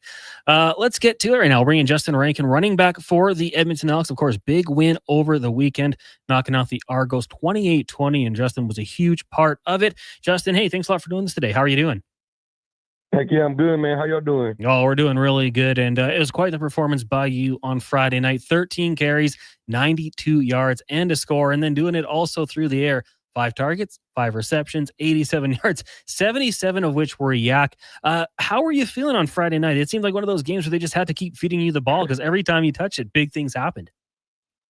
Yeah, no, I mean, I was definitely feeling good, but, you know, at the end of the day, like, it's always a team effort. You know, it's an ultimate team sport. And, you know, like I said before, I just appreciate, you know, the guys, the coaches, you know, Cody, you know, the receivers just trusting me to be able to, you know, make plays and, you know, continue to block downfield and the extra effort plays that they were making, you know, for me to be able to do, you know, what I was doing on Friday. So, was there an emphasis maybe in the running back room or maybe even with Coach Jordan Maksimic about getting the run game going? Because, you know, even in your win, you guys weren't running the football that much. This game, 13 carries. And I mean, we were watching from the press box. I'm thinking like those numbers got to be boosted because you're averaging 7.1 yards per rush. Was that a thought in this game that, hey, we got to get the run game going? yeah, I think it's been, you know, kind of a thought, something, emphasis that we've been pushing, you know, since the beginning of the year was just kind of, you know, making sure that we could, you know, dominate the line of scrimmage. You know, I think a lot of teams want to be able to dominate the line of scrimmage. And, you know, we just kind of wanted to be more of a balanced team and, you know, be able to run the ball along or pass the ball, especially having Cody back there, you know, throwing the way that he is. You know, we want to be able to help him out, you know, limit guys just kind of with their ears peeled back and, you know, trying to just get to the QB. You know, when you're able to run the ball, you know, just as good as you're able to pass the ball, you know, it's hard on the defense. You know, they don't know what you're doing. So, you know, it was definitely a big emphasis for us to be able to, you know, run the way that we did. And, you know, I think it helped, you know, our offense out a lot. Now, and the numbers you put up there through the air as well, and it's something that, full confession, hand up, when you got to the team, I remember we were kind of watching and a lot of people saying, if it's lightning and thunder with Javon Leake, he's the lightning, you're the thunder, the power guy. And then this year through the air, I mean, we've seen what you've been able to do, the 24-yard play. You're always open and then showcasing the hands as well. Is that something you've always had, or is that something you've had to work on here? Yeah, no, I mean, it's something that I've always taken pride in, you know, since college, you know, since high school, was just being as versatile as I can be. You know, if a defense is scheming for the run and they're stopping the run, you know, I want to be able to help out and, you know, through the air. And, you know, like I told, you know, everybody else before, you know, they brought me in as a receiver my first year, you know, with the Elks. So, you know, I was in camp, you know, playing R, you know, I was in the slot running the waggle. So, you know, being able to catch the ball and run routes, you know, like actual real routes, not running back routes, you know, it's not new to me. You know, it's honestly, you know, I'm happy that, you know, they're able to trust me to be able to do such a thing because I enjoy it. I enjoy being out there, you know, running routes. You know, I think it gives a different aspect, you know, to the whole offense in general. So, you know, definitely not new. Yeah, and you know, we've seen it from both quarterbacks, whether it be Trey Ford or Cody Fajardo. They have that confidence into throw to you downfield, not like you said, just the routes that you might see from a running back traditionally. Yeah. Elks running back Justin Rankin joining us here on the Jason Gregor Show. Connor Halley sitting in. I want to ask you about lining up beside Cody Fajardo. And obviously, you know, when Trey Ford out there, it might be a little bit different. When plays break down, he's able to take off. But then you bring in a guy like Fajardo who's seen it all in the CFL, won Grey Cups, extremely accurate. What's the luxury like having a guy like Fajardo back there as your backfield mate? Yeah, I mean, he's a vet. You know, he's a true vet. He's a true pros pro. And, you know, it takes a lot of pressure off of guys, you know, when, you know, he's back there, you know, kind of orchestrating guys where to go. You know, if you kind of don't know what you got on that play because you're winded or you're coming back, you know, he knows what you got. He's going to line you up. He's going to make sure everybody's good. And, you know, it's nice to have him back there, you know, just talking to us before the play, you know, kind of scoping out the defense when they come out, letting us know, you know, what he's thinking, you know, what's in his brain. So, you know, it definitely is nice to have him back there. I mean, again, like he's been in the league for 10 years now, you know, like that's amazing to have basically a coach, you know, out there playing with you. Now, I saw the statistic come up there. CFL had it. You had a top speed of 31.5 kilometers, which is absolutely ridiculous. I know Javon Leake had a pretty big number last year. Is there any trash talk between you guys who might win in a foot race? We talked about it a little bit. Honestly, that's one of my slower times this year. You know, we talked about it on one of my bigger ones earlier. You know, I told him, I said, hey, look, man, I'm coming for you. You know, everybody thinks I'm slow. Like, I'm coming for you, man. You got to deal with this one. But, you know, I still think at the end of the day, Leak is a lot faster than me. And, you know, I think he shows that on a day-to-day basis. Yeah, well, I mean, we've had the Fords on this show, and there's been a little bit of talk about who might be the faster one. If we're talking full team race, where are you finishing, you think? Ooh, I think probably like fourth or fifth. Mm-hmm. I think fourth or fifth. I think it's gonna go Trey Ford, Javon Leake, Devondrick, and then maybe like me or Tyrell. You know, I think me and Tyrell might have a good race there. Oh, pretty good list there. Pretty elite company, I would say, as we're joined by Justin Rankin, running back for the Edmonton Elks. They're going to look to make it 3 straight when they take on the Red Blacks on Friday night, coming off a big win against the Argos. I want to ask you about the offensive line and the job that they did in this game because, a full confession, we talk about the offensive line quite a bit here, and they've had some tough performances. The Rough Riders really did a good job in the pass rush, getting to the quarterback. But in a game like that, keeping Cody upright, providing holes for you, it seemed like they were really starting to kind of get things going here. Yeah, I mean, we believed in it from day one, you know what I mean? And, like everybody saw, like it was a big emphasis for, our protection, our pass pro, and, our run protection just to kind of be better. And, we asked that of them, and I think they more than, showed up and, proved to us that, like, what they could do, and now it's just about everybody coming together and being able to, continue to stack games like that and play games like that, because now we showed that we could do it, and it's one thing to show it once, but it's another thing to continue to do it and be consistent with it. And that's just kind of where we're at now, just being able to stack games like that. When you went into the offseason, and obviously last year, I mean, you had a very good season with the team, great average when it came to rushing the ball, 7.8 yards, just under 800 yards on the season. But year 2 in the CFL, what were the things you tried to work on in the offseason just to, better yourself for the Canadian game? Yeah, the biggest thing for me was just, being faster. I think my first year, there was a couple of runs that, I think I could have broke away. It was just one guy, and, they kind of caught me or had the angle on me. And, the biggest thing that I focused on in the offseason was just being faster. So some of those breakaway plays, they either go for 20 more yards or, a touchdown. And I think I'm able to, kind of showcase that this year that, the offseason training is working. And, I got a lot faster. And, even the guys let me know, like, man, like, you look good out there. You look faster out there. We can tell that you've been working. So, it feels good to bring it from the offseason and, put it into the season on the field and put it on tape. We're joined by Justin Rankin, running back for the Edmonton Elks here on the Jason Gregor Show. And the new coaching staff, obviously a first-time head coach when it comes to Mark Killam and veteran coordinator. But you got JC Shutt on the other side of the football running things on the defense. And it looks like they're getting better each and every game. What changed when Mark Killam came in? Yeah, I mean, I think a lot of things, he just kind of brought a different type of energy, different type of vibe and a different type of winning culture that, he's trying to instill in us. And obviously there's a learning curve. You bring in all new guys, a whole new coaching staff, a whole new front office. Like, it's not going to be perfect from the jump, but I think a lot of people are able to see, what the direction we're going in, and that arrow is always pointing up. And that's something that we've been emphasizing, is keep the arrow pointing up, and that's kind of where it's going. That's the direction it's going in. And, Coach Killam brings that energy, that vibe of like that winner's mentality, never give up, never quit. And I think every game, even the losses, like down to the fourth quarter, we showed that, like, we're a team that's going to fight, to the clock hit zero, whether we're down by 30, whether it's a tie ball game, we're not about to give up. And I think that's something huge that Coach Killam instills in us, every day at practice. If it's a rough start, he's huge and like, look, it's a rough start, but we're going to finish. We're going to make sure we fight at the end of practice to finish and have a good day. And, I love that. I love that mentality. Yeah. And I mean, you guys have won the last 2, but really, game against the Tiger Cats could have won. Even the game against the Rough Riders going back to July, a game that was right there. So, yeah, you're starting to really build something. We had Chris Morris join us on the show, president of the team, and he had a really good statement, I thought, just talking about how, unless I'm hit by lightning, this is the staff that's going to be here. This is, building that consistency. As a player, how nice is it to hear that, like, even if things don't go well, they're trying to build something and, keep the same players, keep the same management, keep the same coaching staff here and just try to build that consistency.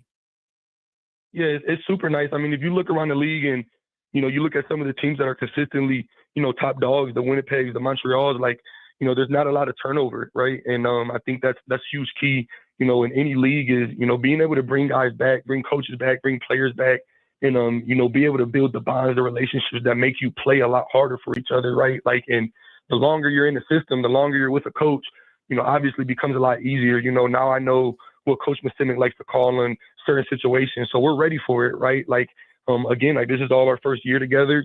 This is with Cody at the helm. This is game 4, right? So, like, we're all still trying to, get to know each other, learn, what we like, how we play, and things of that nature, still building those bonds, so to be able to be with the staff in an organization that wants to bring everybody back and is huge and big on that. I mean, that's big time, because I think that's what creates winning organizations is, the least amount of turnover that you can have, right? Justin Rankin of the Edmonton Elks joining us here now. Justin, obviously Friday night you get the Ottawa Redblacks on the road. Do you like going on into the tougher environments playing on the road? Oh yeah, I love playing on the road. I always tell everybody it's fun to be at home and hear the crowd cheering for you, but there's nothing like just quieting the crowd down.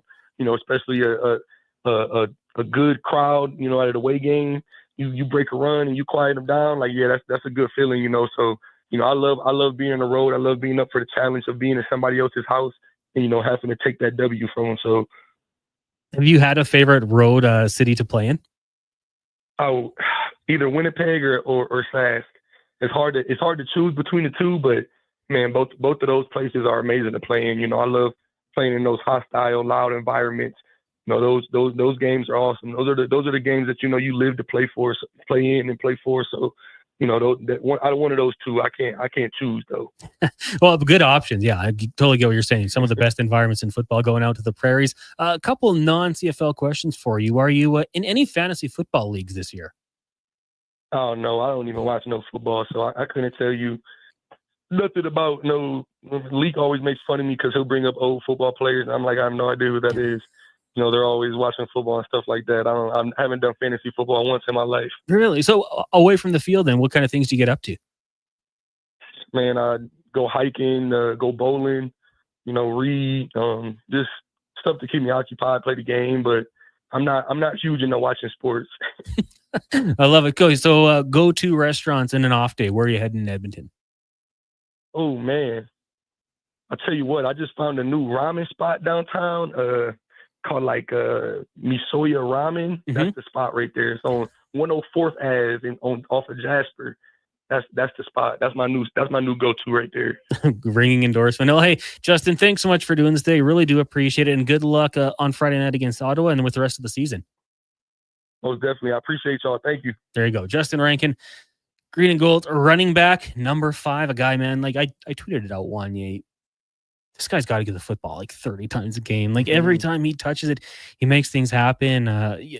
He's had a few plays where it's like the ball's in his hand. He's 5 yards behind the line of scrimmage and 5 players are approaching him. But that's football. But you stick with him. It doesn't matter if that happens every once in a while. Get the ball in his hands because he's an absolute weapon. And a dual threat running back in the CFL can be so dangerous. He's been fun to watch. And I think that's kind of the key for the Elks' success. You got to get the running game going. It has to be a threat. You can't have those games where they run the ball 5 times with running backs. You have to at least get that defensive line thinking, okay, they might run the football. You can't just let them pin their ears back and blitz them, come at the quarterback nonstop. But man, he's a fun player to watch. I think the Elks have got, for the casual fan, you'll be impressed even if the team doesn't have a winning record currently. The quality of football of this team. They're entertaining games. Yeah. Kind of refreshing to hear what he said too. Like, I don't really watch football. Yeah. Like one of the best in the league, but Little Wayne doesn't listen to other rappers. He only listens to himself. Really? Yeah. Good day for me last week. A couple weeks ago, I found the Drought 3 was on Apple Music. Didn't know it was. There you go. Classics. Would you say you're ranking him number 1 for Matt and Leduc? Oh, I don't know if I can do that. There's one thing I know about Leduc. It can't be assaulted through the river. No, you got to have a different approach. Devin, on the other hand, is wide open. It's a high bank. You got to climb up. That's all right. You get hiking supplies. James Butler, pretty damn good. What with their BC Lions? Diedrich Mills has had a good season. AJ Willette's going to pound the rock. But Rankin, the thing with him is they haven't had that commitment to run. And, early in the season, they're losing football games. You're going to be forced to pass the ball. But when it comes to yards per carry, he's at 5.4. There's a few players, but with the heavy-duty backs, James Butler's at 5.5. So, he's right in there. 3 touchdowns. When it comes to 10 yards or more, he's got 15. That trails only Diedrich Mills and James Butler, who have carried the ball quite a bit more than he has.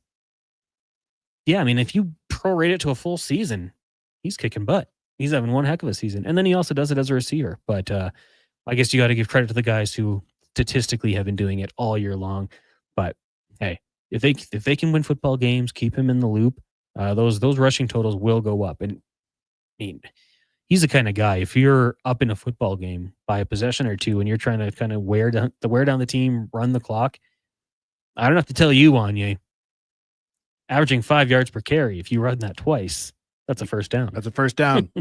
That's how you do it. The maths. It is. And if the offensive line keeps playing the way they have and, how good they were last year, it's going to go a long way. We'll take our final break here. When we come back, more text as well. Do we do Wanye's World? You could if you want. We could do Wanye's World. We'll do a lot of it. Let us know what you think we should do, what you want to talk about for the final segment. 1-833-401-1440. You can also let us know in the YouTube chat. We'll check that out as well. It is the Jason Gregor Show. You're on Sports 1440 and Oilers Nation Facebook and YouTube, brought to you by PlayAlberta.ca. Listen up, because you're not going to want to miss this. Right now is your chance to get in on Play Alberta's biggest offer ever. For a limited time only, new players can get up to a $1,000 casino bonus when they sign up. There's never been a better time to join the fun. Visit playalberta.ca today to get started with casino, sports, and lottery all in one app. Must be 18 plus to play. Remember, if you gamble, use your game sense. McDonald's Sundaes and snack-size shakes are $2, or get $1 cones exclusively on the McDonald's app. With those prices, your hands are going to be full of treats. Like Alex here. My phone. I got you. App download and registration required. At participating McDonald's in Canada. Taxes extra. Prices exclude delivery. The 8th annual Oilers Nation Open tees off Friday, August 29th at 9 a.m. A Texas scramble with fellow golfers, sports fans, and maybe even a few local personalities. Great shots, cold drinks, and a great cause. Gregor's Grads. Sign up at nationgear.ca. Every morning, you look in the mirror and see less of yourself. Hair loss can feel like losing a part of who you are. But it doesn't have to be that way. Hi, I'm Dr. Vance Elliott. At Advanced Hair and Skin Surgery, we understand the pain of hair loss. Our advanced hair restoration solutions won't just bring back your hair. They'll help you face the mirror with confidence. Good morning, you sexy beast. Visit drvanceelliott.com today, because it's time to be the man you remember. At the Nissan All-In Clearout, there's nothing more chill than financing an award-winning Nissan for just 0%. Enjoy the soothing relaxation of zero stress, zero worries, zero indecision. During the Nissan All-In Clearout, get 0% financing plus up to $500 bonus on some of our best-selling models. You have zero reasons to wait. Conditions apply. See your local Nissan dealer today. Visit your local Edmonton and area Nissan dealer for more details.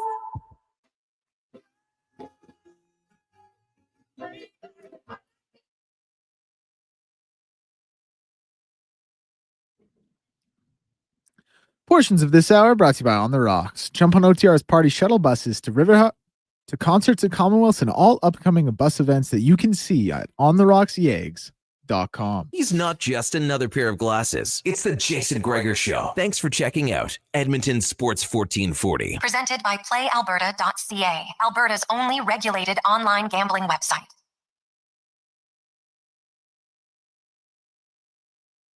Back, it is the Jason Gregor Show. Connor Halley, Wanye Grads with you here. Declan Kruger, Josh Fenwick as well. Gregor Show brought to you by PlayAlberta.ca. If you want to make your deposit, put in code word Gregor50, get a free $50 bet. Also tomorrow, $75 million in the Lotto Max and 12 Max Millions. PlayAlberta.ca. Remember, use your game sense. GameSenseAB.ca. Text line 1-833-401-1440 if you'd like to get in on the chat. Wanye, early on in the show, I had a little story because Friday I went and got a haircut. And a guy rolls in behind me and his hair looked exquisite. Great hair. And I'm thinking, what are you doing? Like, what's getting done here? Now, maybe in love with his hairstylist. That's probably why he gets his haircut, to keep it like that. How often do you get your haircut? Oh, you've fallen into an interesting trap, my friend. I haven't allowed somebody to cut my hair since the Millennium, which was what we called the Millennium in the year 2000. I cut my own hair. Really? Yes. With like a trimmers, buddy. Really? Point of pride. Yep. Started doing it basically to entertain myself, and I was like, oh, I actually don't need anyone to help me do this, and I've done it myself. You wear hats a lot. Yes, that has something to do with it. How was your hair? Fine. Okay. Yeah. Yeah. No. I can not wear a hat. Yeah. But I don't know. I just do my own. Don't do it on my own. Take that. Can you believe it? I believe you. Okay. No. Like, I'm not lying, but that's an odd answer to a fairly straightforward. So how question. often do you cut your hair then? Monthly. Like once a month. Yeah. Okay. See, like I'm 3-4 months. If you would have seen me last week, 2 weeks ago, you would have seen like It's coming out the back of my You head. oscillate styles too throughout the year. I've noticed you've got the short hair sometimes, a little bit longer. I didn't like ever having short hair. And then I went through a phase where I was like, oh, I can do this. But then, yeah, I can grow it every once in a while. Look at me here. Oh, that's you? Oh, yeah. Is it a mullet? No, it's long, cool guy hair. Oh. I had it in that's cool guy hair. Kind of looked like a mullet. Look at me. Not a mullet. It's just slick back. Oh, slick. I'm showing everybody my driver's license. I couldn't. My hair was see it down to back my there. shoulders. Okay. Of course, no one knows what I look like, but that was shockingly long. Some guy with shoulder length hair. Yeah. who's Or that? not. No one knows how long his hair is. Exactly. Mystery. Mystery guy. Yeah, well, we had people that are like, they go in like every once in a while. The beard guys are the ones who actually have to take care of it the most. It's a lot. Because the beards, yeah, you require it. I like it though. I like barber culture. Like I like the thought of going in there and hanging out, getting your hair cut. I just don't go very often. And when I go, I like silence. But no one can talk to you? No, I'll talk for sure. But if the guy doesn't want to talk to me, I'm good with it. Like, we'll just sit there and stare. I don't have the connection with a barber like that. Like I'm not like, oh, I got to go see my guy. Because a lot of times I'd be on the road too in my life. Mm-hmm. So I just keep it going on my own. Like I go to different ones all the time. You do? Yeah. You're not a monogamist. I just say 2 on the side and give me a little trim on top. Hold off the male pattern baldness for a little longer. Unreal. Hide it. Yeah. My 4-year-old son went to get a haircut the other day. He said, I want lightning bolts in the side so I can run faster. And they did it. Theory checks out. They didn't have lightning bolts when we were kids. Wasn't even an option. I knew some people that get like Nike swooshes. As our age? Yeah. Wow. If a kid like that went to my school, it would have been game over. They would have been elected principal. Yeah. We were changing things back then. Wow. Change the game. And then one day I just was like, I'm just going to buzz it. Then I would just my mom would just cut it. I wouldn't do it by myself though. You could do it. Oh yeah, totally. We cut Benny's hair.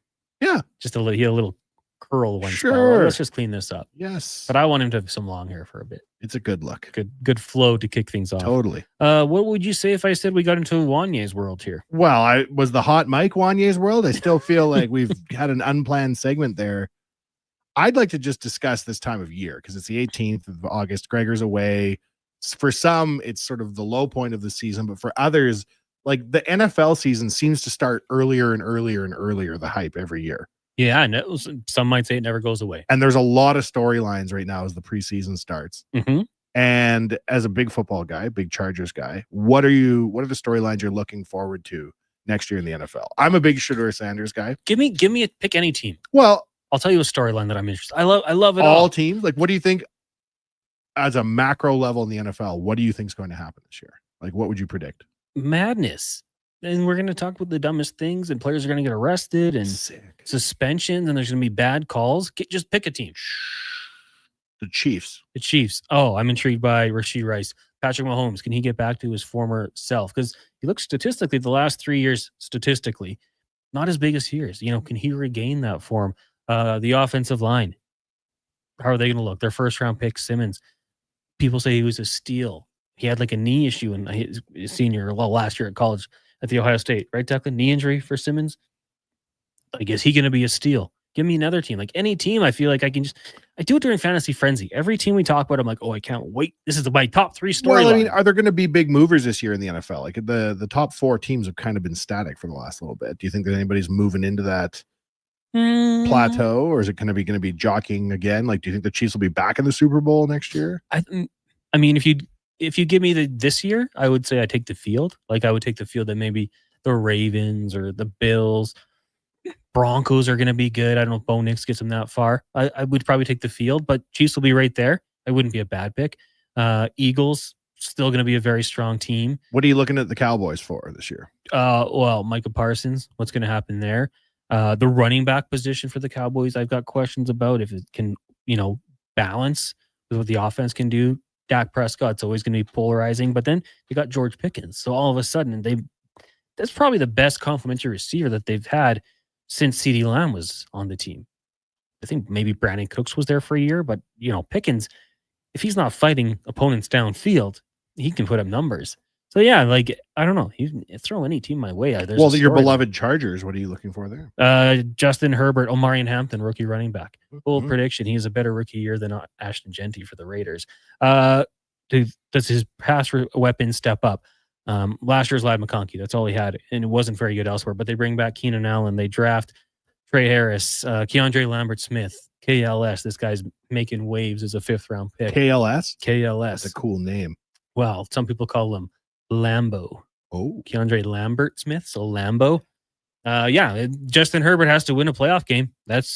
He's got Madison Beer now, and now he's got to win a playoff game to get the haters off his back, and probably needs to win a couple. So, what about Cleveland? Oh, the quarterback room's amazing. I mean, I'm It's so full. intrigued by that. There's more one. people in the quarterback room than there is in the stands. They emerged as one of the names apparently trying to trade for Trey Hendrickson from the Bengals. They're not going to trade him in division. It makes no sense. But the quarterback, that it has to start and end there. Tight end after David Njoku, they've got Fannin Jr., a guy named Harold. I really liked him in the draft process, so he's someone to watch out for. What about Shador? Yeah, well, I mean, that's the big one. Where's he going to end up? Like, where will his next 12 months take him in his football career? Wow, who knows? I mean, we talked about it 5 questions. I think when they lose all those games, they go to the bye week and then they go to Shador. Kenny Pickett, probably not. The Browns, like, what's the point of having Kenny Pickett on your roster? Is Watson out He's for the not gonna be your season guy. already? Like, is that what they're? Well, yeah. Essentially. They said he's working out again, but nobody cares. Right. Well, he's a shell of his old self. Is anyways. that's got to be considered the worst contract of all time, and that's not even close, right? Yeah, I would think so.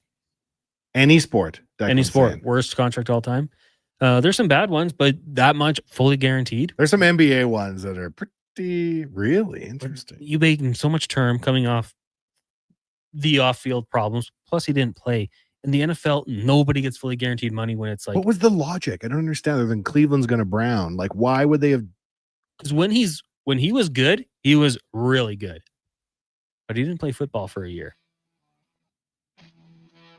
I don't think and then fully guaranteed. Like the NFL is just like, yeah, that's not happening anymore. Nobody got fully guaranteed contracts.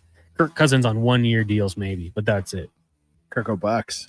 Anywho, that's going to do it for us. We'll see you tomorrow. Yeah, we'll be back tomorrow, 2:00, doing it all over again. Big thank you to Kevin Woodley, Ingle Magazine, Thomas Hall from Blue Jays Nation, Wanya Gretz, of course, Paul Surrey, your Chuck Speck, and Justin Rankin. If you missed it, go check the podcast, Apple, Google, Spotify, look it up, jasongregor.com for the individual interviews, or just go to YouTube, Oilers Nation's channel, when you're done watching Tyler and his pursuit of a hole-in-one. Now, right now, let's get to a Sports 1440 update brought to you by PlayAlberta.ca. Of course, tomorrow, Lotto Max, 12 million Max Millions, and the jackpot, $75 million. Get your ticket at PlayAlberta.ca. Remember, use your game sense, gamesense.ab.ca. Have a good night, everyone.